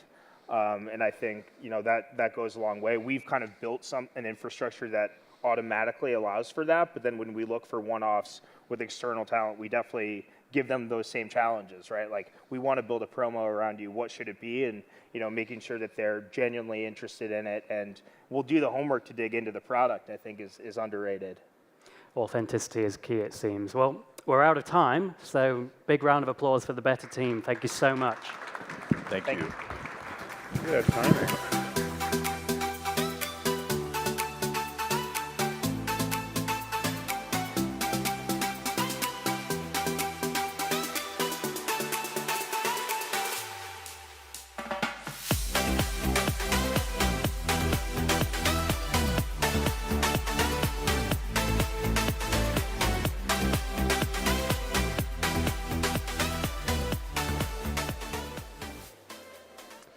The affiliate space has seen a ton of transformation amid corporate consolidation and the industry's evolution.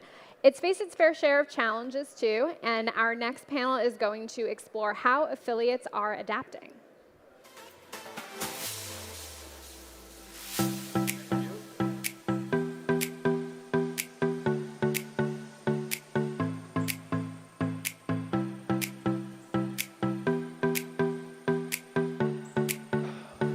right.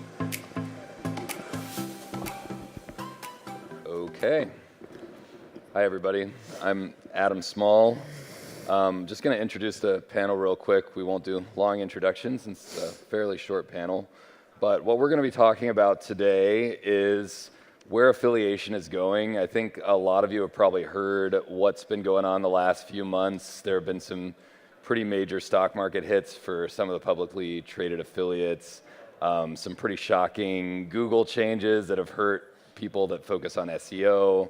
And also just there's broader pushback against the industry and people's positions are changing in the space. So I've got with me today James Brotherton from Gambling.com Group, Senior Director of North American Sales.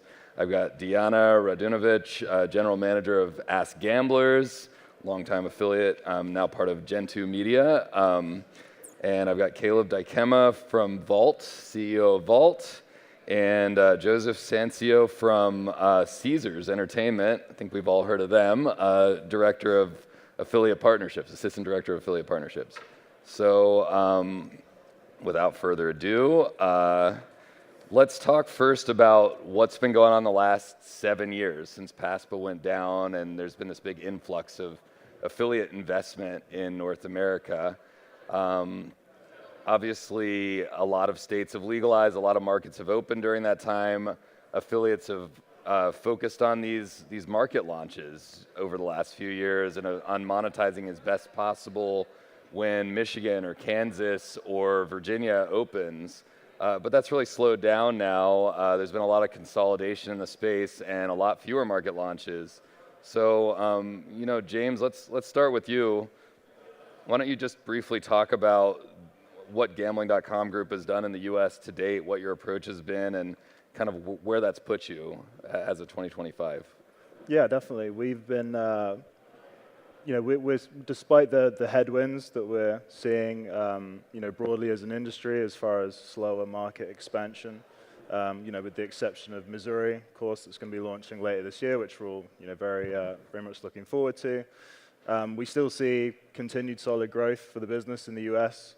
I think that's reflected both in our, internal metrics are all up and to the right, and then if you kind of look at it as a broader industry trend too, with handle and GGR both up meaningfully year on year, it's something that, it's continuing to grow, and we're continuing to thrive in that space. I think it's still an inherently competitive market space in the U.S. The focus for us has been, but even more so right now, is to understand that whilst we may work with lesser partners, because obviously a few have fallen by the wayside for varying reasons, given the competitiveness of it, it's about commercially understanding how do we maximize the commercial value of those relationships that we do have, and what form does that take, right? How do we align our output with our partners' actual commercial focuses, and what does that look like? Is it, is it sending them more of a segment type of traffic that they've identified as high value their side? Is it, co-partnering on doing an exclusive offer in a given state they want to go after, and seeing how that works? And then obviously, as most of you in the room may or may not know, we acquired OddsJam recently, which we're delighted about. Sure, we'll touch off that momentarily in more depth, but that gives us a more diversified, well-rounded business that we can work with our clients on. And look, as far as the market generally, still everything looks very positive.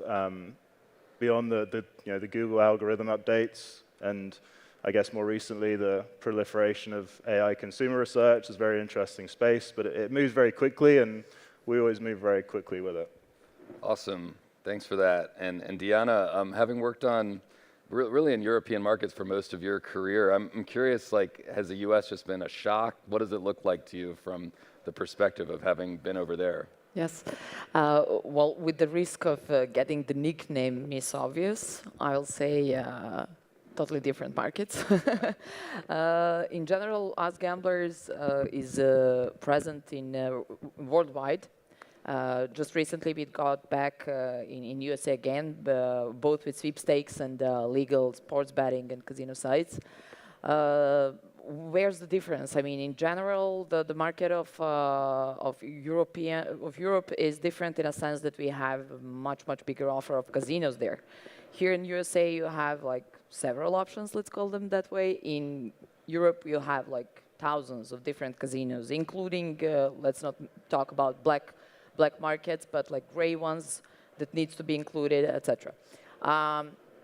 So the search intent of a player is different here and in Europe. When you're searching, the perception of gambling is different in Europe and here. When you're trying to find a new place where you want to try your luck, in USA, usually you're already familiar with all the brands. I mean, you have those several options, and then you just type in the name of the brand, in the most of the cases. That's at least what research is showing. While in Europe, you are searching for example, free spins. You're searching for best casino. And then from all of those different casinos and options, usually you end up on some affiliate site where you're going through reviews and then deciding upon those reviews where you're gonna go and try your luck again. Definitely different market, definitely different strategy that needs to be, that you need to use. And we'll see if we're good enough to adapt. I think it's a good point that Diana makes there as well. It's obviously also coming from the European side, where the bread and butter of our business was years ago. We definitely noticed a shift in how we have to commercially deal with our partners. It's in a market where there's far less operators, and we don't particularly have the luxury that the European guys do, affiliates do rather, as far as, if it isn't working with a given brand, you just kind of like switch in the next one, right? And it's to take the next one off the conveyor belt, per se. We don't really have that luxury in the US. You really have to, because there is such a finite, small group of brands, and even more so now, you really have to get granular and kind of work collaboratively with them. So it's interesting also, just along those lines, something that's been changing, I think, a lot in the last year or two, particularly in the US, is as we've started to see some of these other verticals outside of regulated rising up, sweepstakes, DFS, and now prediction markets as well. It's getting harder and harder to manage those commercial relationships that you're talking about, and actually, like, Caleb's business revolves around this, managing relationships with operators and working with sub-affiliate partners to monetize traffic. And you built some pretty cool tools around that, and I'd love to hear just kind of like how do you feel that you fit into the U.S. market? Like, what's the place of the sort of middleman, if you will, that provides tools and a monetization structure for affiliates that don't want to deal with all of what James is talking about there? Well, looking at the question, like, how can affiliates be successful in the age? So a few years back, we started recognizing that smaller affiliates, small to medium affiliates, started to become more of a powerhouse.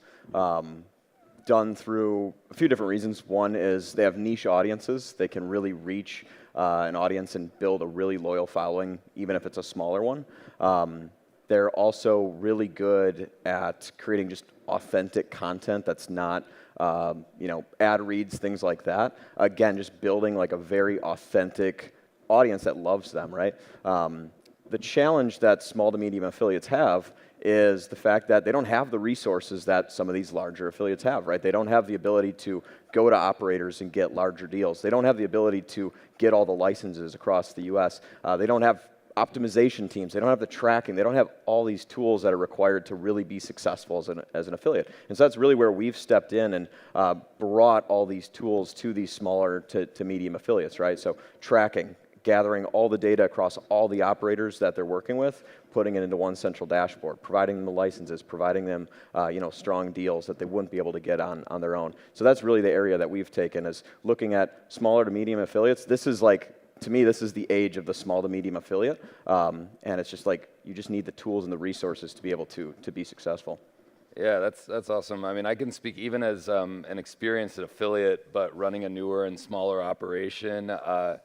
Even when you have the relationships and the institutional knowledge, the amount of deals and the amount of time you got to spend on those deals is just overwhelming. We don't have the bandwidth to like build out all that BI infrastructure. Yep. So I think this has become very important as more people want to send traffic, but not everyone wants to build a full-fledged affiliate operation. So, Joe, I'm gonna go into the second section about kind of like what's going on now that we don't have new states. We don't really have, I know Missouri's coming later this year. We do have a state, but it's not like 2-3 years ago when a lot of new markets were launching. And you're probably seeing changes in the way you guys are budgeting for marketing in general at Caesars based on the new reality. Like, I mean, how does that change in the affiliate space? Like, do you guys have less money for affiliates? Do you have different like allocation? Like, what has changed in the last couple of years? Geez, I think I saw my boss fly out of the room 10 seconds ago before you asked that question. Else I'd kick it over timing. to him. Yeah, avoiding the budget question. But no, in all seriousness, I think from where we sit, not a ton of state launches obviously going on. We had North Carolina and DC last year, so now heading into this year, sure, Missouri is probably budgeted in somewhere, but we're really focused on maximizing efficiencies. So I think stealing a phrase James used earlier in the panel, but doing more with less almost in a way, and really it gives us time, right? We don't have to focus on state launches, so we could really work hand in hand with our partners to integrate them better into our systems, integrate ourselves better into theirs, and really take the time to build out what we may have had to put on the back burner over the last few years just because of the rapid growth within the industry. Awesome. For my pre-planned questions for this section, I'm curious from all three of you, since you're all in affiliate businesses, as a result of the same thing we're talking about, that there aren't so many new states, that there's not so much to do in regulated right now as there was. What is the pivot? Is the pivot into these other verticals, sweepstakes, prediction markets, et cetera? Is it into a different type of content? What are you guys each seeing? Like, what are you seeing, Caleb? Yeah, a few different things. I mean, at one aspect, it's pivoting into different content. So it's looking for and identifying different channels. So for example, over the past couple of years, we've seen that DFS absolutely explode across short form content. And so it's looking at how could we do that same exact thing for sweepstakes or for sportsbook. So looking at how have other types of operators done it and thrived, how can we do it with different types of operators? And then like DFS sweeps, like crushing right now. We find it to be the case, especially with smaller to medium affiliates, where it's inherently an easier product to understand as an affiliate. You know, as a TikToker, it can be really hard to understand, you know, complicated offers, different things like that. Whereas like DFS is more, less, pick your player, get, you know, some bonus bets, that kind of thing, right? So we've been finding just different avenues of content, as well as different operators, different types of operators, and being really swift to recognize when those changes happen, jump on them and notice that. And Deanna, is that like, because Ask Gamblers hasn't been in the U.S. that long, right? Or didn't have as much of a presence maybe as you're starting to build now. Are you finding more success in that kind of like those other verticals, or is it mostly regulated for you guys? Sweepstakes is at the moment stronger with us, that's for sure. We'll see the other. We are still growing, especially betting states. Again, as I said, it's different compared to what we were seeing in the past with the markets that we are already present and very strong. You need to find a way. What's the competition is big, and unless you find something unique and something exclusive that you're going to offer to your casinos, your clients, they're not going to. Joseph will not give me a bigger budget unless I give him something very, neither him or his boss. So you need to keep on growing. And I think like there are two types of affiliates. There are these like top list sites, and then there are these, we call them like product sites, where you're offering something on top of just the top list. This is like the top brands where you can go and spend your money. But you give something extra on it. For example, with Us Gamblers, it's the complaint service. It can play reviews, that user-generated content, which I think, especially with AI getting to the stage now, will get more and more rewarded by Google or by ChatGPT or any other AI. So yes, I believe still, although we are limited in USA with the states and with the options, what can you do actually with the number of casinos, etc. You need to find your own way as an affiliate to what's your unique thing, what's that little spice that you're gonna sell, and with that extra spice, ask for a better deal, higher deal, or go into that kind of a squeeze more money. Sure. We do a very small % of our revenue is derived from sweeps. That said, we are, wholly committed to the online real gaming industry, and that certainly won't change. And as far as we would hope there's further legislation that gets passed. How promising that outlook looks like is massively up in the air right now, but would hope that if more legislation does get passed, it would open up that total addressable market a little more, so we could see perhaps more of a level playing field in a broader range of states. But until then, we're extremely cognizant of the regulatory shifts, particularly on the sweep side, and certainly don't engage with any bad actors or anything like that. And James, but you guys have sort of reacted in a different way by the recent acquisition you made. I think in some ways, because it's not really an affiliate business what you just bought, in some ways, isn't this a statement that you see that you need to grow in other ways outside of just market launches or what you've done so far? Yeah, definitely. The OzJam one is it's a big deal for us. Like I said before, it gives us clear diversification within our portfolio. It gives us an added value when we're dealing, with our operators. We definitely recognize as a business that we can't be, narrow in our scope.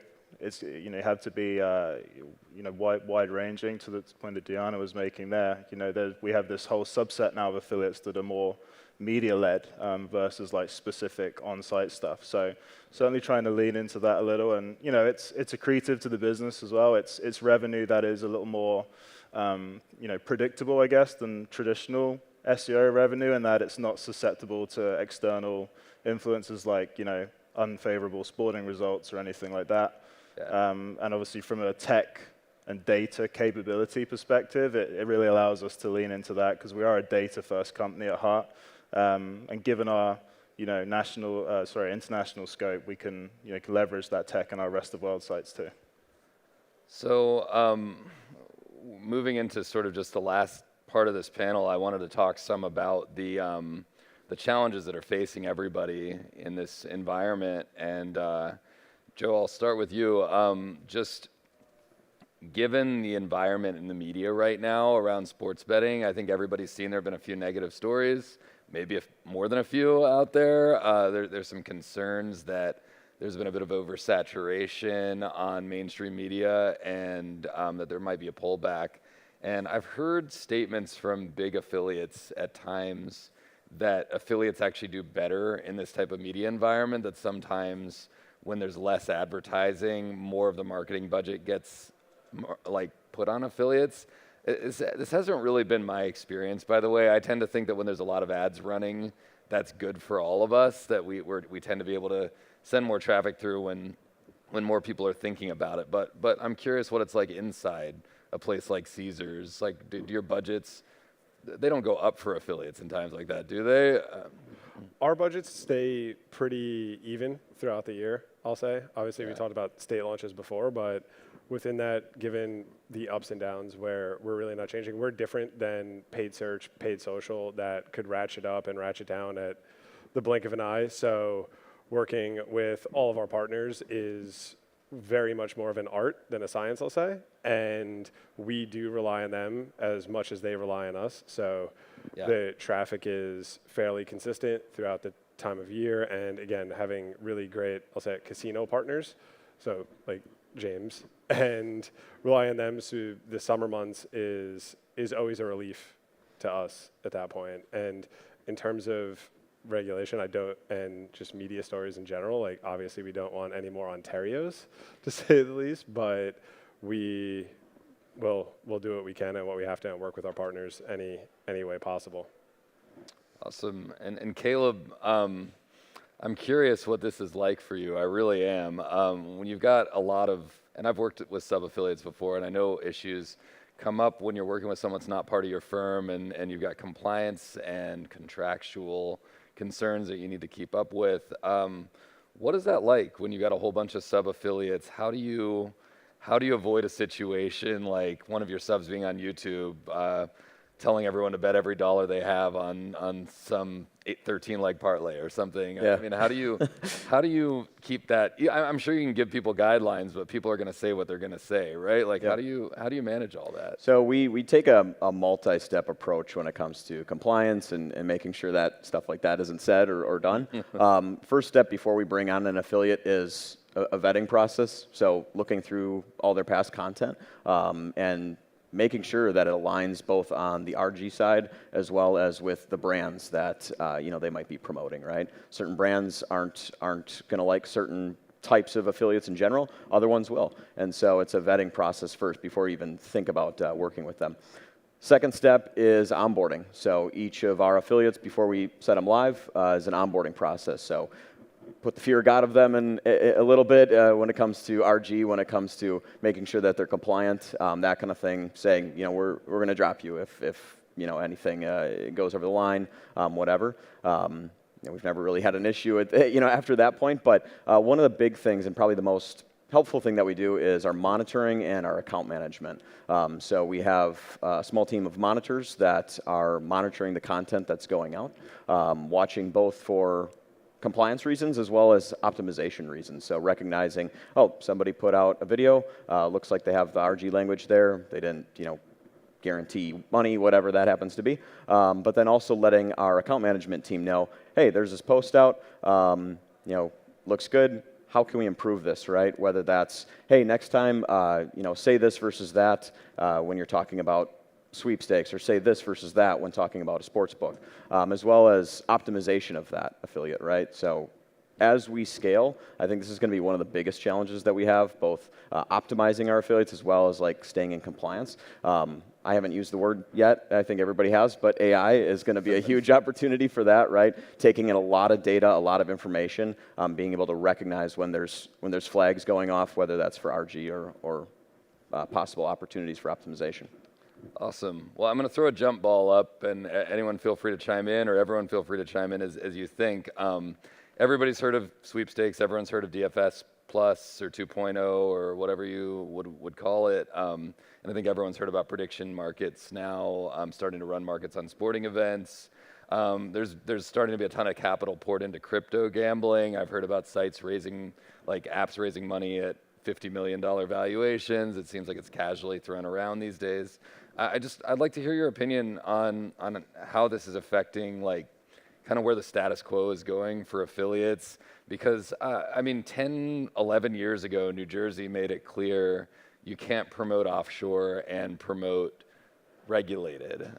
They would just kick you off being a licensed vendor to promote regulated.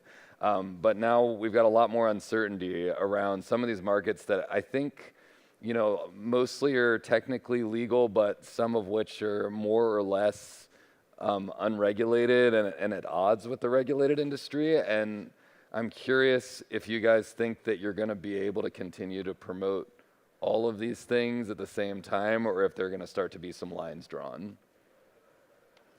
Anyone feel free to chime in. Go ahead. I think Caleb Everyone wants to answer that. No, I would say it's something that you just continuously need to monitor. I think we've realized that speed to market is incredibly important in this industry, but speed to recognition of where those lines can be drawn is incredibly important as well. I think that's one of the things that's set us up for success, is because we are on the smaller side, we're very nimble and can react to those changes quickly. So you not only have to look at that speed and that that ability to react quickly, both for opportunities, but also for challenges like that. Very good point. Big brands, they demand times when it comes to changes. New regulation shows up for big sites. Sometimes it takes months to adapt, to change the concept, or what are you showing to your players. Efficiency, and in our industry, especially with affiliation, it's very important that you're fast. So the first who catch the player, they're winning. So if the new regulation shows up, I mean, for me, it's very important that I go fast, that I react, and it's much easier for smaller brands to just adapt and make the custom version, smaller version of the site, and that's it. They're already present. While on the other side, with bigger brands, it's takes a lot of time. Yeah, we've definitely tried as we've scaled to retain that nimbleness that Caleb referenced. I think it's a huge point. With the regulatory landscape shifting almost on a weekly, monthly basis, it feels like at the minute in certain market segments, I think it's of paramount importance that you retain that ability to switch stuff out as and when. It's always something that we've treated as a #1 priority commercially. What do you think, Joe? I mean, are you guys going to stop wanting to work with affiliates if they're promoting sweepstakes or crypto, or? It's all about how far they push the limit, I guess. And I was going to say, as long as all of our partners continue to promote our sportsbook and iCasino, we'll be happy. But we take it as we come, and we'll leave that to the regulators and cross that bridge when we get there. All right. Well, thank you all very much. That's our panel. Thank all the panelists. Appreciate you all being with me today, and this was fun. Thank you. Thank you.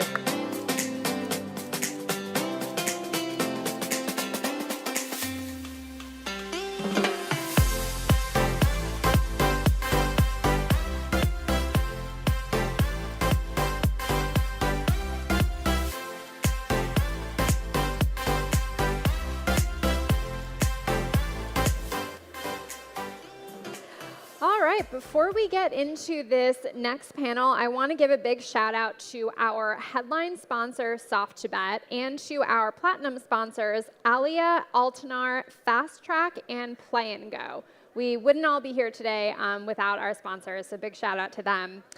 All right, next up, we're going to have a conversation with Bally's chairman, Soo Kim, who has been known in the industry for making bold bets on the gambling industry. So excited to hear what is next for him and the vision for his company. Please welcome Soo Kim and our moderator, Rob Heller.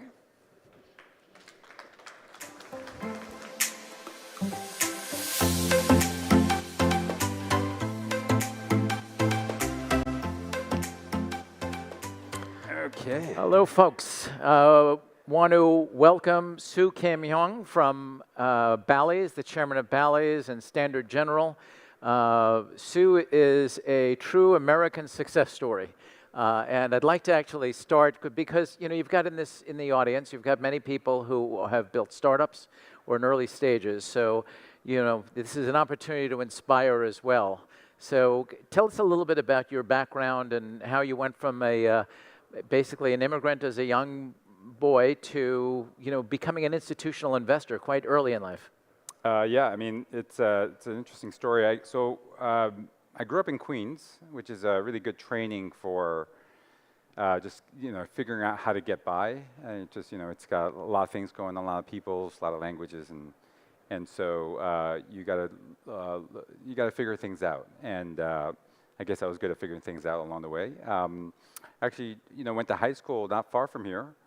And used to, be a vagrant as a kid, hiding out from weather not too far from here. And so back when actually we went to high school here, there was no buildings between just what this World Financial Center and all these apartment buildings there between. Right. It was all just, it's still flat park, landfill. So there you have it. So I will tell you that, the nice thing about New York is that everyone rides the subways, right? So bums to billionaires, everyone rides the subway because it's just faster. So, and riding the subways to school, you'd see, there wasn't necessarily a model of success in my immigrant communities as to what what things look like. But then you would see these people wearing like suits and ties and attachés, and I'd be like, I don't know what those guys are doing, but I want to do that. And so, you know, after college, I came back to work on Wall Street because that was what that was. And I was like, oh, this is it. That's what I want to do, Wall Street. I don't know what that is. I don't even know what it is, but I'm going to do it. Turns out that I was all right, and I was pretty good at it. So I started working at Bankers Trust, really, really close to here, almost 30 years ago. And they gave me, as an industry, high yield and levered restaurants, which is pretty much like businesses that always fail. Right. And so there was really good training, and the reason why they gave it to me is no one else wanted it, right? So, but I took to it as with enthusiasm, and actually it was great training for doing turnaround and distressed investing, because pretty much every company I looked at failed. So you got to see what happened and what could be undone, and so that was really, that was that long ago, and really. What was the bridge from the Wall Street, getting started on Wall Street? I mean, how many years was it before you started Standard General? Sure. I worked for others for 9 years. So I started at Bankers Trust, and then my manager went to a firm called Oxif, which at the time was a small hedge fund, became the largest hedge fund in the world. So I sort of got lucky, doing exactly what we do, which is, again, turnaround investing through credit investing. And so did that there for almost 6 years, and left with him again to help him start his company. And then I left. So I quit when I was 31. I thought I was retired. I had sort of hit that point where and now I had time and money, and so I was like, all right, well, I don't want to do this anymore. And so I took a year and a half off, and I almost didn't come back. But then I realized that maybe I might have a skill at this thing, and that skill was wasted just hanging out. So, I started my own firm again a year and a half after my break. This is in 2007, so that was like 18 years ago, and it's been my own investment company since. That's great. So you got into gaming. I mean, you understood gaming probably from your investing there, and especially from the restaurants. You bought the defaulted debt on Twin River Holdings, and you built that into one of the largest gaming companies in America in terms of numbers of assets, or regional gaming companies. So how long was that process, and kind of was it opportunistic all the way through, or did you have a plan? No. It's just opportunistic. Every day you buy your book. Every day you start over, right? So actually, gaming, my ventures in gaming started as a short. So going right into the crisis, actually got sort of lucky here again. In early 2008, I noticed that a lot of these casinos were very levered, and I actually hadn't looked at casinos before that. But again, I was able to look at something that I hadn't looked at before, and so like stations after their MBO, management-led buyout, they were like 11 times levered, and so you could short the junior debt of stations, which are these like, I don't know, I think it was like 8 3/4 bonds at 96 cents, 11 times levered. So I'm like, this is like, you go through. It's easy. Yeah, it was, ended up covering it at 16 cents, and so that was actually one of my better trades. It's nice to make 90% on the short. But then, I don't know if you know the trading rule that when you're covering your short, you should go long. So, and at that time, I bought a couple of different casinos long, one with Greektown, another one with Aliante, where actually we took a casino from this Fertitas. Sorry. If you, and so that's where it actually started. And both of those I sold, and then when I turned around Twin River, which I started to buy the position, I think 2011. That one I decided, you know what? Maybe I won't just sell this one, but I'll hold on to it and add to it. And so, now over a decade later, we've added 19 casinos, a large online business, a controlling stake in the lottery company. So we just keep, but that started with a relatively small investment in a single casino that everyone thought was dead. Right. Because remember, at the time, it was the only casino in Rhode Island, which is not really saying much because Rhode Island's a very small state, but Massachusetts was going to legalize gambling. So people are like, oh my God, like when Massachusetts legalized gambling, you went bankrupt before that happened. Right. You're basically worthless when you're coming out of it. And so. And you have what, 5,000 slot machines at just that one property? Huge game. It's like it's one of the top 5 gaming floors in the country. It's just a monster. But actually, and we pay a 70% tax rate. And so everyone's like, wow, you pay a 70% tax rate and you're going to lose all this business to all these competitors. But I said, wait, hold on. Guys, this is all wrong. Because when you pay a 70% tax rate, actually, it's not your problem, it's the state's problem. And the state should be aligned with you, the operator, to try to fix things so that you have to change the business so that you can keep the revenues going to the state. And so we've worked with the state to do promotions, 24-hour gaming, tables, sports, iGaming, all this stuff. Like we've continued to grow the business. When we bought it, it was doing $50 million of cash flow, and again, going out of business. Mm-hmm. That's before Massachusetts opened.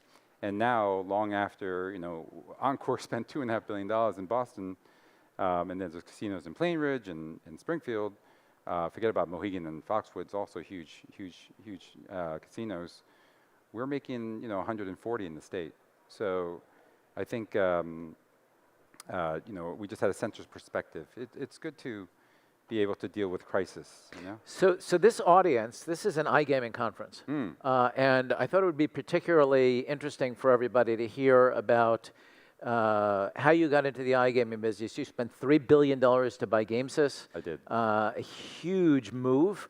It was lauded at the time. I think everyone was really impressed with it. And then you went through all the bumps of the sports betting and iGaming business as you expanded it. So maybe you could just, sure. What was your thinking then, and what's your thinking now? Sure. So really, it's I believe in gaming in all its forms. Actually, it's just gaming. It's people like iGaming, casino gaming. It's just gaming. And I believe in gaming in all its forms. So the math is really in your favor. Let me just tell you about this, right? But they operate differently. So really, our company, Bally's, is really 2 companies in one. It's actually probably 3 or 4, but we'll just talk about the 2. One is 19 land-based casinos, and we're under our Bally's brand name, and we make good money. We touch customers all the time, and it's a nice business. But the other half of it is actually a leading online gaming business in the UK and Spain, and that also does well. And we always thought that there would be opportunity, because there are such interestingly different philosophies. Like in the UK, this business has been around for 20 years. It grows steadily. It's pretty just amazing business. But it operates under 8 different brands. So it actually doesn't believe in brands. Mm-hmm. Whereas on the casino side, I absolutely believe in brands. And I actually think brands are going to apply to iGaming as well. So we thought that there was a lot of opportunity to bring a branded operator, potentially physical operation. So now, just so you know, we bought our first casino in Newcastle. Will that help acquire customers and return customers under our platform? The answer, I think, is yes, and we could do it profitably. So I think that there's a lot of synergy from a strategic perspective, synergy in merging online operations and physical operations. But don't ask me, ask Amazon about that, right? Right. And the same thing holds true the other way, where if you do have land-based, touching customers all the time. If you think about online gaming, basically the 2 equations are cost of acquisition and retention, right? Like churn. That's the 2 equations to X and Y equals Z, right?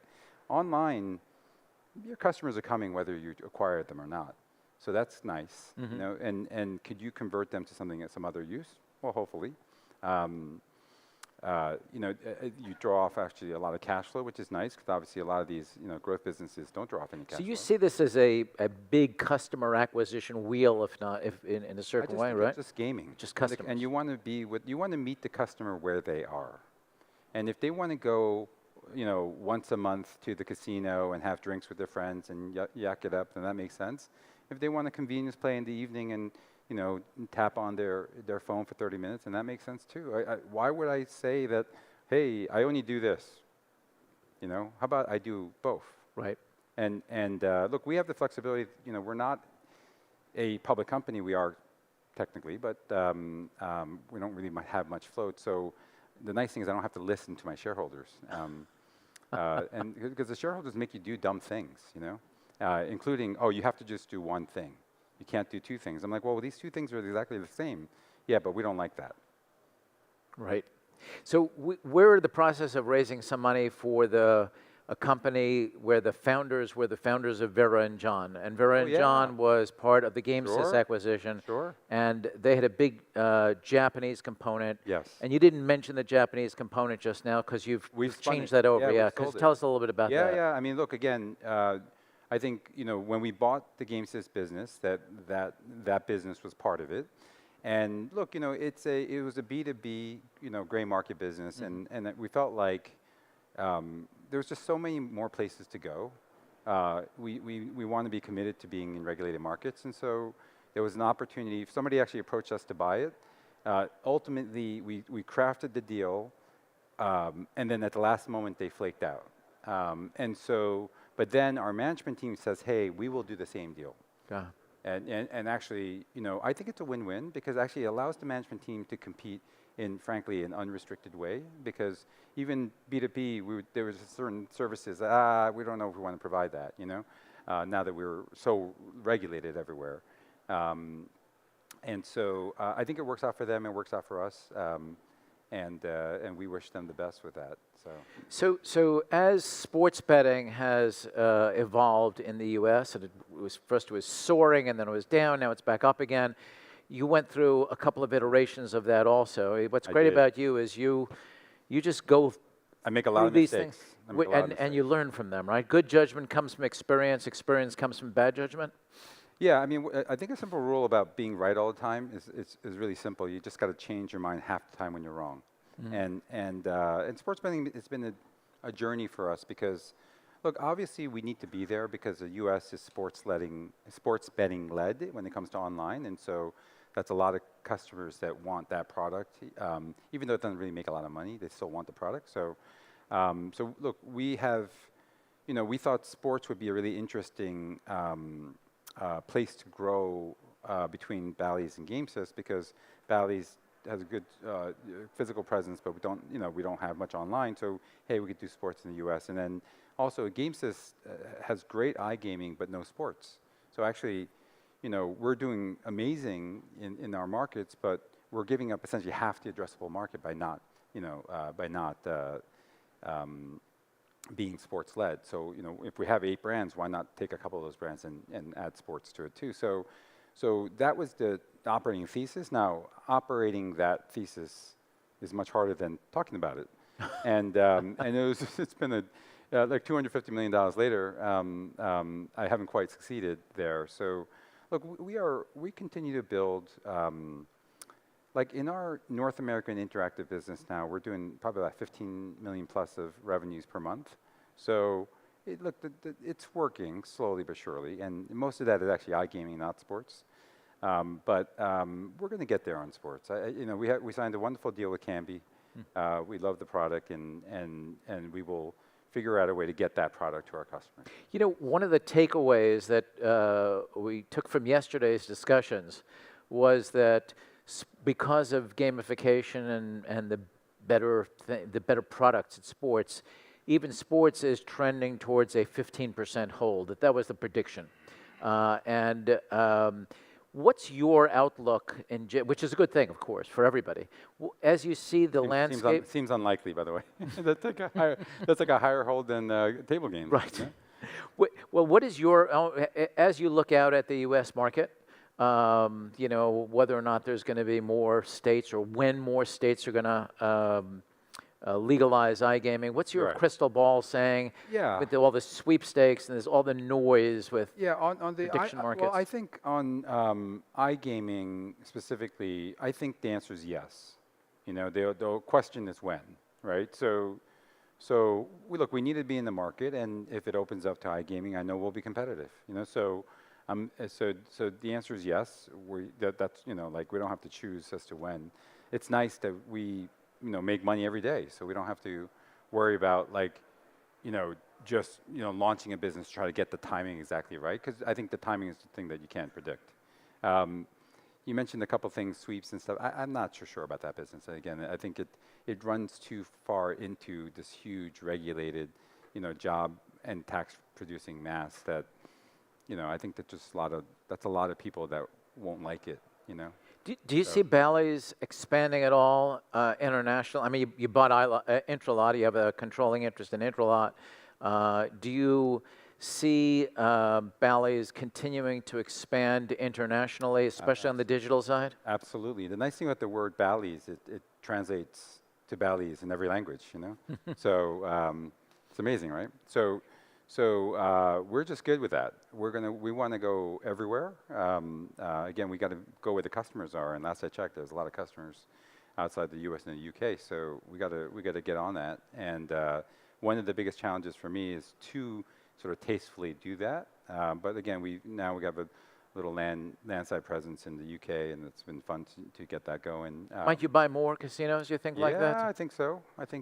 Maybe what made sense about that, other than the fact that it was going to tie in with your business? Was it, a very good return on investment? That's what it was. It was really more that, look, it was losing money when we bought it, so we didn't pay much for it.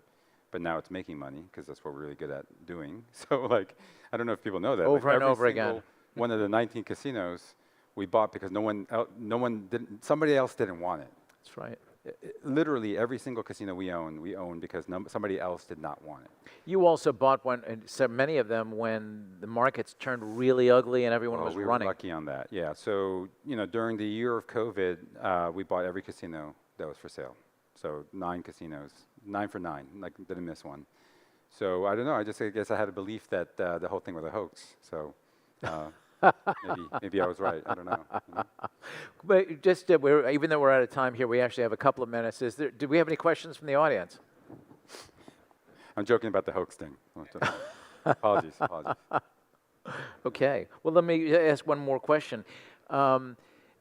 You're this diversified land-based and digital company. MGM bought Leo, so they're in the same way, and they have BetMGM. That is the way of the future. Caesars has Caesar Interactive. Penn, has maybe gone a little too far that way. Who do you emulate, or who out there do you see among your competitors, whether it be here or overseas, that you think is doing a particularly good job and you're inspired by them? Capital cities. Going to explain that? Went over my head. Yeah, I mean, look, what we're doing is nothing special. It really is nothing. It's like, if you're a student of business, you know that, what we look for is, good cash flows at reasonable prices. We look to consolidate them, and we'd like to grow upon them. It's just really baseball card collecting. Mm-hmm. Look, you need to have good managers, and you need to have good discipline. But the reality is, we have a thematic, which is that gaming is good. We want to own the customer. We like that thematic as well, and so we'll just keep going on anything that sort of adds to that thematic, as long as it's reasonably priced. Yeah, it's pretty straightforward, actually. It's not, and I don't think there's a gaming model for it, because I don't think the gaming companies are essentially, they were single person force of personality. Eldorado is probably. I think you and we talked about this years ago. Yes. You thought I could see that. I could see that, and they've done a great. Tom, amazing. Just amazing. It's interesting. Job. Tom Reeg has a similar background, right? He came out of an investment fund, like banker. Exactly. I think did a great job. But again, what I would say is Eldorado is now Caesars, by the way. So it's for me. It's just acquiring businesses at good prices and finding congruency and synergies in that journey. And there are a lot of examples of that in corporate America. I was talking to a startup today, and he was talking about revenues, and I said, revenues is something that doesn't apply anymore. It's all about EBITDA. That's the fundamentals of the business. That's always been the fundamentals of the business. There are little times in between when you get wildness, but it's, you're the example of that. Yeah, what I would say is, look, we're more than happy to, build into businesses, try to buy things, and it doesn't quite work. But in general, what we have is operating profit across all these businesses. Every single one makes money. So at this point, and so that's what we want. It's again, we went from 50 million of operating profit to now we have something like 750 million. And I think we're just getting started, because actually going from 50 to 100 is hard. Going from like 100 to 200 is actually a little easier. Going 200 to 400 is even easier than that. And so it's just the way life is. It's a strange. Yeah, it's like financing, right? Raising 5 million is harder than 50, and raising 50 is a lot harder than raising 500. Yes. Right? It's strangely enough that is something to think about in life, Yeah. Sue, thank you very much. Thank you. Thank you very much.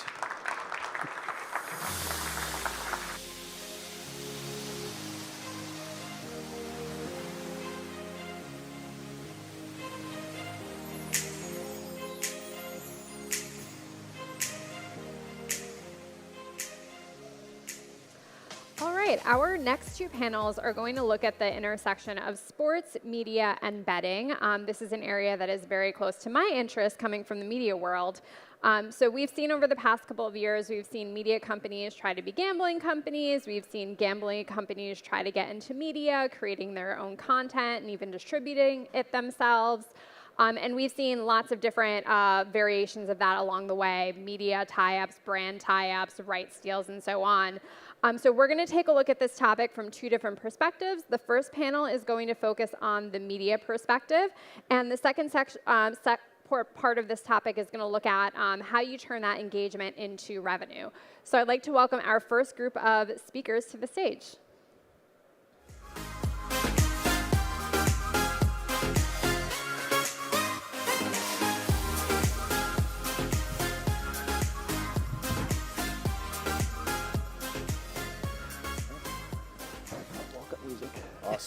Awesome. Thank you, everybody, for sticking around, and thanks for that intro. I'm so sorry to keep you guys waiting. There we go. So, as they talked about, we're talking about the relationship between sports leagues, operators. A lot of different ways to consume sports now, especially in the past. And so, Jeff, looking at you as somebody who covered sports and obviously part of the media, and seeing all these media rights contracts evolve, like, how would you describe kind of the evolution of the sports media landscape over the last few years, and kind of maybe where do you see it going? That's a huge question. Yeah, we'll just start off with a big one. Yeah, and do it in 20 seconds if you would. We are still so super early in terms of how this all comes together. I mean, I think there are a lot of things going on right now. One is that for this to really be fully successful, for media companies to fully participate in this, not in a receiving sponsorship dollars or running 30-second ads, but to really participate in the transactional nature of this, it means they have to get increasingly good and comfortable in terms of driving real calls to action. And there are a lot of issues around doing that, including core competencies. It's not what they do. They normally just kind of put stuff out there. They kind of cut it down the middle in terms of trying to talk to the lowest common denominator. Sure. So a significant shift in mindset is going to have to take place at media companies to truly participate in the sports betting economy. And likewise, you're going to need alignment between media companies, rights holders, and operators in terms of how to create those experiences. Those experiences do not reflect organic demand on the part of the consumer. They reflect the leftover entrails of what happens after a bunch of deals get put together. Yep. So two big things have to change. It doesn't mean they're not going to. It just, when I say we're early, it's because those two sets of things have not yet come together. Right. Yeah. And I you talk about how the media companies, and I think about the leagues a little bit, evolving in their approach. I mean, they're the thing striking this media rights deal, and so media rights deals. And I think the term that's echoed throughout today, and then a lot of our pre-calls, has been this term of engagement. So I'm assuming, Joe, that a lot of the reasons bringing, for example, NASCAR to multiple platforms, you're trying to engage a bigger audience, trying to bring more people to the sport. How are you, as like the head of sports betting, how are you looking at sports betting as fueling NASCAR? Like, how do those two things play into each other, and as you move forward in terms of how you look at Yeah, so I'm sure fan engagement has been mentioned a ton today, sure. But it truly is. I mean, I can't think of another better word for it. It is fan engagement. There is a revenue component to sports betting, right, with every league. But for us, truly, and I think for most leagues, I won't speak for them, but for most leagues, it is fan engagement. So the way that I think about it is sports betting is an avenue or a medium for someone to become a fan of NASCAR. So if you are used to betting on the NFL for 21 straight weeks on a Sunday, the Daytona 500 is the week after the Super Bowl. You have this pattern of betting on Sundays. So if you bet on the Daytona 500, you're more likely to watch the Daytona 500.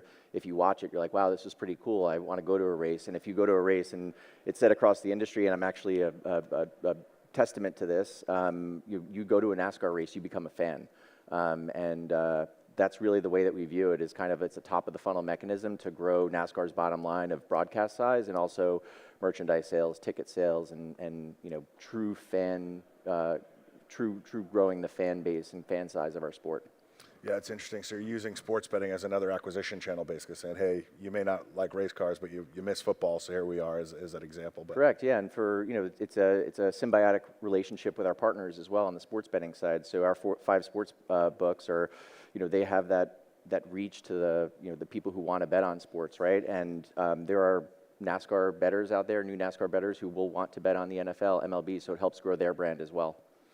Yeah, and it's interesting because I think what I've heard a lot throughout the time here has been this focus on, call it real time or in-game betting, right? I think it sounds like the American market was like, hey, is Chase Elliott going to win the next race, yes or no? But now it's, will he lead the next lap, and will he? And so term is market make, like you're making all these bets in real time. And how are you seeing like the evolution of sports betting in that, like with your experience taking the data from the leagues and kind of make the more fun for the football player crossing over? Well, so Venue sits between, I say we sit between the giants. So we sit between, we've got the leagues here, we've got media here, we've got operators here, and then data providers. What we do is we innovate on that content. And when I founded Venue, one of the things that was really important to me is we give fans a way to engage.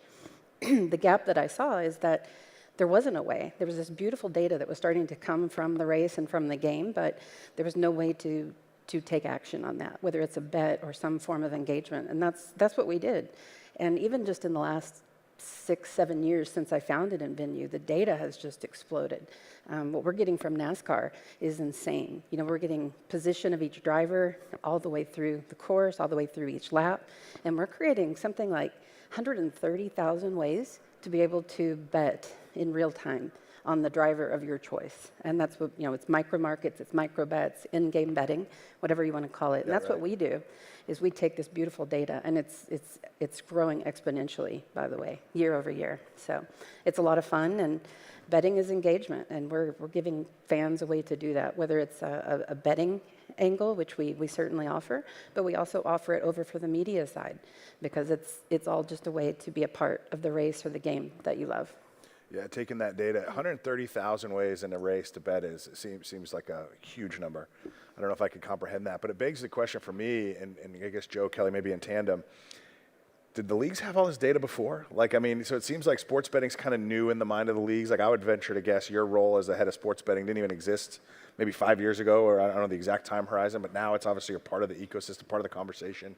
Did you have all these data points just lying around, and it was like, hey, thank God Kelly showed up to use them, or have you guys had to invest in data infrastructure as this market grows as well? Yeah, so from a data perspective, I don't know how dissimilar we are from other sports in terms of how the feed had to kind of adjust to sports betting and the real-time data that would, for baseball, like fastest pitch, right?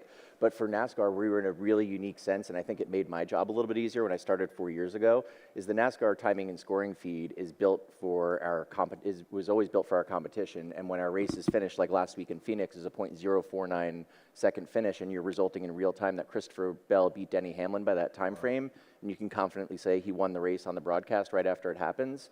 Our timing and scoring feed is built for that. So when we've talked to groups like Kelly and Venue who start to look at our data feed, they're like, wow, because usually we're we're not the first league that they're talking to, so they spend time with the other core 4 sports leagues, and then they spend time with the NASCAR data feed, and they're like, wow, this is granular, like we don't have any questions, this is perfectly built for us. So because our sport is based off of those nuanced, high speed, low finish, like super granular data points, it actually was really, really well built for sports betting as well. Yeah, I guess that makes sense. You're already there. I was going to say, Kelly, yeah. When we first started doing this, when we first started getting the data, we started with baseball. This was a few years back, 5-6 years back. We weren't getting pitch pitch speed, pitch type, You say and you were fast or were enough. not? We were not. Not yet. It was not coming in fast enough. Even just that has evolved over time. With NASCAR, the telemetry on the cars is beautiful, but we're seeing more and more telemetry come from the leagues. We're talking with a handful of leagues and work with a handful of leagues, and we're seeing player position, arm and limb motion. We're seeing where the puck is, where the ball is. And those are kind of things that you can't always scrape or use computer vision from broadcast. You have to really work with that data, and then you have to figure out what to do with it so that it's engageable. Is that a word? I don't know. It is today. We're doing it, yeah. It's an ability to engage is what it is. But the best thing about NASCAR is it has the least amount of what we call dirty data in the entire industry because the telemetry is spot on. Well, you make an interesting point there because I don't know how many folks know this, but it sounds like prior to the direct feeds, folks are just scraping it off the broadcast, right? So whether it's football or the race, you're just kind of watching, which means if they cut to commercial, your data has a 3-minute, 4-minute gap in it, and you got to hope it goes the way you thought. So there's a reliability now, probably a trustworthiness. If I'm making a bet, I know it's coming straight. I'm going to get real data as accurate as that .049 finish. Has that, I'm assuming that it's helped from a regulatory perspective, but has that driven any more, do you make more markets based on that? Is there more consumer confidence? Has any of that actually changed, or is that stuff only the insiders know and us casual bettors don't even care about that kind of information? To your point, it is extremely important. I don't think that we're alone in that sense. I think golf is similar, where Sure. you don't see the full field of competitors on the TV screen, and there is commercial breaks during the action. So, when you're watching a baseball game, a ball is a ball, a strike is a strike. If you have a driver to win stage 1 or to win the next 10 laps and it goes into commercial, you can't really predict that. It's like, well, how do I know that my bet, how do I know that my bet won or lost? How do I trust that? And a lot of that is through due diligence of working with the right data suppliers, making sure that they're utilizing our feed correctly, having strong SLAs in place. And being transparent with the state regulators as new states legalize, and also as these 130,000 new markets come into place, they have to be vetted by each state one-off. So it's a lot of kind of cooks in the kitchen of getting alignment on getting this product out there. Where that becomes particularly important, Mike, is also as you start evolving from a multi-screen or two-screen experience into an integrated one-screen experience. You're back to one. Exactly, and this is, as I said, one of the reasons I spoke of this being very early days is because as long as we're still juggling this across multiple events, there are going to be a bunch of workarounds that get done to create the most compelling consumer experience possible.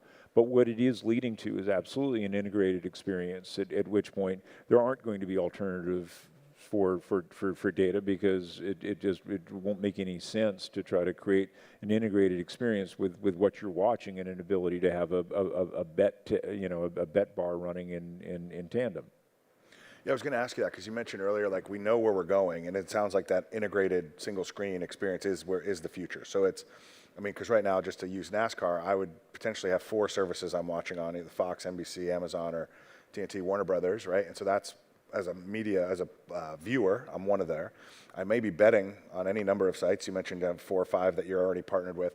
How do you drive that single screen? Is it just eventually you say, look, if you're on Fox, you just have to, you can just drag in the sports book you like? Or I guess I'm just curious how we actually get there, because we know where we want it to be. Is that just the undetermined path forward? Is it just companies like Kelly saying, hey, we're driving this for everybody? Or how do you achieve paradise, I guess, Jeff, or whomever wants to take it? I want to hear the league perspective on this. I have my opinion. But. Yeah, we actually are, I think, relative to the other leagues, a little bit late to the game in terms of broadcast integration, and there's a few different factors in that, but you referenced our new media rights landscape, and we've been working with Fox and NBC now for over a decade, and they've been great partners, but the addition of our 3 new broadcast partners with Amazon, Warner Brothers, Discovery, and the CW, who runs our Xfinity series, has been such a breath of fresh air in terms of getting new groups into the sport who want to be in the sport, and it's also helped push the innovation from our incumbents with Fox and NBC. So last year was the first time that we actually did a broadcast integration with sports betting on the NBC part of the season with DraftKings, and it went so successfully that they increased the amount of races that they did integrations for. And then once we were planning for this year, getting on Fox for the Daytona 500 was a must for them. And just getting after action reports in the last couple of weeks of how that performed and how it's exceeded broadcast integrations across compared to their other sport partnerships was a huge win for us, and also helps us as we get into this new Amazon Warner Brothers Discovery part of the season, and back with NBC towards the back half of our season, more of a use case of like, this is why you ought to and need to have betting integration into those platforms, into those parts of the broadcast season. Yes, go ahead. But it's going to be a reflection of the way the deals come together. And the thing that's most interesting is potentially is going to give folks like Joe an incredibly powerful thing to take to market, which is as valuable as the sponsorship association may be for his betting partner and the sport might be. Being able to offer a transactional partnership is a totally different kettle of fish, and could very much change the way you run that RFP, I would imagine. Mm-hmm. Oh, 100%. I mean, it's allowed us to get other groups who may have not invested in NASCAR before or thought about viewing NASCAR as a valuable property to start thinking about when you're watching the NASCAR race, like you're seeing DraftKings and Kevin Harvick talk about betting on the sport, and then DraftKings competitors start coming to us and they're like, how is this working? Is this valuable? And how do we start engaging with your partners? Because oftentimes, if not in all times, they have integrated with those partners across the NBA, MLB, NHL, NFL. Good. So speaking of kind of like the NBA, so one of the things that we did in the past year and a half or so is we did some work with the NBA to say, hey, how are we going to engage people a little bit longer?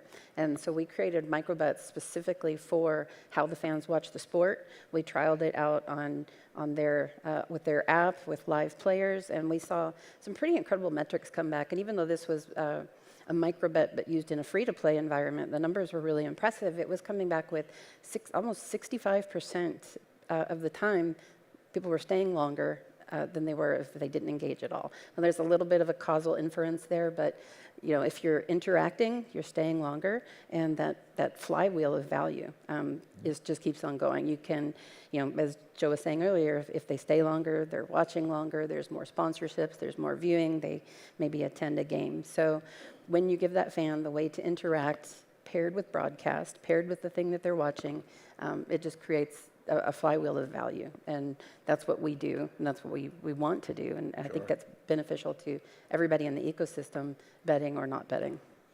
Makes sense. I mean, Joe made the point, if you're betting on it, you're probably watching it, right? And if you're watching it and then you get a chance to bet on it, maybe you stay longer because you go, I wasn't going to bet on the next 10 laps, but maybe I will now, and you stick around. So that's interesting. And it sounds like, Joe, what I'm hearing you say is it's beneficial for both the league, like in terms of engagement. Like when you walked away, you mentioned from the DraftKings integrated broadcast, it sounds like everybody walked away happy. DraftKings said, hey, we got a lot more betting engagement. NASCAR, whether it's longer view time, I don't know the metrics you're using, but you're saying, hey, we're happy with the engagement here, so we're going to go forward and chase this kind of maybe on every race now. Or yeah, I mean, it's not dissimilar from what you'd see on, with NHL and TNT, but, the QR codes in terms of getting those new welcome offers or existing customers, like it improves not only customer acquisition, but also retention for those, whether it's VIP players or casual bettors that we want to engage with the sport more. And to my point earlier, it's not just about NASCAR for a group like DraftKings. It's also about how do you convert those new NASCAR bettors into betting into their other products as well. Yeah, that's a great insight. And it sounds like, so in the last round of media rights negotiations, not to pick on you, they didn't necessarily let the sports betting guy in the room, right? So it's like, hey, we're just going to do this old school maybe. But as it's going forward, it sounds like sports betting is front and center in some of these conversations. Like, I don't know if you want to do how do you see it evolving or where do you want it to go, but like I guess if the next round of media conversations were upon us, like from the sports betting perspective, like what are you hoping to see? Is it just more integration or what's the dream state? Across with the new media rights, we have so many different ways to engage with the sport and across so many different platforms. So practice and qualifying are on one channel for the half of the season and on another channel for the second half of the season. So in terms of our product with N-Venue, there's going to be markets really for the first time in a mainstream way for practice and qualifying. So people are going to be tuning into Prime and FS1 for those specific markets. In-car cameras on HBO Max is another big one. I mean, that is such a prime opportunity for, if you're focused on a driver on their in-car cameras, there ought to be an option for you to opt in to seeing their live odds of how they'll, top 5 finish, top 10 finish next stage. So that's really where I would like this to go. And I think starting small, crawl, walk, run, right? Like getting broadcast integrations on our big races and seeing this work and everyone being happy from broadcaster to operator to league. And then how do we delve into that a bit more? Like letting them know, like, hey, practice and qualifying is now a popular market or is being offered. How do we push engagement on that a bit more? And it also helps us from a tune-in perspective and a broadcast audience size, which is, huge for our sport. I mean, there won't be a singular outcome, but there are a couple different ways it could go. I mean, in some cases, the leagues may try to keep those betting rights apart from the broadcast rights.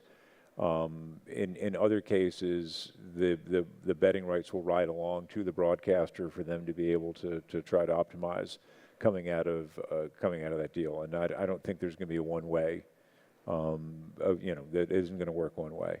Fair, but it sounds like it might be addressed somehow in each deal, right? So you say, hey, if more we're so gonna, than I think it was in this round, for right. sure. Yeah, makes sense. And then I guess Kelly, looking at it from your perspective, and I know NASCAR sounds like the shining star example because they needed all this data anyway. They needed to be able to tell to the thousandth of a second, it sounds like, who won or lost or who was in fifth position. Are there requests you would have for the leagues, I guess, like in terms of how are the leagues evolving outside of maybe the ones that need it for their own benefit? You mentioned the NBA. Are you feeding back information going, hey guys, if you could tell us this type of information, we could actually make you potentially more money or increase engagement? Is there a two-way street right now on data, or is it mostly you get what you get and hopefully they listen down the road? It's increasingly a two-way street. I'm really, really excited about that because we met with the league a few months ago and working on a collaboration agreement where they said, hey, in Venue, we have all of this data and we're really proud of it and it's great data. And I said, how are we going to get value out of that? And we structured a way to innovate around that so we can do things like triple the uptime of a bet. It all depends on what's the priority of the league in this case. And with this particular one, they wanted more betting value. And by knowing some of the information that they can give us, they invested heavily in, we can increase value for all of us here in this room. Because when it comes to a micro bet, you may have 15 seconds, 10, 12 seconds to make that wager before it suspends. But if we know more information, if we can say, and this is one of the things we did with the NBA too, we said, hey, if we had a signal that was like this, we can extract a lot more value. And that's what we want to do. It's not just about you give us data and we'll do something with it. It's very, very collaborative, and it's also that we can drive more engagement and get more value. Just, we keep saying those same words again, but that's, innovation doesn't work unless there's a purpose for it, and that's what we aim to do. I've always found things get done when you boil it down. So you're talking about engagement and value, and that's a good marching cry to chase. And I know we're short on time, so I'll give you each maybe one, final thought or lasting point, piece of advice for the folks in this room. What do you hope to see? Like what do you want to leave everybody with? I guess, and I'll just, whoever wants to go first, but I'll give everybody a chance at it. Sure. I mean, I've been in the industry now for 10 years and have had the opportunity to work in a bunch of different jurisdictions on the data supplier side and now on the league side. And I just, I'm really proud of how forward-thinking and responsible, not like responsible, but responsible. Every stakeholder takes this initiative in legalization of sports betting. I mean, it is such an opportunity for us as a league to help grow our sport, but there's also a lot of risk that could come of the integrity and protection of our brand. So I had mentioned fan engagement being our number one kind of like driver as what makes our decisions, but what keeps me up at night is the integrity side of it, and the focus on responsible gaming, problem gaming is at the forefront of not only in my position at NASCAR, but I know across the other leagues and across our operators and broadcast partners and data suppliers alike. It is, you can't spend too much time thinking about that front because it's a really important topic. Makes sense, yeah. You go next. I just to reiterate what I said at the start. It's really easy in any emerging emerging category or industry like this to want to land on the moment that we're at right now and just say this is just the way it's going to be, and I would just say I would be ready for just to continue a faster and faster level of iteration and change in terms of the way the dynamics of this are going to go. And I can only hope as a longtime product person that more and more of the work is going to go to reflect actual fan demand and not just be the byproduct of a bunch of weird Rube Goldberg contortions around deals, because that's the only thing that's going to screw this up. Yep. When we began, when I founded this company, we sat in stadiums, we sat in sports bars, and we listened to what people were betting on organically. If we do that, we win. So whether you're an operator or a league or an innovator like us or in the media, if we're listening to what people want and putting that on screen and giving them a way to engage that's not silly, that meets the beauty of the sport and gives them a reason to stay, we win. And so I encourage all of us to listen to the fan and listen to, we have a tendency to listen to the sharps and not just the casual. And we're going to see a rise in casual as this turns into media. So we need to listen to people who are engaging in however they engage. And that's where we're at. Brilliant. Be responsible, listen to the people, and be fast on your feet. So appreciate you guys, everybody's time for joining us. Thank you all for hanging out. Nice and, to we'll take it. Yeah, absolutely. Thank you.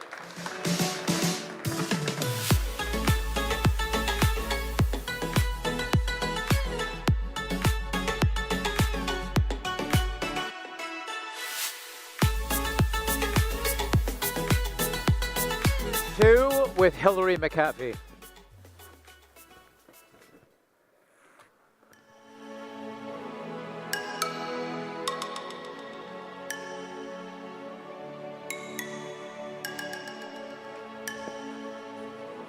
Very good. Awesome. Hello, everyone. It's good to see you. It's the end of the day. I'm not sure how many Britney Spears jokes have been made, but I do appreciate the mics. It's a nice change. And thanks to Mike and the first panel for breaking open that relationship between operators and leagues and media giants.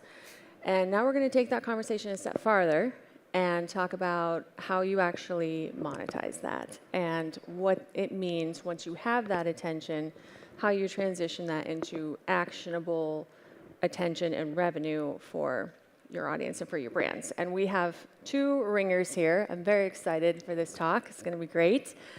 We have Mark Phillips, who is he's CEO of Are You Watching This and MetaBet. Yes. And then we also have Greg Sussman, VP of Content at SportsGrid. So thank you for being here. Can you guys just give us like a Reader's Digest version of what you guys do? You want to go first, my friend? Sure. I feel like I have to be close to him because we just realized we were born in the same place. So probably the same age, right? Yeah, We're good, yeah. Pretty much the same. So I'm VP of Content for SportsGrid, which is a 24/7 sports wagering network, really. We are live for 18 hours a day, just producing content for our audience to learn. And we use real-time data and analysis for our audience to understand, hey, this is a good opportunity to make a bet. This is a good opportunity to get in and get involved and get in the mix. Ultimately, we're not a sports book. We don't want to be a sports book. But if you are going to use a sports book and you're going to place a wager or you're going to participate in sweeps or casino games, right? We're here for you. We are a resource to you, and we want to be able to engage with our audience. We want to be a premier second screen experience. We want to preview games. We want to be live during the games. We want to be live after the games. So that's 18 hours a day for our audience. And I run Are You Watching This? We're a sports excitement analytics company. It's a fancy way of saying we figure out when sporting events get exciting, give you a digital tap on the shoulder when it's time to run to the couch. We're B2B, so we license this data to lots of large companies that you've heard of. But the main goal is to make sure that you're not the loser at the water cooler the next day that missed the big game. Right after PASPA fell, we launched a gambling arm called MetaBet. And what MetaBet does is it builds on top of all of the data we have about what's exciting and our ability to normalize and clean lots of disparate types of data to help sports media and sports adjacent and performance marketers monetize their sports content with live odds, live lines that deep link directly to books. That's great. So you both are seeing firsthand what's actually keeping fans engaged beyond just watching. What are some, what's actually working for you guys?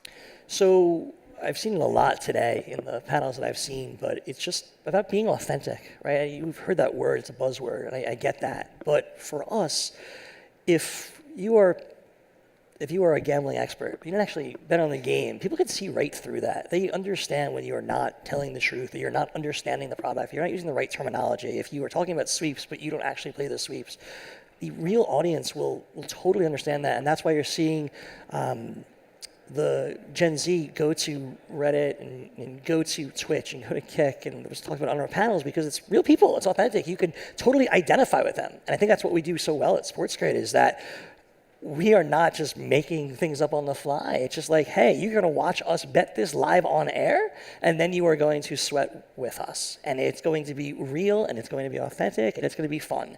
And I think it would be different if we're just all watching the game together.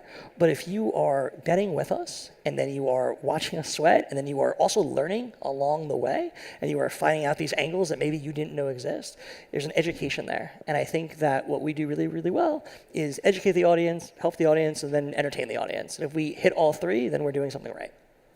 And just to jump on that, in the end, we're human beings. We're animals that enjoy connection. And even though COVID feels like a lifetime ago, we're all still sort of relearning how we're interacting and socializing with each other. Sometimes when I'm watching a play, a replay, a dunk, a touchdown, it's Saquon Barkley jumping backwards over people. Sometimes I love almost watching the fans' reaction to the game or to the play almost as much as the play itself.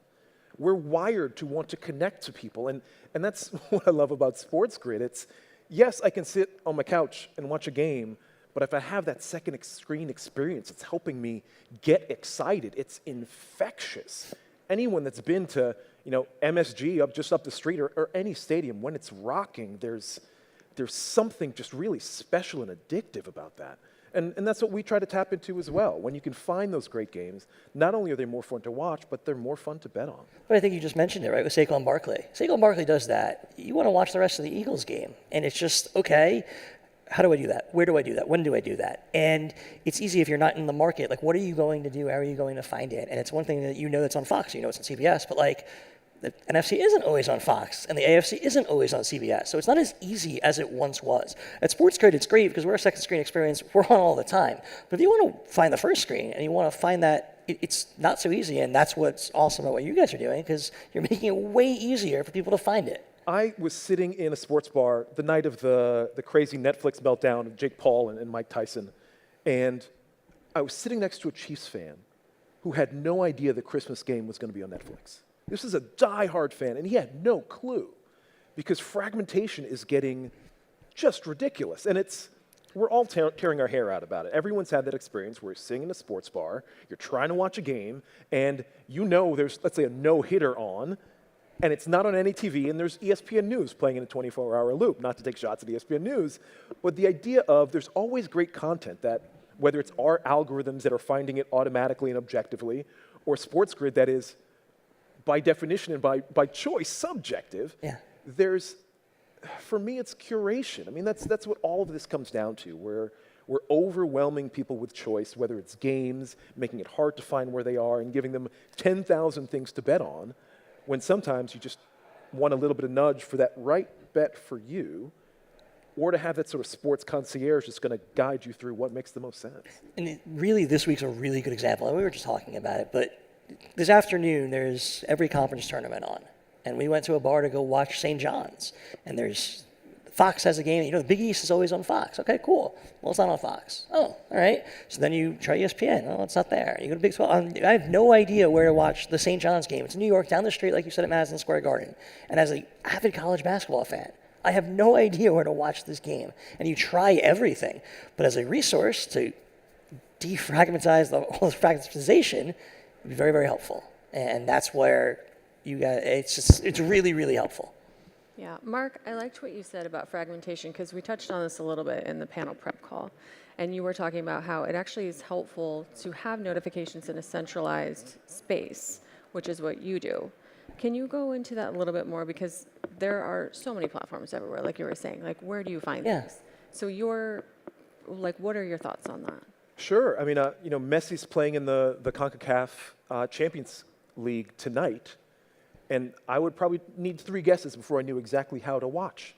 But if I knew that there was a great game going on and I got that nudge with a link just to either go buy a pass or buy a subscription, I'd do that in a second. Two of my favorite stats: 1 out of 4 days of the year has 100 sporting events, and the busiest day of the year is always the second Saturday of November. And it's not what you would expect. For us, we're all about curation. So when the Super Bowl's happening, there's nothing I can do for you. You're probably watching the Super Bowl anyway. You know how to find March Madness. But when there's so much content, and then we amplify that with fragmentation, getting that nudge of when to watch is important. Because if you can get that nudge and then figure out the easiest way to watch it without having to jump through hoops, then placing a bet becomes so much less friction-laden. If you can find the great game and start watching it, of course we know watch and bet, bet and watch. But we're adding so many hurdles that aren't even getting people to the spot where they are able to place a bet because they're not watching. That's where we focus, on getting people into that funnel to enjoy sports, because that's really what it's all about. Yeah, that makes sense. And right now there's a lot of buzz about like micro wagering and betting integrations, gamification. What are you guys seeing? Like, do you think this is actually moving the needle as far as driving revenue, or is this just really great for engagement at this point? So I think it's both. I think micro betting in general is a great concept, and you have people that will bet on every play. And I think where it works is if you're watching a game together and you can sit there on an app and you could watch and you could bet and you're betting on every play, and it's the highs and lows, a lot of what we described a little bit earlier. But where we would run into that, the problem with that, is the latency. So if you are streaming a game on Peacock, which is where the Big East tournament was, if you're streaming it on Peacock and you're second screening on Sports Grid, Peacock and Sports Grid are aligned, so you are watching the game in real time with us, which is what we want. But if you go onto an app, FanDuel, DraftKings, they're minutes ahead of you. So it's micro betting. It's really hard to analyze it for us because they're way ahead. And when there's halftime, we see our numbers spike. Why? Because people can then reset. They can come in, place bets for the second half. Timeouts, we see our numbers go up as well. When there's a pause in the action, which means you are not ahead of the game on the app, you can catch up with us, then the audience will be more apt to come and watch us and then place a bet. Micro betting is, again, great in theory and concept, but for us, it's very hard to do in real time when there is that latency. And for me, I agree with all of that. I think my concern is just overloading customers. Mm-hmm. I had a short career in the automotive industry, and what they were priding themselves on at the time was giving people as much choice as possible. You want a sunroof, you want 14-inch wheels, 16-inch wheels, you can do it all. What they found, not only was that hard for them from a manufacturing perspective, but if people weren't confident in the choices they were making, they were less likely to buy the car. And that expands to everything, whether it's buying a house, whether it's buying a watch, whatever it is. If you don't feel confident that you're making the right decision, it's probably not going to happen. They found when they reduced the number of options, people converted more because they felt more sure about the decision that they were making. So for me, I think micro-betting is great when it's targeted, but I think too often we're just throwing a lot of bets on the wall and using the KPI of number of bets as the goal, when really we need to be filtering it even more the more options that we have. That makes sense. Where do you see the biggest opportunities in digital sports media beyond just traditional ad revenue? For me, it's the live rights, right? As the live rights continue to go digital, that is where that is where all the monetization will be. It's why obviously Prime has jumped in with 2 feet. Netflix was avoiding it for a while. They've obviously jumped in with 2 feet. Apple is kind of treading water a little bit, but like live rights are everything. On Sports Grid, we've been able to get some tertiary live rights with darts, with BKFC. We air some things, and again, you see spike in numbers with that because people are following where the live games are going. So digitally, as the leagues expand and continue to fragment, you are going to see more revenue opportunities there digitally. For me, our holy grail for a long time has been, if I can send you an alert that says LeBron James has 60 points through 3 quarters, do you want to pay 99 cents to watch the finish? Or do you want to place a wager on if he'll beat Kobe's 81-point Laker record? Place a wager, we'll let you watch for free. And can I buy a LeBron jersey too? Jersey, you're buying tickets for the next game, like any sort of monetization, thank you, helps. But if you give someone that two-sided option of, do you want to engage with currency and purchase something, or do you just want to place a straight wager? If you hit someone at the right time, it's hard to say no to both of those. If I'm a big Lakers fan, I might want to get an alert when he's got 40 points at halftime. If, I mean, you're a Terps fan, but let's say you want to watch, you're maybe not a LeBron fan, theoretically. Maybe you don't want to know until there's 2 minutes left and he's at 75. And that ability to sort of figure out that fingerprint of fandom is what we try to lean into a lot, because you see often with sports apps, it's, okay, you've started up, who are you a fan of? And you check a box like it's binary. But it's not. I'm a Yankees fan. I'm a tortured Knicks fan. Those fandoms are very, very different, and I interact with the teams different ways. So I think finding that fingerprint is the biggest opportunity. Yeah. What are some of the biggest challenges in getting users to take action once they are either on your site or they are engaging with or receiving the notifications? Like, what have you found that's like the secret sauce without giving it away? How you're really getting people in? I think we're overwhelming users, but I feel like a broken record. Yeah. It's fragmentation. It's finding the right game at the right time with the right notification for that person. For us, we are live, as I said, 18 hours a day. You're not watching anything for 18 hours a day. You're not watching anything for an hour a day. Today, you're lucky if you get them longer than 6.5 minutes to get to a first commercial. So for us, it's so much content that we are producing. It is so much content we are asking people to watch and stick with us and stay. You mentioned the Super Bowl. Obviously, it's the biggest event of the year. It's our most watched day of the year. But everyone's watching the Super Bowl, and there's only a game like this. You're gonna stop betting at some point because the game's over. So it's just overwhelming the marketplace and expecting the user to just stick with you all the time. I think it's hard. Mm-hmm.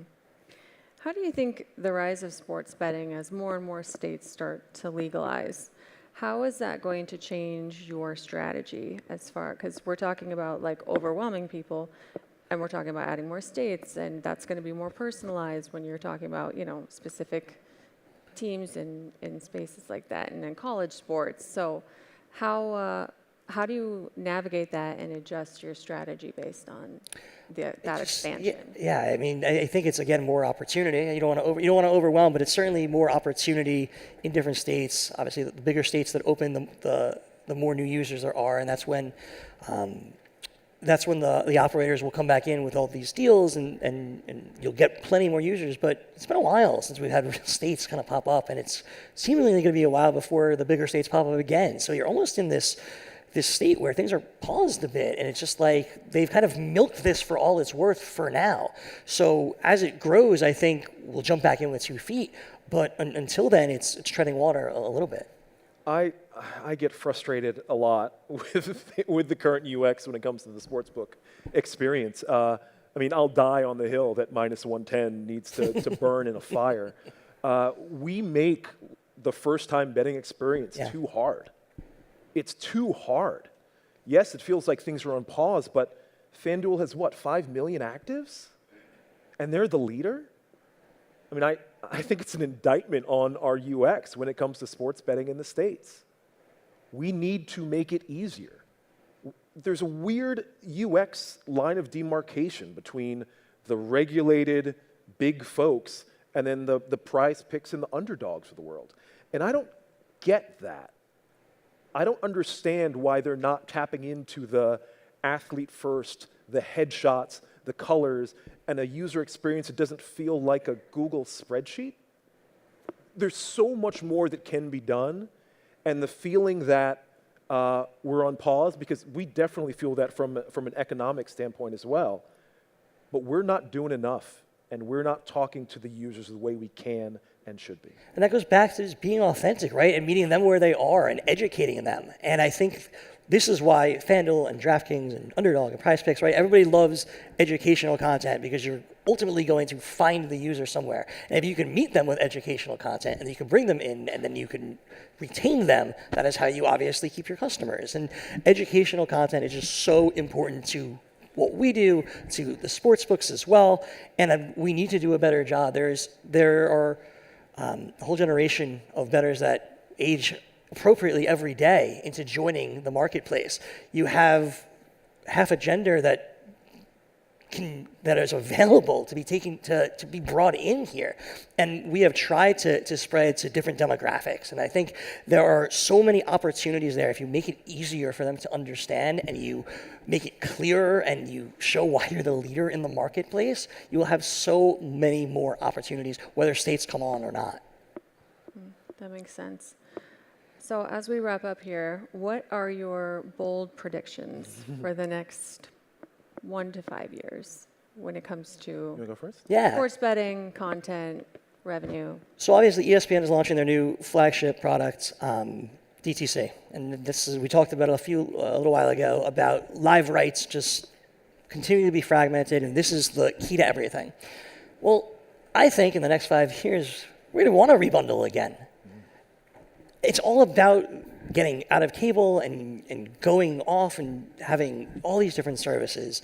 But you just want to be able to watch everything, and you want to be able to do it for the lowest price. And how do we get back to that? I think is something we're going to wonder in 5 years, where some service is going to come out. And I think they tried to do it when they tried to combine ESPN and Fox and Turner's broadcast rights. But it's how do we get back to seeing everything in one place instead of having to use ESPN for this and Netflix for this and the Gotham app for this. And there are so many different places, and obviously the cost continues to rise, that people are going to find that cable is cheaper. And when we get to that point, I think it's going to open up going back a little bit in order to go forward. I think the pendulum is going to swing back. I think you're absolutely right. My hot take.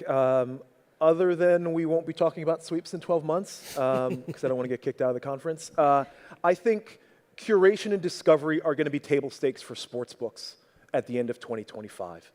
ESPN launched something called Where to Watch somewhat quietly a few months ago to help you find where games are and what channels they're on. I haven't met anyone in the industry not in the industry that's heard of it or even used it.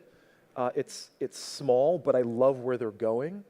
I think fragmentation is too much of a universal sports fan problem, where we're all tearing our hair out, maybe me more than others.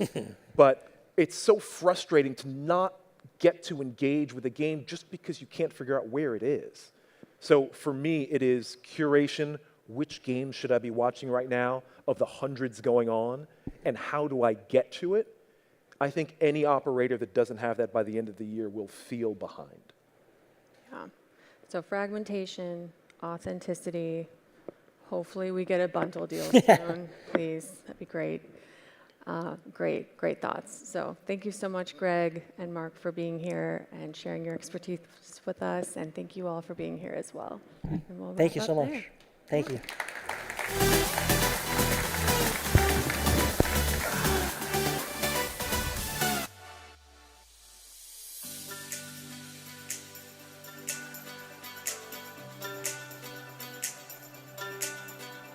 Well, we saved the best for last.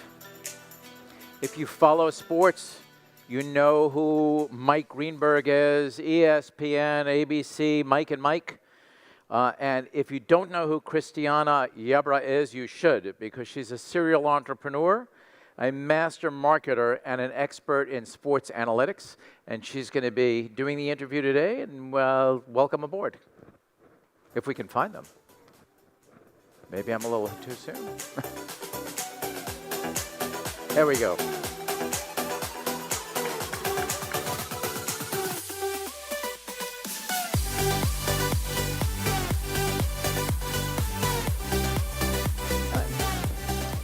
Oh. Exactly. That's how I feel. Oh my gosh. I've gotten to an age where I make that sound every time I sit down, and it's a terrible age to be. So I suppose you're all wondering why I've asked you here today. I'm sorry, I'll turn it back over to you. No, you got it. You do it. You handle it.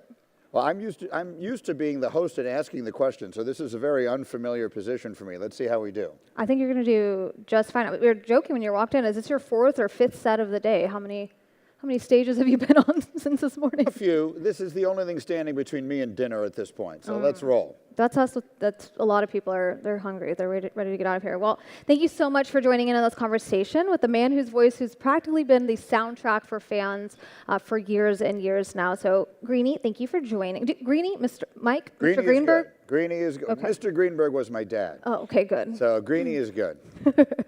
Well, this week we've heard deep dives into iGaming, compliance, crypto, casino innovation. So we've talked a lot. But all of the core of it comes back to content distribution and reaching users and sports fans where they are. And you've had, a front row seat to how sports have evolved over the last 30 years or so. Well, in work, but as a fan, you've been a fan your whole life, right? Yes. Love that. Well, you've had a legendary career in both TV and in radio, but I feel like right now you're all in on TV. Are you on TV 7 days a week right now? 6 days? During the football season, yes. I started this year hosting the football show on Sundays, and we do Get Up every weekday. So during the football season, it was especially busy. Now I do the Get Up show, and then I also host a podcast about the draft, and then I'll host the draft coming up at the end of April. So that's my next really big assignment. Yeah.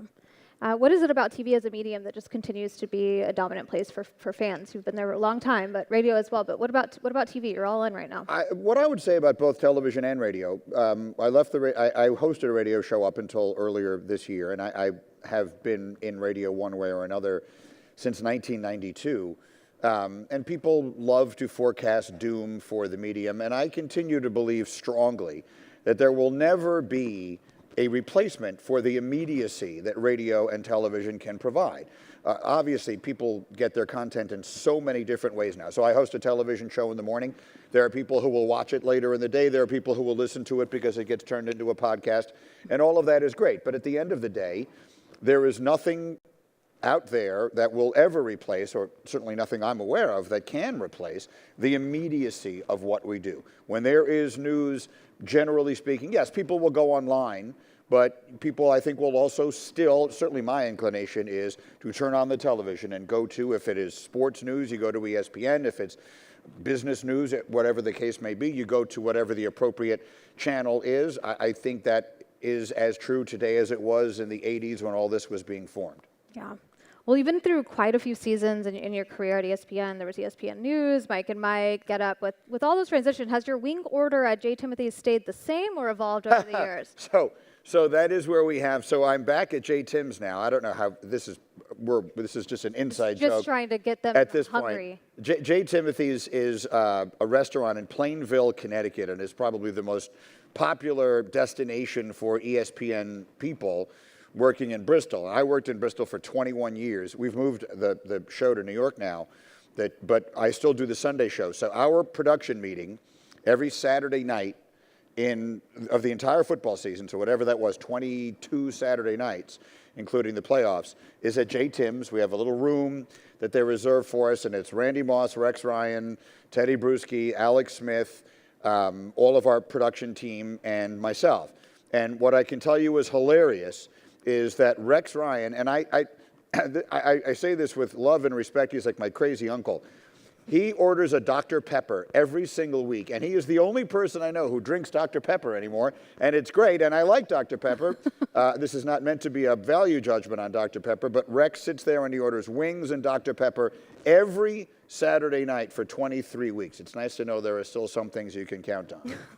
Some people are adding that time frame to their calendar right now so they can run into you out there. But no, on a serious note, I mean, through all these seasons, you've seen the evolution of media, but I'm interested in the evolution of technology. How has technology changed throughout, the 2.5 decades that you've been in the space?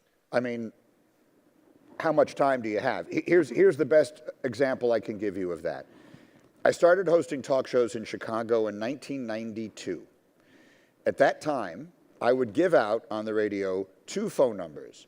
One was the call-in number. The second was a fax number so that listeners could fax in their opinions, and we would have an intern go running into the other room and literally rip the faxes off of the machine and bring them in, and I would read them on the air.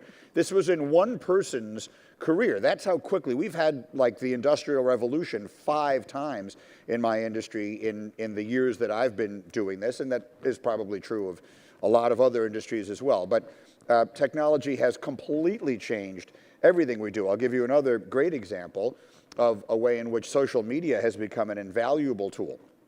When I bring up a topic, and this is probably usually more the case on the radio than on television because that's very spontaneous, but if I bring up a topic, I will leave open my Twitter feed and I will leave open my mentions. Mm-hmm.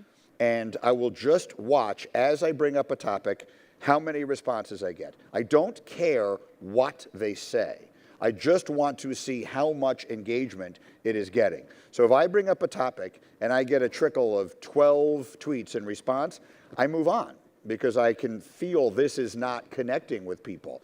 If I see them start flying in by the 100, then I know, okay, I've got something. I've touched a nerve, and people are into whatever it is that I'm talking about, because that's really what we're doing here. Whenever I speak at a school or anything like that, and people will talk about communications, I always say, you're using the wrong word. It starts with the right letter, but it's not communications, it's connection.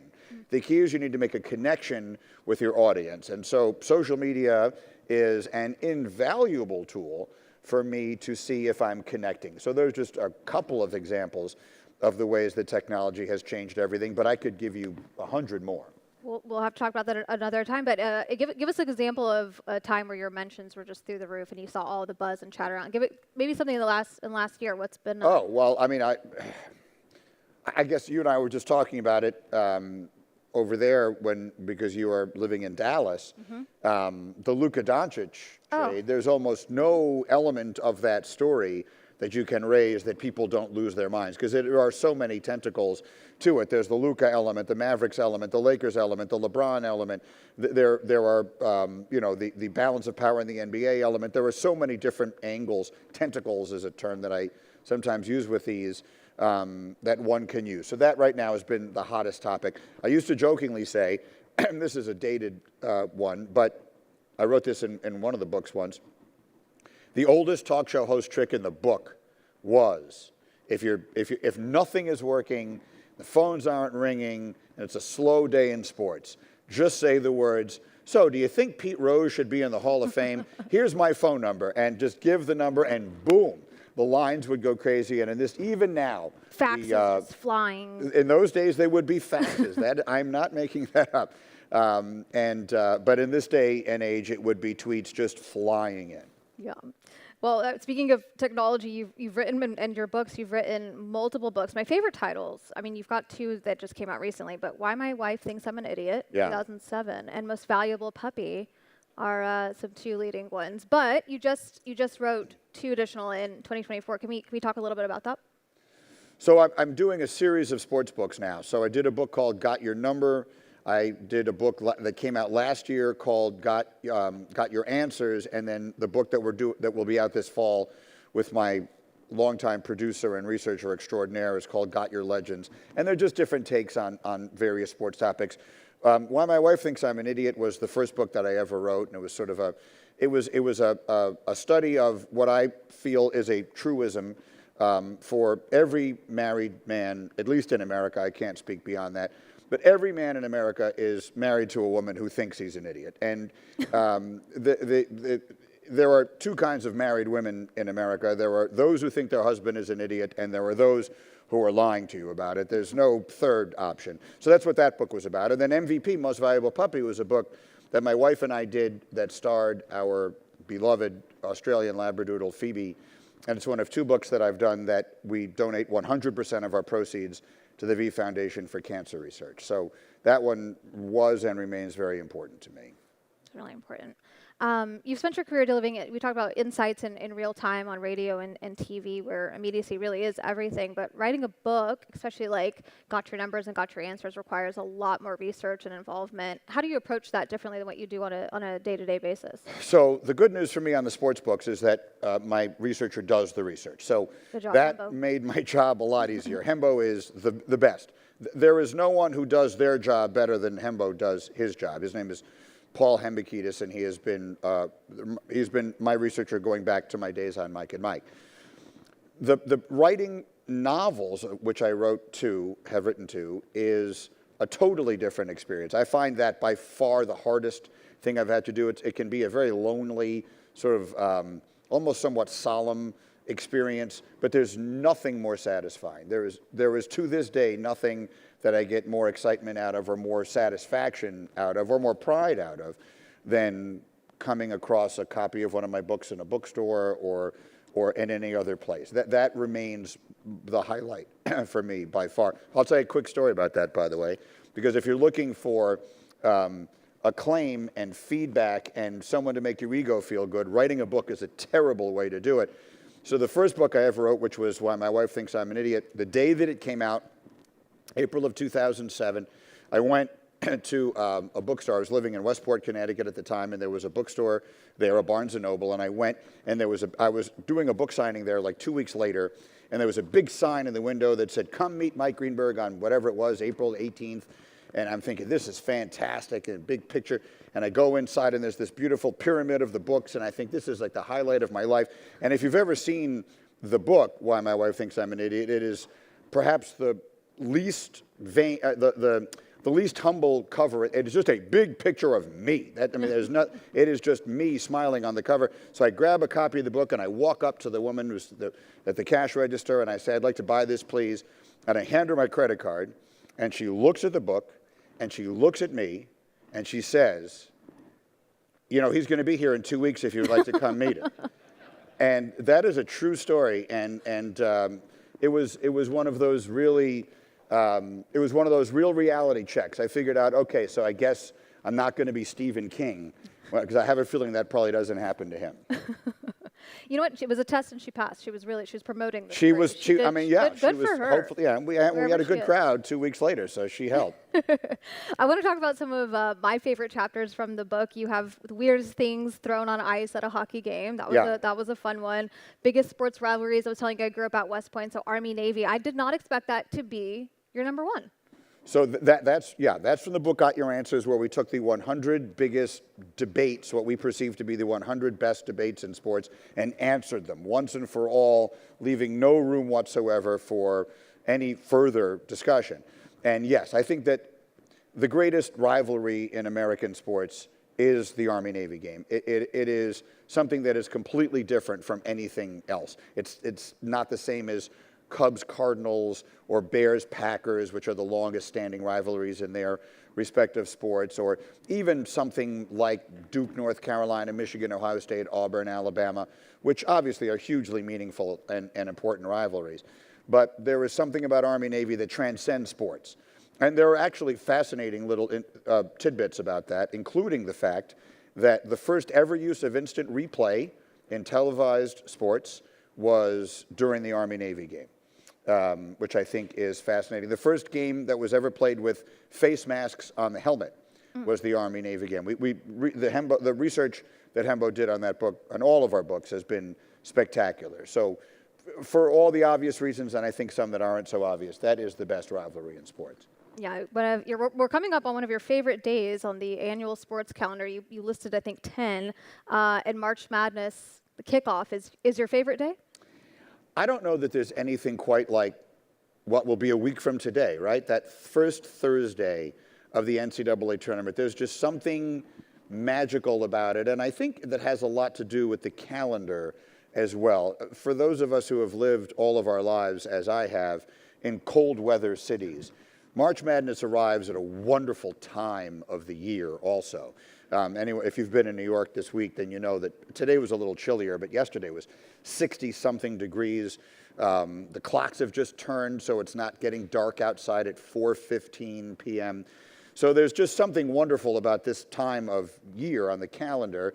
And then the first day of the NCAA tournament never lets you down. It's foolproof. There are too many games. It's impossible to have that many games in a day and not have at least two that are spectacular. So that I think is, it is a uniquely wonderful day in sports, and I'm really looking forward to it. Well, you break down the top 10 most impactful rule changes in sports. That was one that I had to dig into. The addition of the rule on icing for the NHL, the ability to dunk in college basketball. Yes, it was against the rules.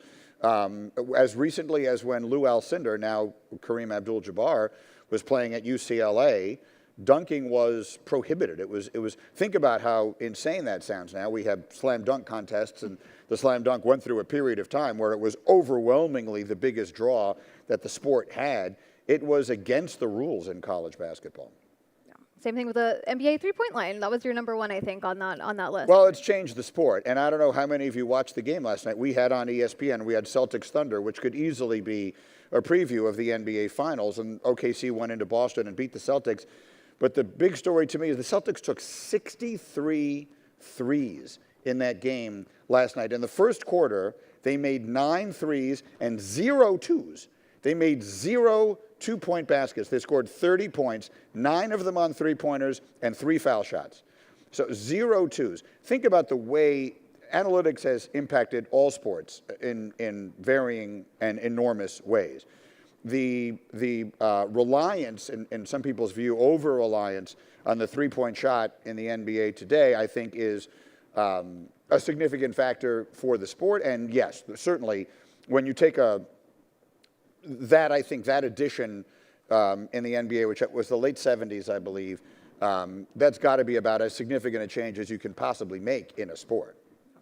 Well, there's a rule here in the sports betting world, or in 2018, PASPA was repealed and allowed the states to decide on legalized sports betting. So I think that we would all agree that that was maybe one of the most impactful rule changes for us here in this community. I'm curious about how things have evolved at ESPN through the last several decades, and now with the repeal of PASPA in 2018. Curious on your take of how viewers have evolved with this new legislation in some of their states, not all. I'm in Texas, can't bet there. But curious, was this an ESPN, was it a natural move or a surprise to you? It was not a surprise to me in the slightest. I think it was, from a legal standpoint, long overdue. So to give you an indication of how long I have been on this train, the first sports talk show I ever hosted on the radio was in July of 1992 in Chicago. I was a reporter for the radio station, and they let me host the talk shows in the summertime when the regular hosts were on vacation. The very first show I ever hosted, my first topic was, why is sports gambling illegal? So I have been on this train for a really long time. I believed that there are so many things in our culture that are so much, people will point to some of the potential pitfalls. And I've always said, we allow people in this country to do things that are so much more obviously harmful, and we don't make those illegal. I've never understood it, and I think it was long overdue. And obviously, we have seen the enormously positive impact I think it has had, well beyond ESPN, but just in general. The answer to your question is that it has brought so many more people into the tent, just an astonishing number of people, driven, I think, by pro football, but I think expanding out into all of the sports. ESPN, to our everlasting credit, and I can take no credit for this, this was the decision made by people well above me, decided to jump into this with both feet. There was a time when we were not allowed to mention point spreads on the air. Now there was almost no conversation that I will have on my talk show where some element of gambling is not incorporated. The point spreads are on the screen all the time. We have Joe Fortenbaugh, one of our betting experts, is a regular on Get Up With Me every single Friday. Aaron Dolan, another of our betting experts, is a regular with us every Sunday on Sunday NFL Countdown. Obviously, we have our relationship now. We have ESPN Bet. So ESPN, I think, has been at the forefront from a broadcasting standpoint, a media standpoint, pardon me, on understanding the enormous growth of this. I think there are many, many people that just felt while this was illegal. Look, when I was in college, I didn't know anyone who didn't know how to make a bet on a football game if they wanted to, even though it was illegal. But there was always, of course, going to be, as long as it was illegal, some level of seediness to it. There was always going to be something about it that was going to make a lot of people uncomfortable. All of that has been removed now. So you have people from every walk of life, from every demographic, from every possible group that are now interested in sports gambling, and it has made people better educated sports fans. It has made them more interested in sports. It has made them more interested in shows like mine, where they will get information that they may deem, that they will deem valuable, they may deem necessary in order to maximize their ability to win money when they gamble. So I think it has been an enormous win for ESPN. It's been an enormous win for the sports leagues themselves. I think it has, generally speaking, been an enormous win all the way around. What do you think about the response from fans? I saw a stat that not yet have we converted about 1% of ESPN app users to ESPN Bet. So are fans hesitant? Are they not sure? Are they going to, what's their response? I don't get a feeling that fans are hesitant. I think that's a change. I think that part of it, this is not my area of expertise. I believe that we just merged the two apps recently. So I think there were a lot of people that were already on ESPN Bet. And so I don't know where that number exactly is from, but I will say that everywhere I go, people will yell "Boost it, baby" at me because that was one of the things I said in one of the commercials that we did. And I know that if you go on the ESPN app, you will see the point spread literally in the preview of every single game. And that's certainly something that was not the case as recently as 3 or 4 years ago. So I think we are in it with both feet. And look, when I was at the Super Bowl in New Orleans, ESPN Bet had a huge stage unto itself. It had its own area.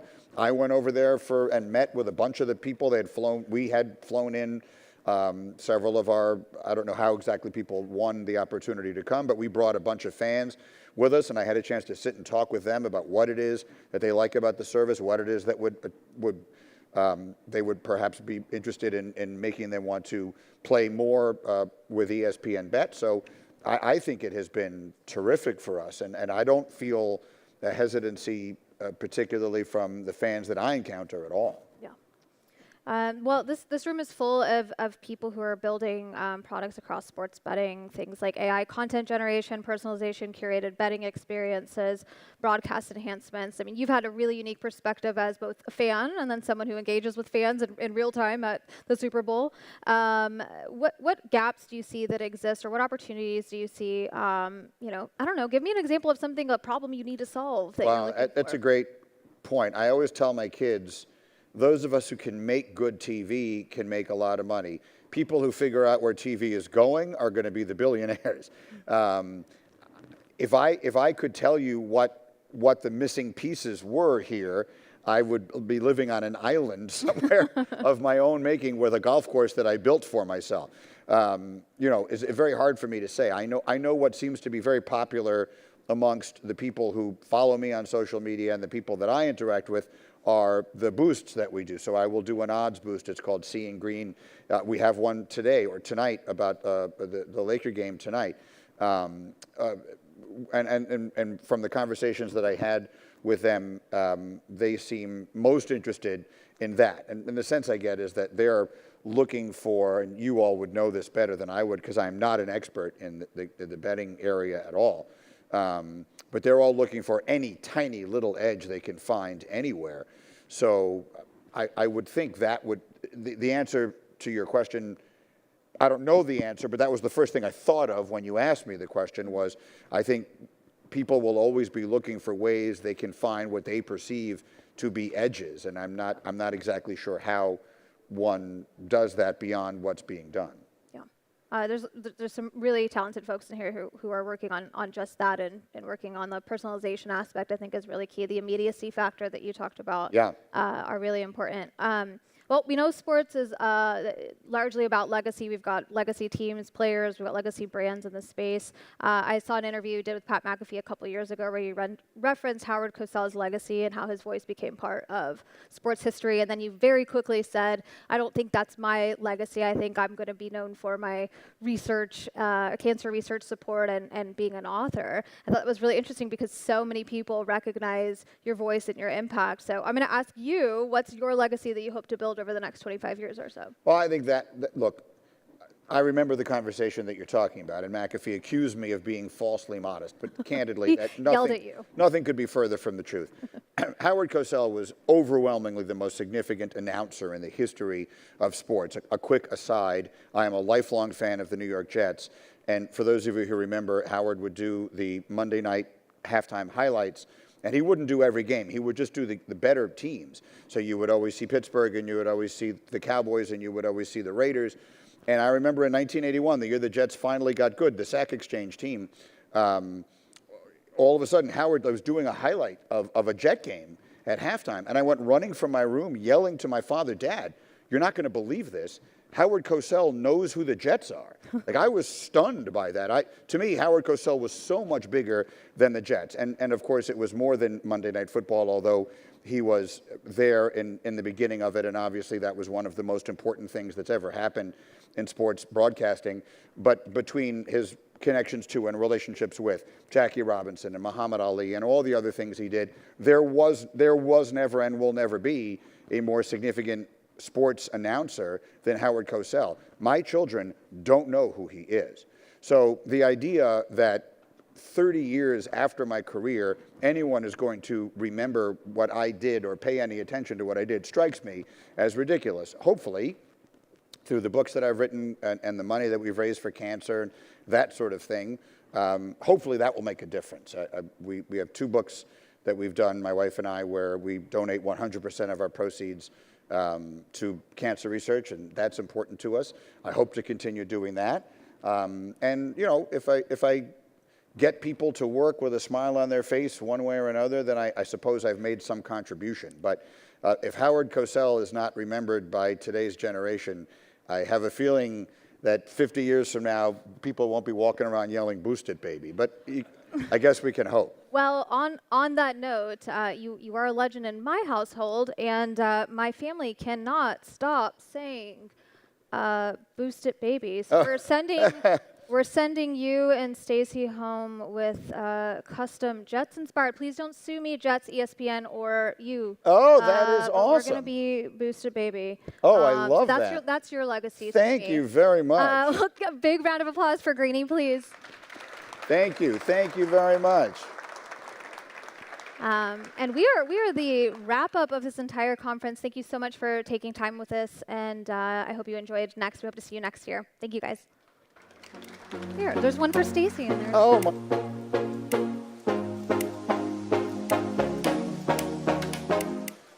Hello. Yeah, there we go. Thank you all for coming. I hope you enjoyed the conference.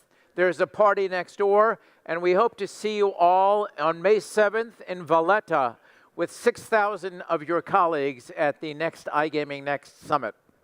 Bye-bye.